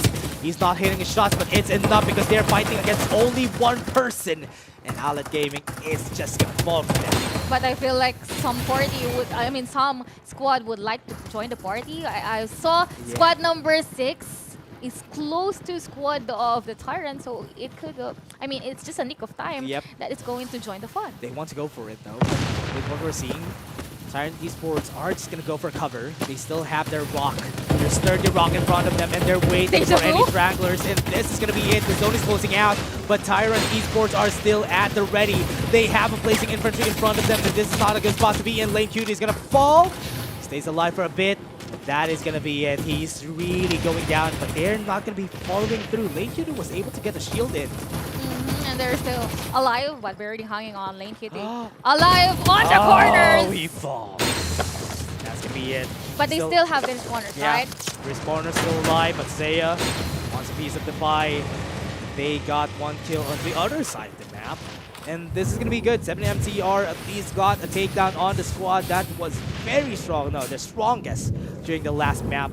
That is good. At least they're going to be going around naked just because they don't have any more loadouts now. Yeah, I do like that term that you did use. And it's like resetting everything to zero. Yeah. Because we saw early on that they do have decent arsenal. They do have Invader and Jupiter, but rightfully so. 4KFL! No, here they come back. Tyrant Esports just took them down. They wanted revenge. They got a gunboat and they got their guns. Yeah, well, actually, it's a different squad though. Yeah. It's a different squad that they didn't need to just get the one, and that squad right here. It's not a good spot though. 4 members are here. Everybody's here in this Vision Erosion. They're taking down just because of the zone. They gotta take down Seiya. Really needed that. They needed to get some kills, and they needed redemption from the last game. And more so the Elite Esports right here, it feels like they are more aggressive. They're very much aggressive. Yeah. But right after that, we have NCG here. One of the top squads that we did had onto our group, on the game number 1, was able to land 6 kills already. Yeah, and this squad is just really good when it comes down to it. They really know how to use the War Spider, got close to the vehicle. Actually, this is their favorite, right? Yeah. This is their favorite. They got 2 a while ago, 2 War Spiders in their game. This is their favorite. Well, the other one loves Blazing Infantry. Yeah, I'm surprised that we're not seeing a lot of rocket launchers in these games. But here comes the Vision Erosion again. Nobody's gonna be seeing anything. They're just gonna be fighting head to head inside the Vision Erosion. One falls down. XEDB are taking them down one by one. They already are in front with Lucky on the ultimate with a fatal volley, and also the hologram guy is gonna be fighting against one on the top of the second floor. He's gonna be taking the kill. They're wiping the floor with him, but he's gonna be wiped in the face of the earth, and XEDB are no more because B-Fire are here to take them down, third-partying these members, and that's perfect. BBS needs to run. Yes, run away because you need to. Yep, you cannot stay any longer so long as there are actually two squads that would like to take them down. Squad number 10 and squad number 1. So this is actually perfect decision-making coming from Virus himself. On the other hand, they just need to recuperate maybe later on. Wait, what? Virus is still alive, and Yeah. B-Fire is in front of him. It's not a good spot to be in. I hope nobody uses the recon. Why is nobody checking the second floor? I'm surprised that this is happening. Might be able to get away with one kill. It's not gonna happen anytime soon because B-Fire, okay, here he comes. This might be it. Might be going for a fight, but Virus is still looking at nobody. He saw that Vicky Bot is already here, but oh no! He's not going to make a noise. He's just keeping them at bay. He's just going to be the CCTV for the rest of the members, but they're going to go for another clash. Yeah, Virus is still in front, and here they come. NCG with the recon has been discovered. Springboards away. Bye-bye! What a play! And nobody's gonna be following him up there because NCG is already here cleaning house. But BBS Virus fighting a 1v1 with just perfect that he's just moving around. He's not going for more. The fight has ended. But Virus still is in Novatarium. And here comes the War Spark dealing damage against him. One jumps. And NCG are just knows that Virus is here. And they weren't able to take him down. Yep. You know, Still they're wasting their time chasing Virus down, but unfortunately they weren't able to do it. As B-Fire is already there, we have two squads eyeing Virus after all. He's just moving clockwise. Oh yeah, they're going here. Yeah, move counterclockwise after. Go to the right, go to the left. Survives because of it. Wow, a miracle. No, he's dead now. Now he's dead. But the other members of VDs are still up, right? So there's still a sliver of hope for our squad right there. Yeah, might be revived though, so it's still possible for them. It's Squad 8 already out there. Squad 10 is already at Novatarium, keeping themselves in front of everybody. But with, this squad, I missed this squad. They're already on Carnivale, and they want to go to the God spot so that they would see where VBS are. But would they be able to do so? I'm looking forward. I mean, I'm looking at if they do have decent scope. Because that tower right there is not really a good spot if you don't have the proper arsenal and if you can't land a hit, even though you are using a bar 95. Oh no, he saw him already. Here comes the Vision Erosion, and now he is kept away just because of that Vision Erosion. Good usage of it. Now Blue would be able to run away. Now with the recon, it's going to be bad. He doesn't have any armors, but he was able to kill him anyway. It didn't matter. Was able to survive, but not for long because here comes the squad. Target Esports are just cleaning them up, and that's enough because at least they did some damage. And I believe they still have the plenty of time to revive that one fallen comrade that they have. And look into our Seiya. I mean, Elite Esports, they're still complete. They have 15 kills, and they could guard up this mountain to, you know, keep the other squads at bay. Almost full armor though. Perfect spot for Seiya, and also because they have the War Spiders here, it's not going to be easily taken down. They're being chased by another War Spider, and that's not going to be good because Ghost Macro needs to run away. This was the hero of Seiya during the last game, and they need to keep this hero alive. You have to. They really have to because he is being consumed earlier, but EMP has been utilized. NCG! Vision Erosion with NCG. What are they going to do? They're just running away from the spot because it's going to be a very flat surface with Ghost literally is going to fall, and Macro is going to be there. He was able to get some armors out. He's being chased down by another War Spider, but NCG was able to take a member down from the other squad, and they are just gonna revive around, chase them down with Egoist on the War Spider, but Egoist is gonna fall, and that's not a good spot to be in. Here comes the Bray with the Blazing Infantry. Ghost Macro, here you go. Here's the Blazing Infantry, the EMP. bomb. You're gonna be burned down and you're dead. And that's it for our hero during our previous game. But the thing is, the other members of Seiya is still alive. Yeah. So they can still revive him, especially that the circle is not yet closing in. Yeah. Though I have seen for the second time that AEGX does only have one member left. Yep. And that is the exact same rat that we had during our game number 1. Yeah, and this is going to be bad, though. For WRDO, this is not good. I don't like where this circle is going. His power 3 station, he's has a lot of spots. Here it comes. The EMP comes in hot with blazing fire in front of them. But Ben God mode doesn't have the God mode on. He falls. Shane. And now this comes to WRDO's Shane. Fighting it out. Has a smoke bomb. Was able to run away with another dash, but he doesn't have any more. And that's why he makes this demise in front of XCDD. That's really not a good situation, Yeah. especially that the circle is closing in. And another thing is that they don't have that enough medkit to repair even Ryota. He does only have one. Oh no, at least they fought. They got the kill. That's enough. Ryota is going to fall. They can't revive him anymore. The circle is a little bit too, I mean, it's too much rather. It's not just a little bit. It's too hard to heal, especially that this is already, how many fall does it have? I mean, it's already the third, I believe. Yeah, it's hitting hard now. It's going to be bad for a lot of squads because whoever stays close to the zone could be good. At least they wrap around the zone. Here comes the circle, slowly closing down. And CG needs to get this. They already have a lot of flamethrowers and blazing infantries. That is the next good thing for a squad like this. On the other hand, we have our friends here from APR who's really... Green armors. Yeah, they are actually taking their time, but on the flop side, if you are not really aggressive, the thing is you can't have a decent loot. There's true. only one that's have it. Maybe because they did get it from the airdrop. From other squads. Yeah. Or from the airdrop, because I've witnessed someone is holding the Rhino. The Rhino. Okay, so. that's perfect. At least they got a good armor on one person. If one dies, recycle the armor to all members. Oh, that's gonna be the play plan here for this one. Oh no, what was that? 134 damage as fast as they could. NCG are just beasts with that. The combo. He wasn't able to survive. He didn't have any chance. Actually, he doesn't even have the time to react. It's just like, oh, what happened? He tried to go for the vision erosion, but he fell before the vision erosion just went out. Oh, that's unfortunate. Very unfortunate for this side, but the thing is, NCG does have 18. You know what? Laika did say that we are going to chop. We're going to chop our expectations. Not 40, just 1-1 would be enough, but we are going to see another skirmish on the power gear station. That's gonna be bad. Going to a vision erosion blind is not the best way to go about it. But Here the comes EMP! The perfect time disables the vision erosion, and now he would be able to run away. That's enough. At least they have time to revive their teammate. OMTR did the best thing there.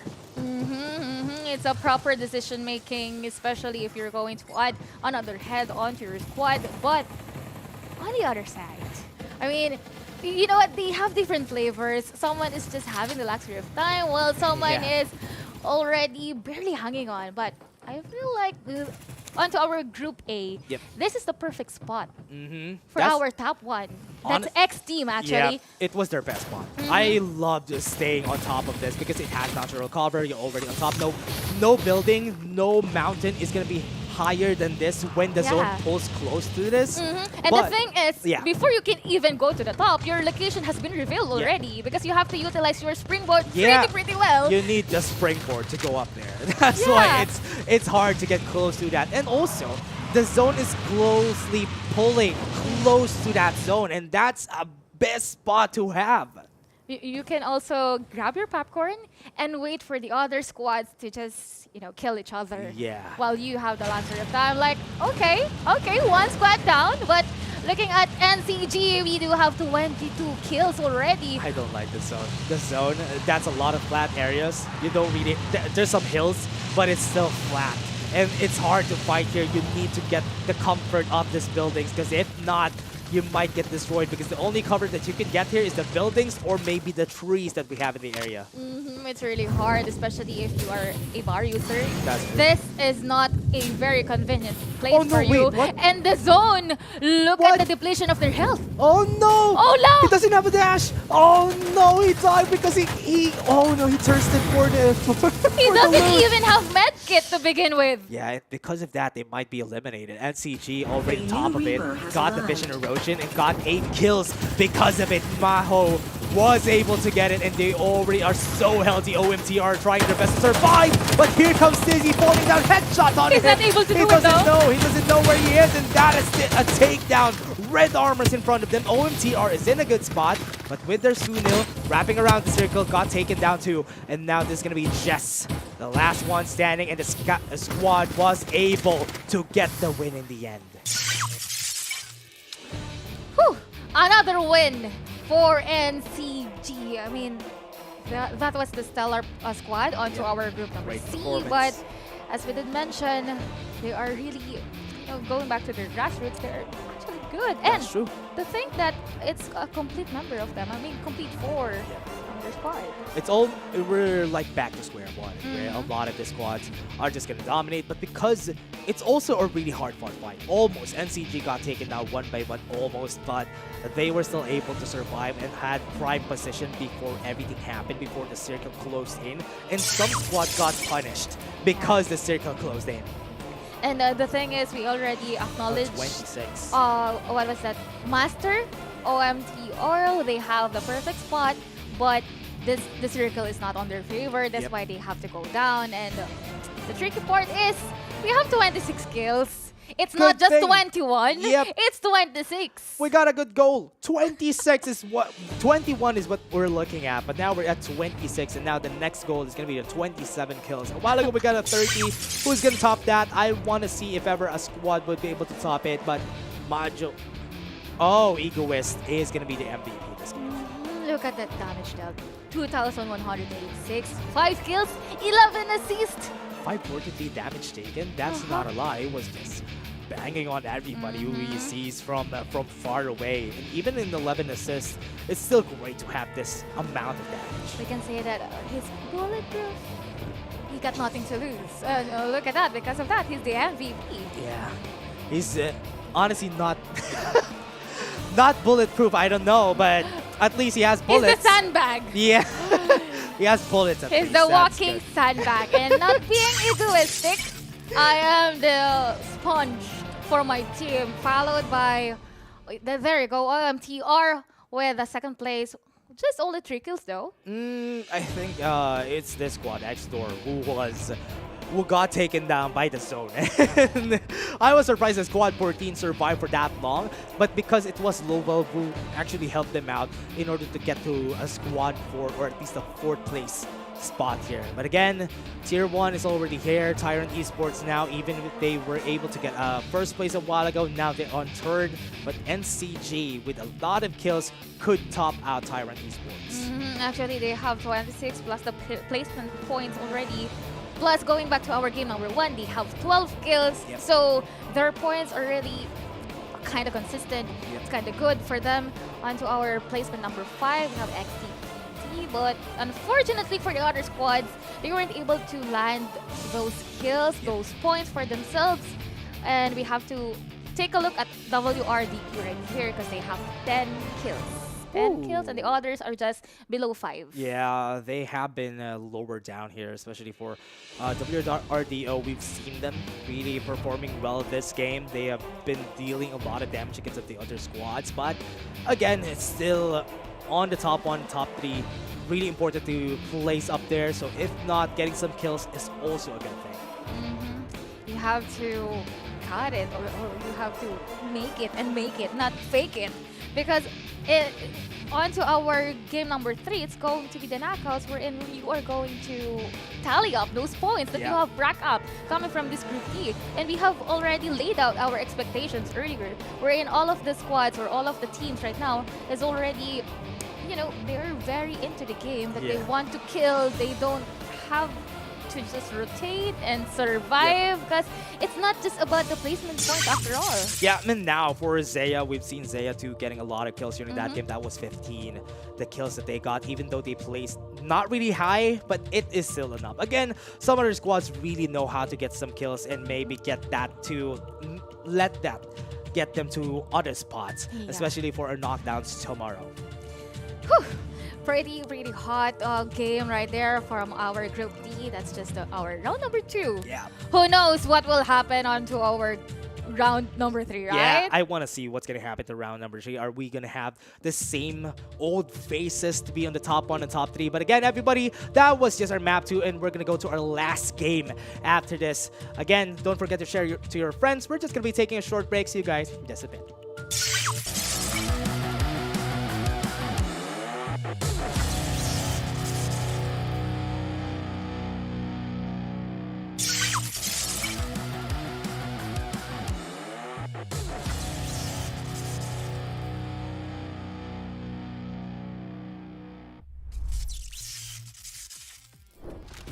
Only thing standing in their way between them and victory. And look at the beam down. Watts gets the first, looking for the second here against Majo, and another quick shutdown with the lane. Lucky goes low-key, isolating the target. They are still looking for the other members. He got the assist. They don't have the vision, but that sliver of health, they are going for the kill.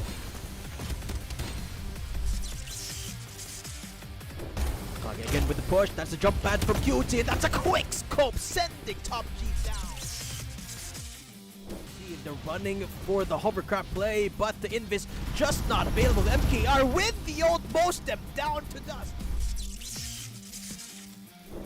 Well, this might be the final fights of the battle, and look at the beam down. Xiaolong Bai gets destroyed by Nakate. In a 3v4, they know they can win this fight. XCTV in a bit of a pinch, and what a knockdown from Kiko. MKR doubles down as well. Fight here for XCTV, they're going down for the chase. Ben on the hover bike. Claudius so low, almost broken down, will be broken down eventually. The Wild Goose chase ends, and Claudia going down. That's what. And the EMP bomb, they are inside. And Salty's pushing in real hard. They are eating up by the zone, but this is a sweet victory coming in from Salty. Oh, this looks like a Mad Max movie. Maximum efficiency and mad skills to take down Kane. Hi, hello, goodbye with an easy kill.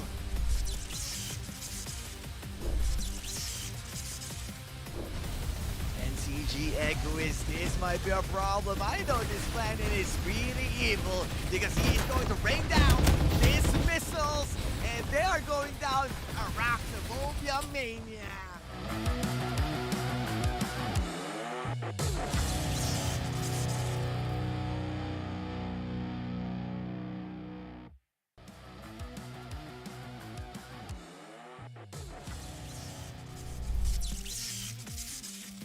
One HP as you have stated.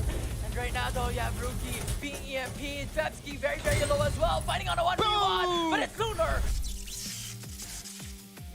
4AXG has nowhere to do, and BB2 wants a little piece of this fight as well, as Voodoo will fall down.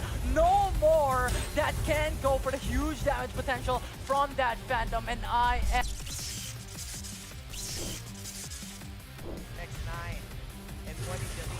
Just right there, but you can see the Tarantula. That's a freeze! That's a wipeout!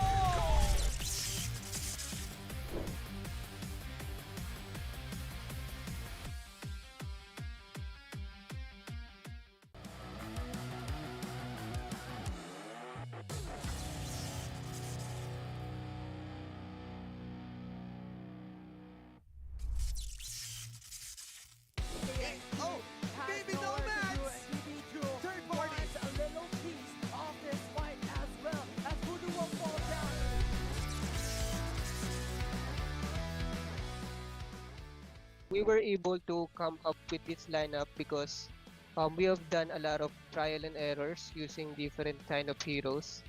And this lineup that we currently have, which consists of Cypher, Sunil, MKR, and Ember is what works for us.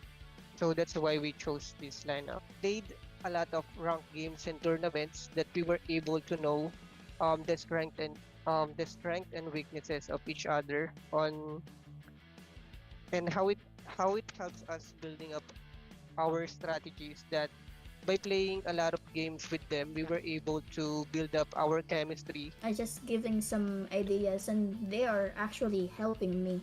It's not just me. They are also helping me on the shot call.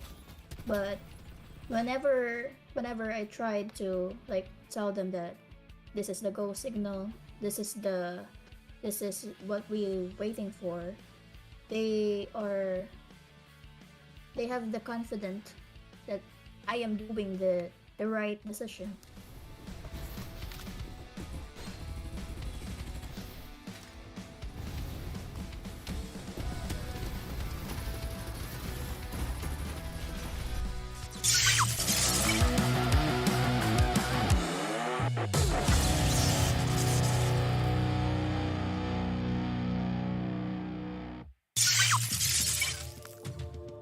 Hey there, esports fans! We're back once again with the All-Capsulers Cup Asia 2023, and here on the panel, it's the likable Dash and of course Bibimbap.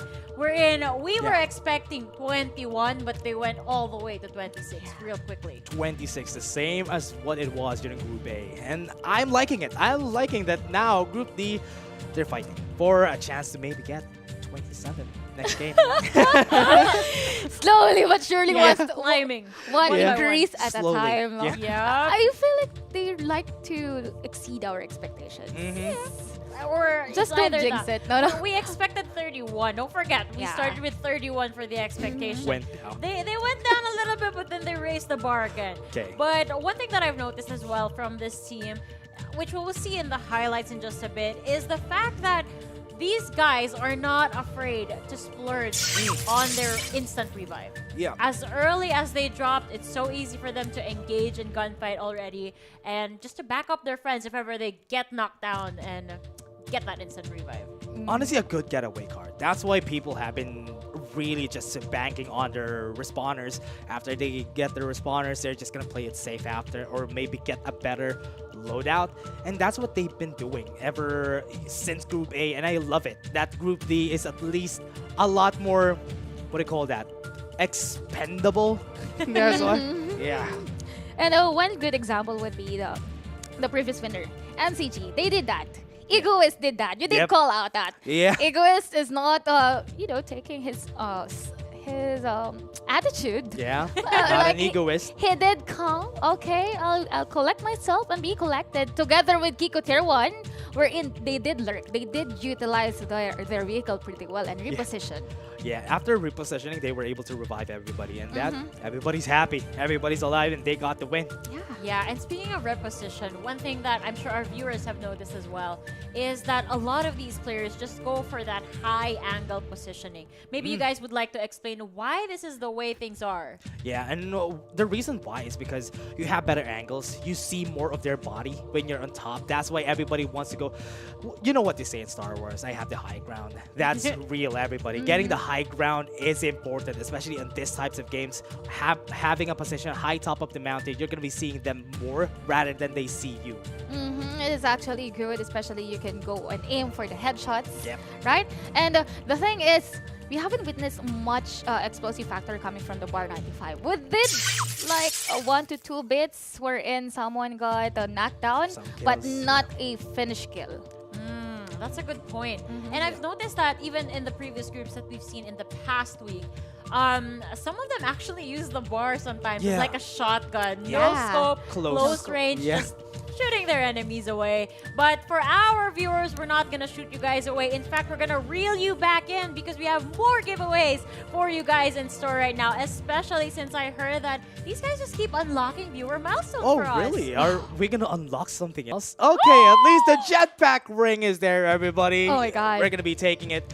No, not us, you guys. I wish that we could take this Yeah, home. I do hope so. Congratulations on reaching 15,000. Congratulations. Let's give them a round of applause. Yeah, so Well here it played. is, guys. Here is the gold code for now. Fly with Fly with pack. pack. Okay. I wish I could do it. Me I really too. wish I could. I have just to prove to them that I can't. I have my notes here. I wish I could launch the game right now, but I have my notes here at hand. But for you guys, type in fly with pack really quickly so that you guys beautiful. can take this home, because only the first 5 claimers. First fast typers. Yeah. You have They to were- have they have their client up, waiting for this to come up, and they have another monitor. Okay, it's gonna come up. Type it. plot twist. It's Yeah. one of the players who are in Oh. Group D Wow. that gets it, and then we'll see it equipped in game. Wow. That's good. How insane would that be? That's good. That's the skill diff right there. You're so fast to type on your phone, put in the code, and you get to play with it next game already. You're in the lobby and you're just waiting You're for going the to code. flex it actually. Have you seen this? This is the code. This is the Oh, here's the jetpack. Like, jetpack, everybody. If we ever have that, I hope that we zoom in on that that jetpack wearing. If ever Yeah. somebody has it in the game. I also just want to mention that if you are one of the 5 people out of the 15,000 people that are watching Yeah. the stream right now that was able to get the code in, you have a skill diff. That's true. You're gifted above everyone else because you are so fast. I mean, percentage of that, I don't want to do quick maths, but that's so low chance Yeah. that you'll be able it's to get it. It's ultra rare. Yeah. It's like winning the lottery at this point. Yeah. Yeah, exactly. If you're going to do the math, no, I won't do it. No, nobody wants to do that. But speaking of lottery, when it comes to RNG, have you guys been noticing certain patterns when it comes to map movement, where the teams might actually get pushed to? What I really like about the team so far, maybe because people love the Blazing Infantry, right? People have been dropping to Irish Ranch a lot just because they want to get the Blazing Infantry there, then run away. That's the only reason. Yeah, because that's the only reason. Nobody in the right mind would want to drop to That's Irish true. Ranch. And I'm going to prove it right now as we watch these players drop again at Sunset City. No Irish Ranch droppers, okay? Please. Bye. Yeah.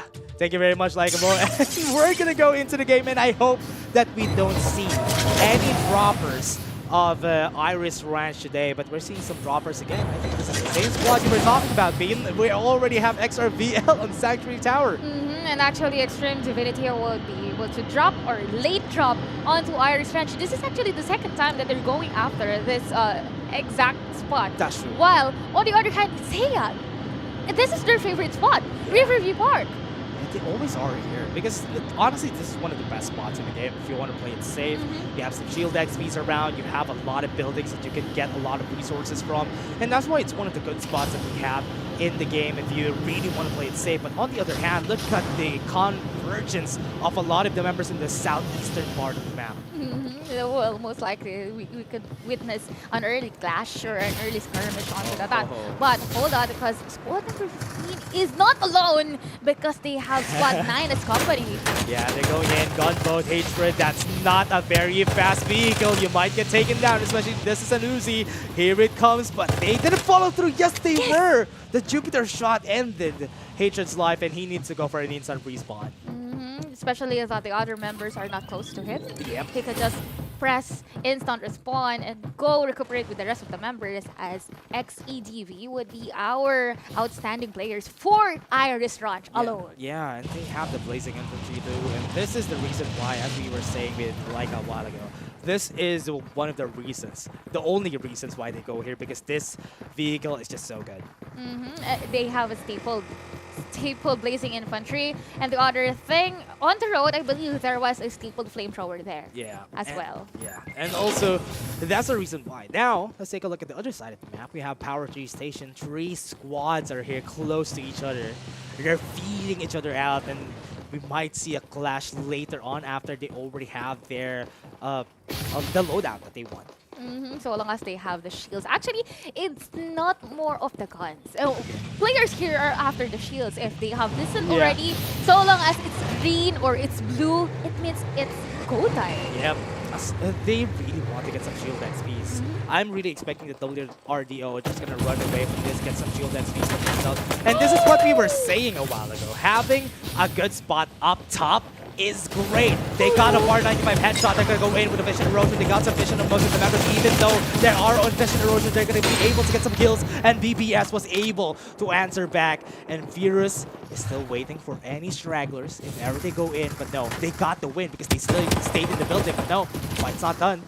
Dio, no love, still have the vision erosion, sees nothing except for a shadow. And that's going to be it. He's going to be killed and no love for this guy. Oh no, that's actually two vision erosion that we have witnessed. Yeah. That's the battle between two embers. But BigBot was able to be the victorious one onto that skirmish. But the thing is, you have made mention that there are 3 squads onto this Power 3 station, so they are just joining the party. Yeah, here comes the vehicles. They were able to run. They jumped in and be fire.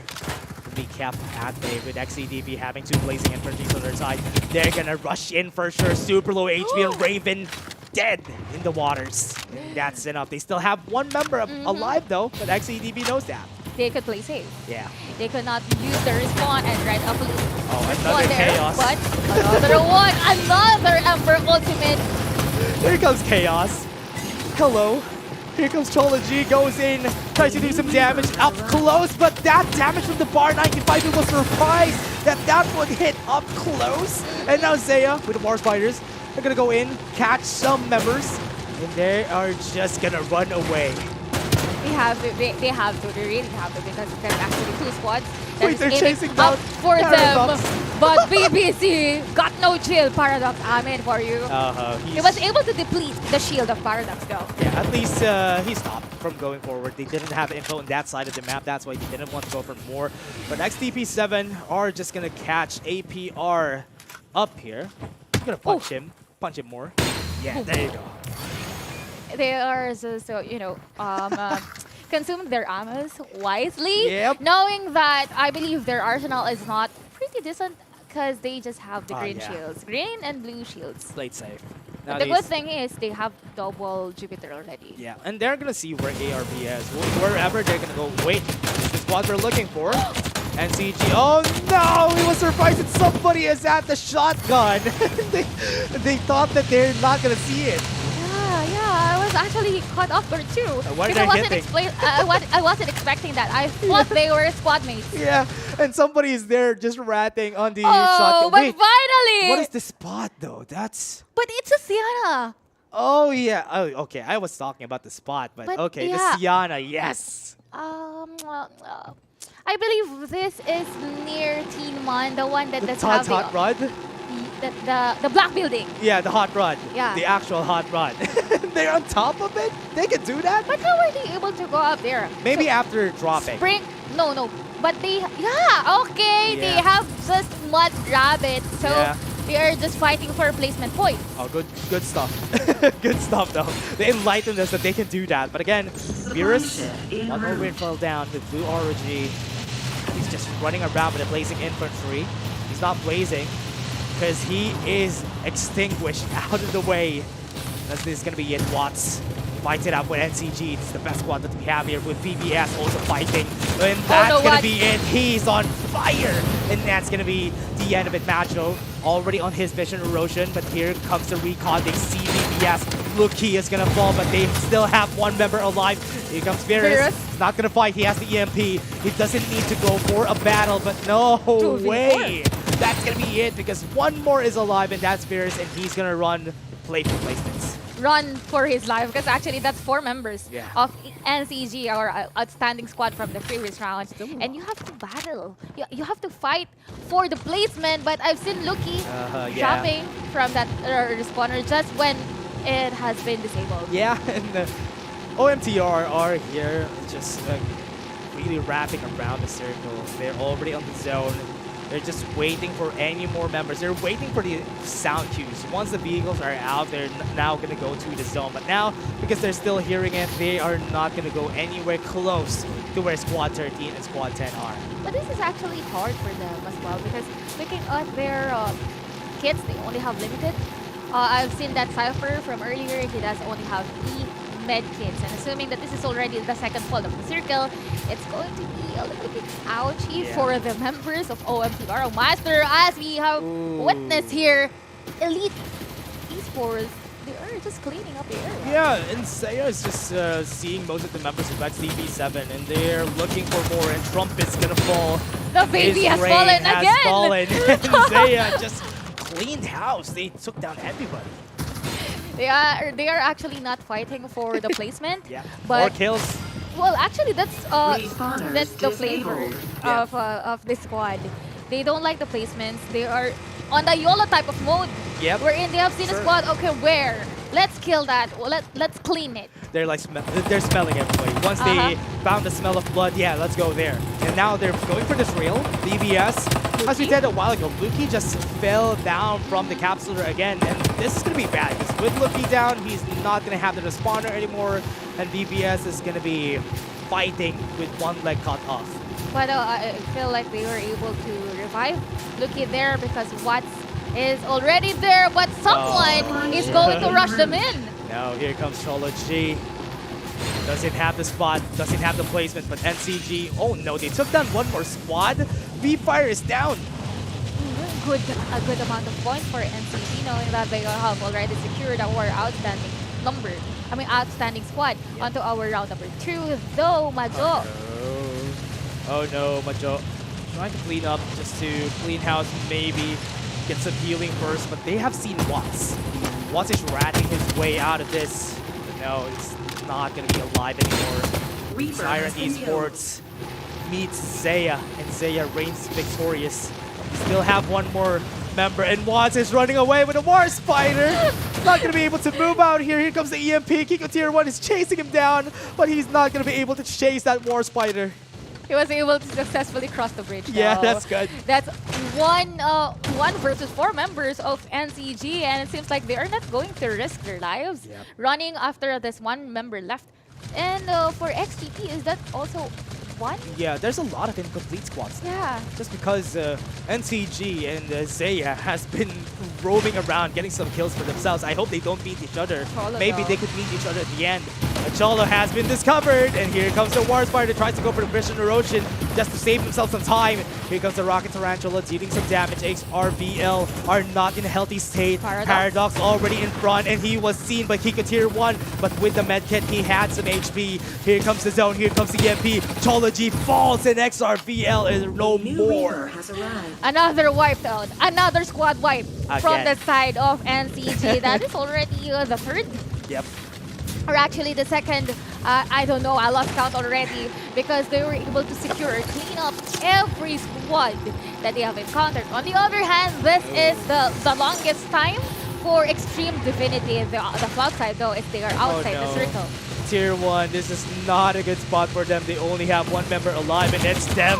Here comes the EMP with a flamethrower. Oh no, you're not going to be able to survive that. Barbecued. Yes. Their Sunil has been barbecued. Just in time for dinner. Our sole survivor from the side of Vagabonds would be able to snatch this airdrop. I wonder what's inside though. I hope it's an air beast. And air beast is going to be good in this kinds of situations because you can run away real fast. I'm kind of lacking on the air beast that we have in the game though. But look at Ben Ben. Sneaking around. Sneaking with that HP. They don't have any medkits anymore? Yeah. And oh no. You know what? In this game, the only thing with this late time, of course, with this late game, the only time that you can get a medkit is not inside the warehouse. You are lucky if you are able to do so. If you find something. But the other answer would be is to kill. Yeah. It's to wipe an entire squad. And you're only 2. How can you do that? That's the question. And I would It's a say, mission impossible. and Zaya is just looking for kills here. They have full armor. They have one with orange armor. They have 16 kills. They are in a better spot than NCG because this squad also has a purple armor on their mid, so it's not perfect just yet. So Zaya is on an advantage. The other question that they have to answer is, where would the circle finally be? It's pulling really close to Todd's hot one, I believe, or maybe even at the bottom of Riverview. The island really close there. That's not a good spot to be in because there's still a lot of mountains of cover, which is honestly good for the rats we have in the game. That's why they're checking that. Yeah, Kiko is doing his assignment. Oh no. What? Together with the War Spider. going to spray those bullets, but wasn't able to kill him at all. Watts has a War Spider, is gonna run around, and NCG doesn't want to commit, because if they try to commit, maybe they're gonna be met with another squad. And what they don't know is that APR is stationed on this building. The yellow building is where you should look at, because they're trying to do some damage, and because of that, they've shown where they are, and this is the chance for NCG to get a kill on them. And actually, before we actually switch cam, I saw someone utilizing that Tarantula. Yeah. And it's really good knowing that the circle is really close or really small as of the moment, considering that you have 24 heads. Oh, no. You have 20 heads that you have to consider. What's great about this, though, is that Egoist is in a really good spot. Once you try to take down older vehicles, it's a good time for them, because they don't have any more getaway cars, because this circle is going to pull away from them. So this is a great usage of the Egoist. Take down their vehicles, not even the players, it's enough. And actually, they have a pretty perfect spot, because no one is going to be Very high. higher than this mountain. That's a very high mountain. NCG is in a very good spot. You can just spam this Tarantula. How are they going to get away?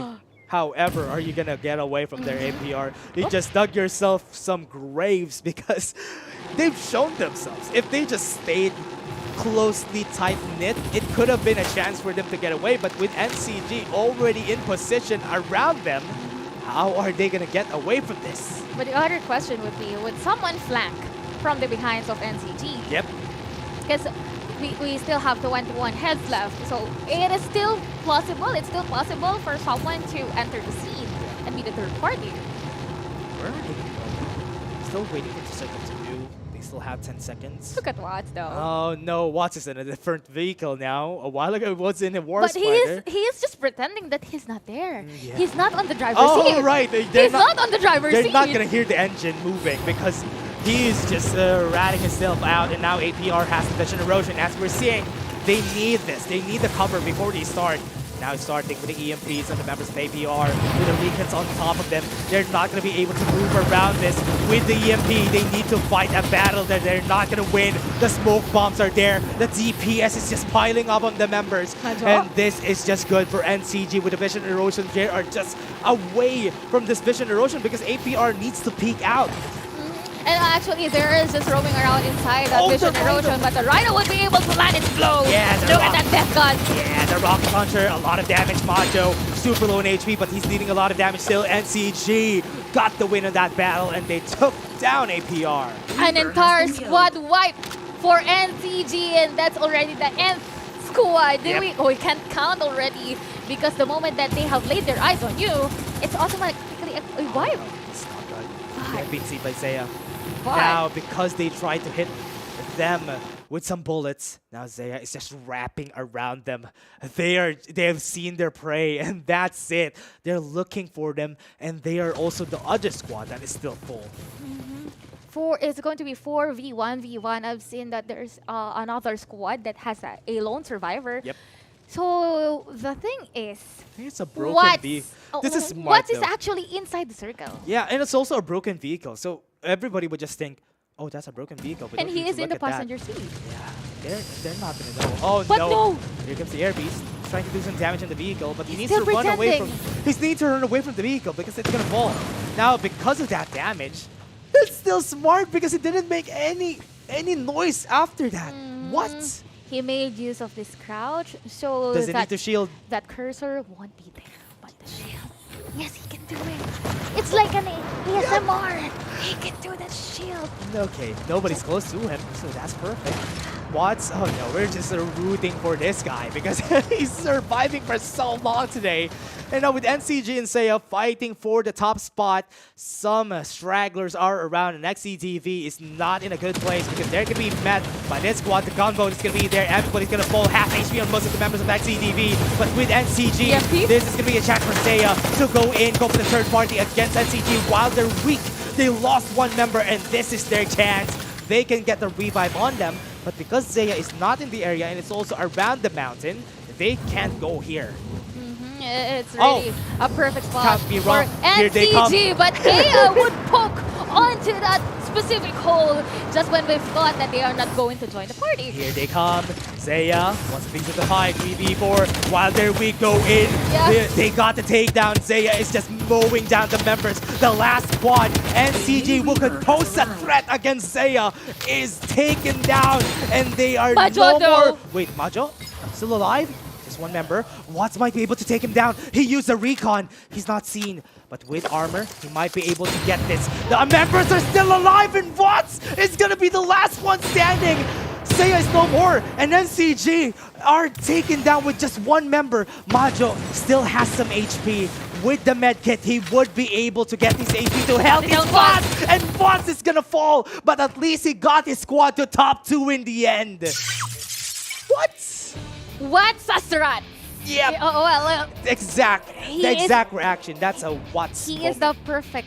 I mean, he does have the perfect IGN for the role that he did taken onto this round number 3. Imagine bagging that top 2 place. Yeah, you know what? We were talking about the story of Watts during this whole game. He wasn't a war spider. He wasn't a wasteland hovercraft. In the end, he was met on a 1v1. That if you were in his position and if you were fighting a 4v1 supposedly, and then you see one member, oh, that's the last member standing. I can get top 2.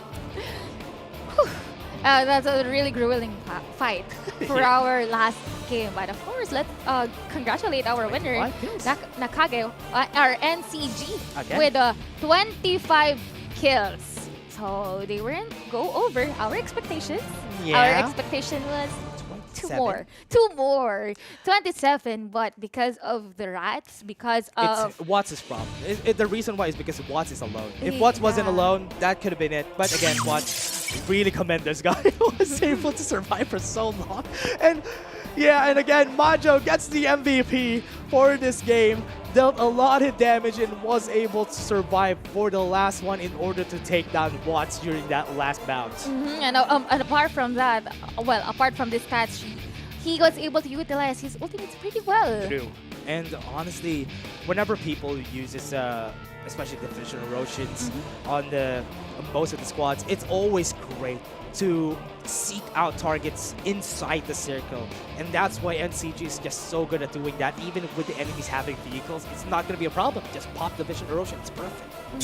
And their combination is pretty perfect too. Yeah. They have that Vision Erosion, they have those EMP coming from their Cypher, and right after that, that is their perfect ingredient to land the final blow. Coming up, the outstanding survivors for round number 2 and round number 3 for Group T. Yeah, and against this squad, especially the squad 3, NCG just did so well during this groups. Yes, they weren't able to win the top 1 during game 1, but it's still okay. At least they went back on the second and third game, and now we're seeing also good squads. VBS and Zaya having a lot of kills during this game. Zaya, I was surprised that they lost against NCG because it was a 3v4 and they lost that fight. It's more of maybe they have depleted their supplies already. Because they did take their battles outside of the zone.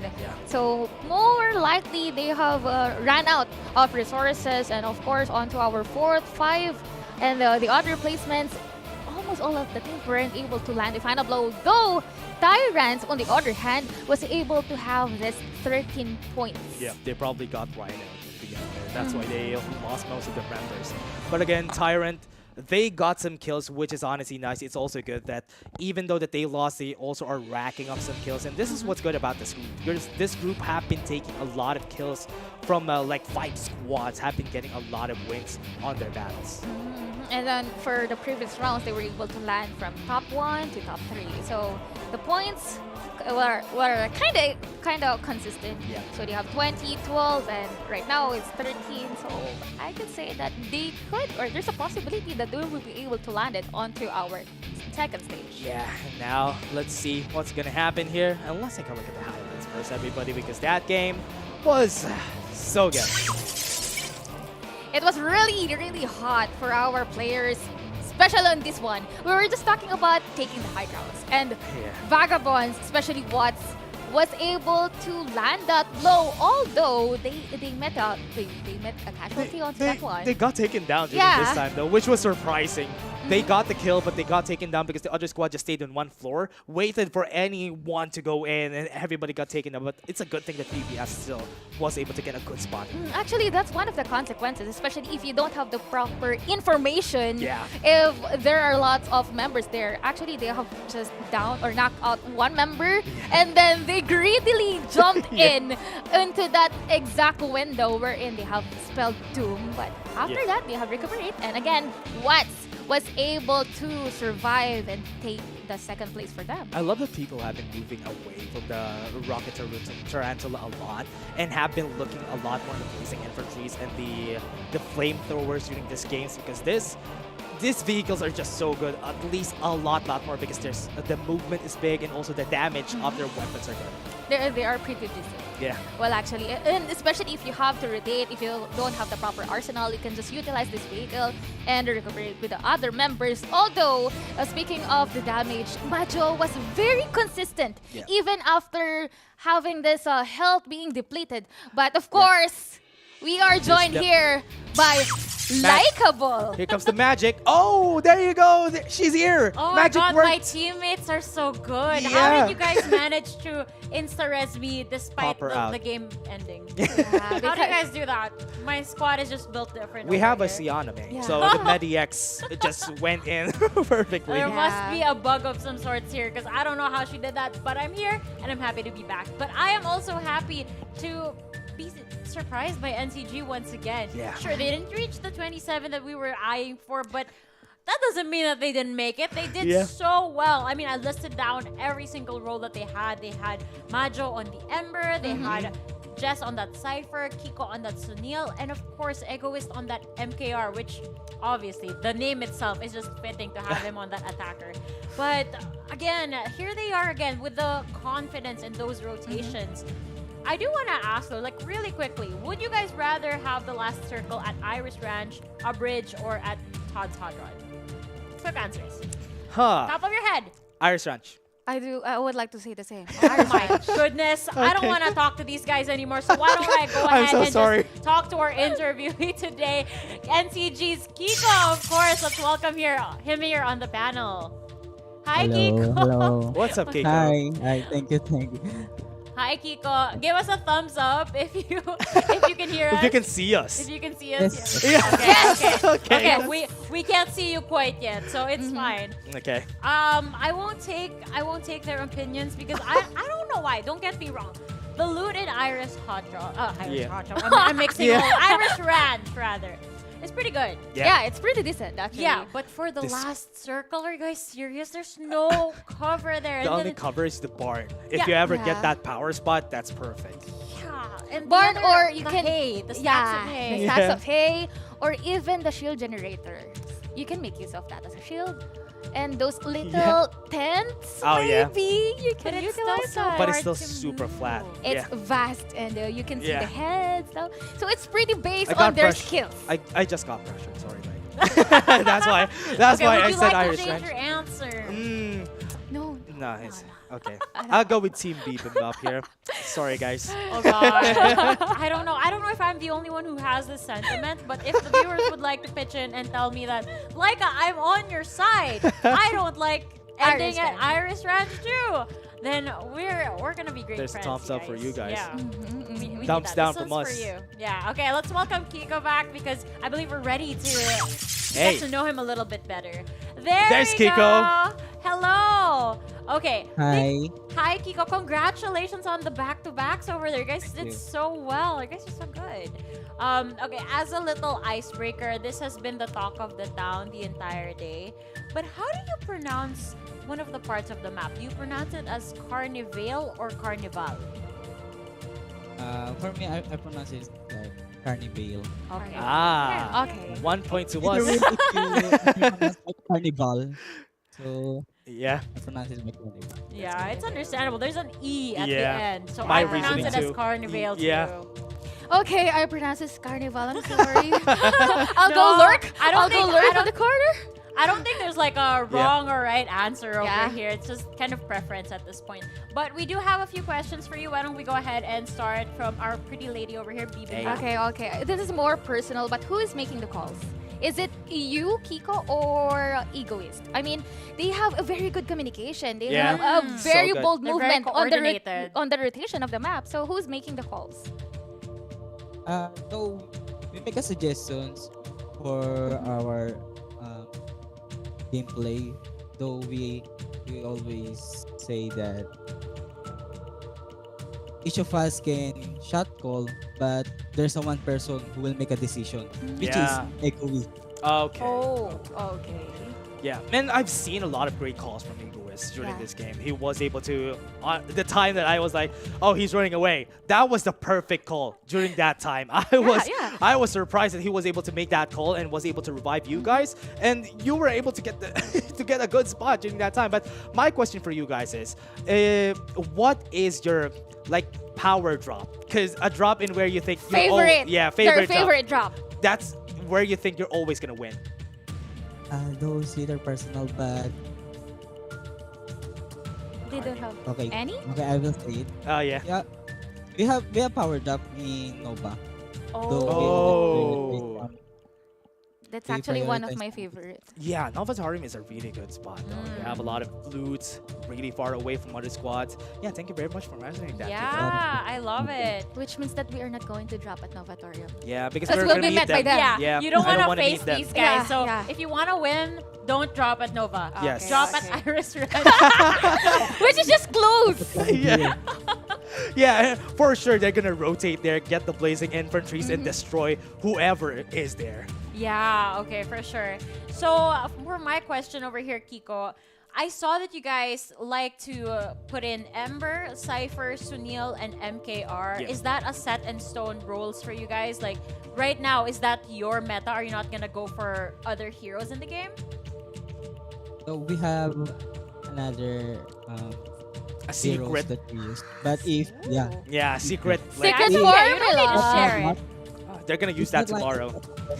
on this then Oh, we okay. will use other hero. Yeah. Oh, okay. But if we talk about the roles, because we know in Farlight 84 there are supports, defense, we have attacks, We have scouts. scouts, Yeah. Is it kind of like a fixed role scenario wherein you are always the attacker? No, it doesn't mean that if you are a fragger or like you're using Magi or NKR, it doesn't mean that you should be in the front. So it depends. If me, like I'm using Sunil, then I'm in the front line, then my 3 members should make a decision that they're going to back up. So yeah, that's Oh yeah, sorry, I mixed up my notes over here. I meant to say that you are using Sunil and it was egoist on the MKR. My bad. But actually, what he's trying to say is that it's more of their team communication. Yeah. It's not just about him being Sunil, but rather, guys, are you ready? I'm going to use the hologram gun and then let's go. Yeah. Like, it's not about just him being the fragger or Egoist being the defender tire, but Yeah. it's more of a stitch pattern for these members. And what I like about that though, that Kiko is the one using the Sunil, is that he has the whistle. Once he pops the whistle, everybody goes. You can literally see that everybody starts turning orange or red, and you know that they're gonna speed up and That's the go execute time. right Yeah, away. that's true. Okay, right now we're streaming on all of the platforms of Farlight 84, and we're streaming globally. So why don't you go ahead and give some shout outs to your supporters as well as everybody that's just watching the stream right now. right. Okay. Shout out to my teammates, Majo, Pabi, Jess, Cisco, and shout out to our boss, Watson Nakage, and to our supporters. Thank you. Please keep supporting SR Nakage, and hopefully that you keep supporting Farlight. Thank you all. Yes. Let's go. Let's all support Farlight. Thank you Thank so you very much, much. Kiko. Congratulations and enjoy your evening. We'll see you guys again tomorrow for our Knockouts Day 2. Thank you. Oh, it's such a wholesome interview, I That's gotta true. say. Yeah. He's so down to earth. He's very chill with his answers, not revealing too much, but also letting us know, like, Yeah. not just because you're an attacker doesn't mean that you always have to be on the front, right? Yeah, and it's also good to see this. From how he was talking, I think he's a very decisive guy. That's why everybody who uses the Sunil is probably when it gets called. I have a put the question hologram though. right. Yeah. Are you a Sunil user? No, I'm not. Okay. Before I was. Okay. But no. So that's why you are decisive before. No.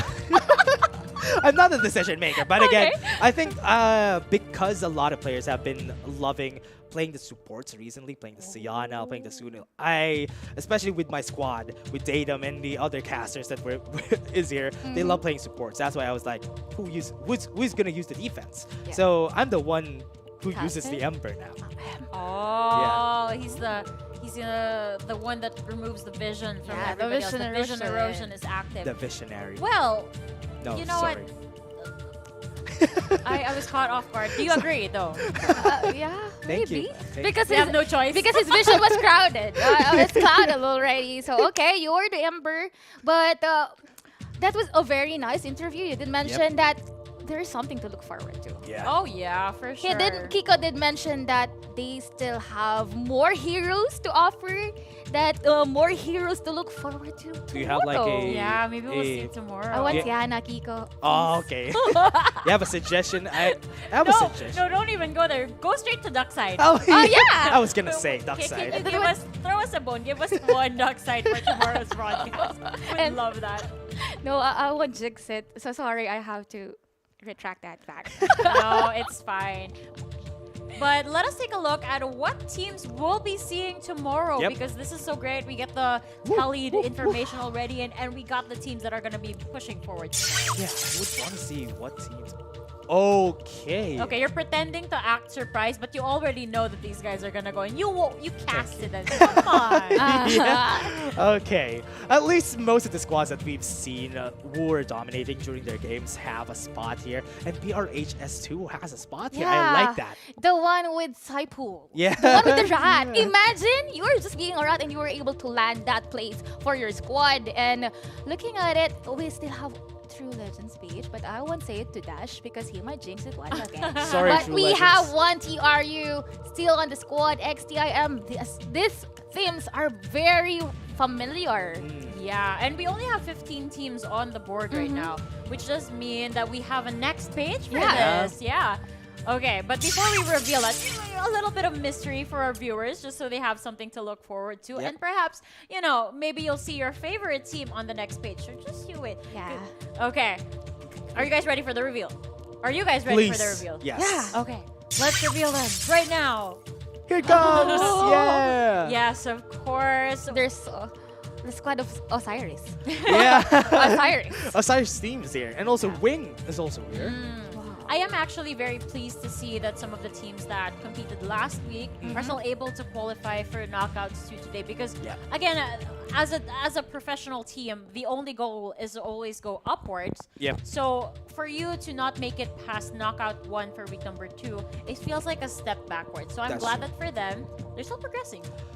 I'm really liking how this are going because there's a mix of the playstyles from all of the groups, Group A and D. We have been talking about it a lot, that the playstyles are way different from everybody, and I want to see how Group D pairs against most of the Group A and C, because most Group A's and C teams have a very good team, and once they go at there, I'm not gonna be surprised if they would be able to fight like 5 teams from Group D would be able to survive. Are you ready for that though? Because already today, again, you said so many playstyles that are so different. But tomorrow we get to combine all of them. Yeah. Are you ready? It's going to be chaotic like for the entire. It's just, you know, it's going to be a really head-on collision for all of these teams, knowing that their points is not really far from each other, and to think that they were the ones battling out onto our knockouts. You know, we're really getting closer to our finals. Yeah. Well, the good thing is, sure, there will be a collision tomorrow. And to keep us safe from that collision in the meantime, before day number 2 or of week 2 starts, why don't you go ahead, buddy, and open your vision erosion right now so we can close the show and they can't see us anymore. What am I going to say to them? I don't know. If what does Ember say when he throws out the vision erosion? I can't remember. I can't remember too. I don't play I can't Ember. remember too. Anyway, here is the close vision. out the vision, everybody, and Thank you so much, everybody. I'll be the for smoke, though. watching. Slowly, we'll see you guys everybody. again tomorrow. Again, this has been Likeable Dash and of course Bibimbap, and we're dropping the vision erosion before your eyes. Different movements. Yeah, I'm closing it to myself. That's so funny.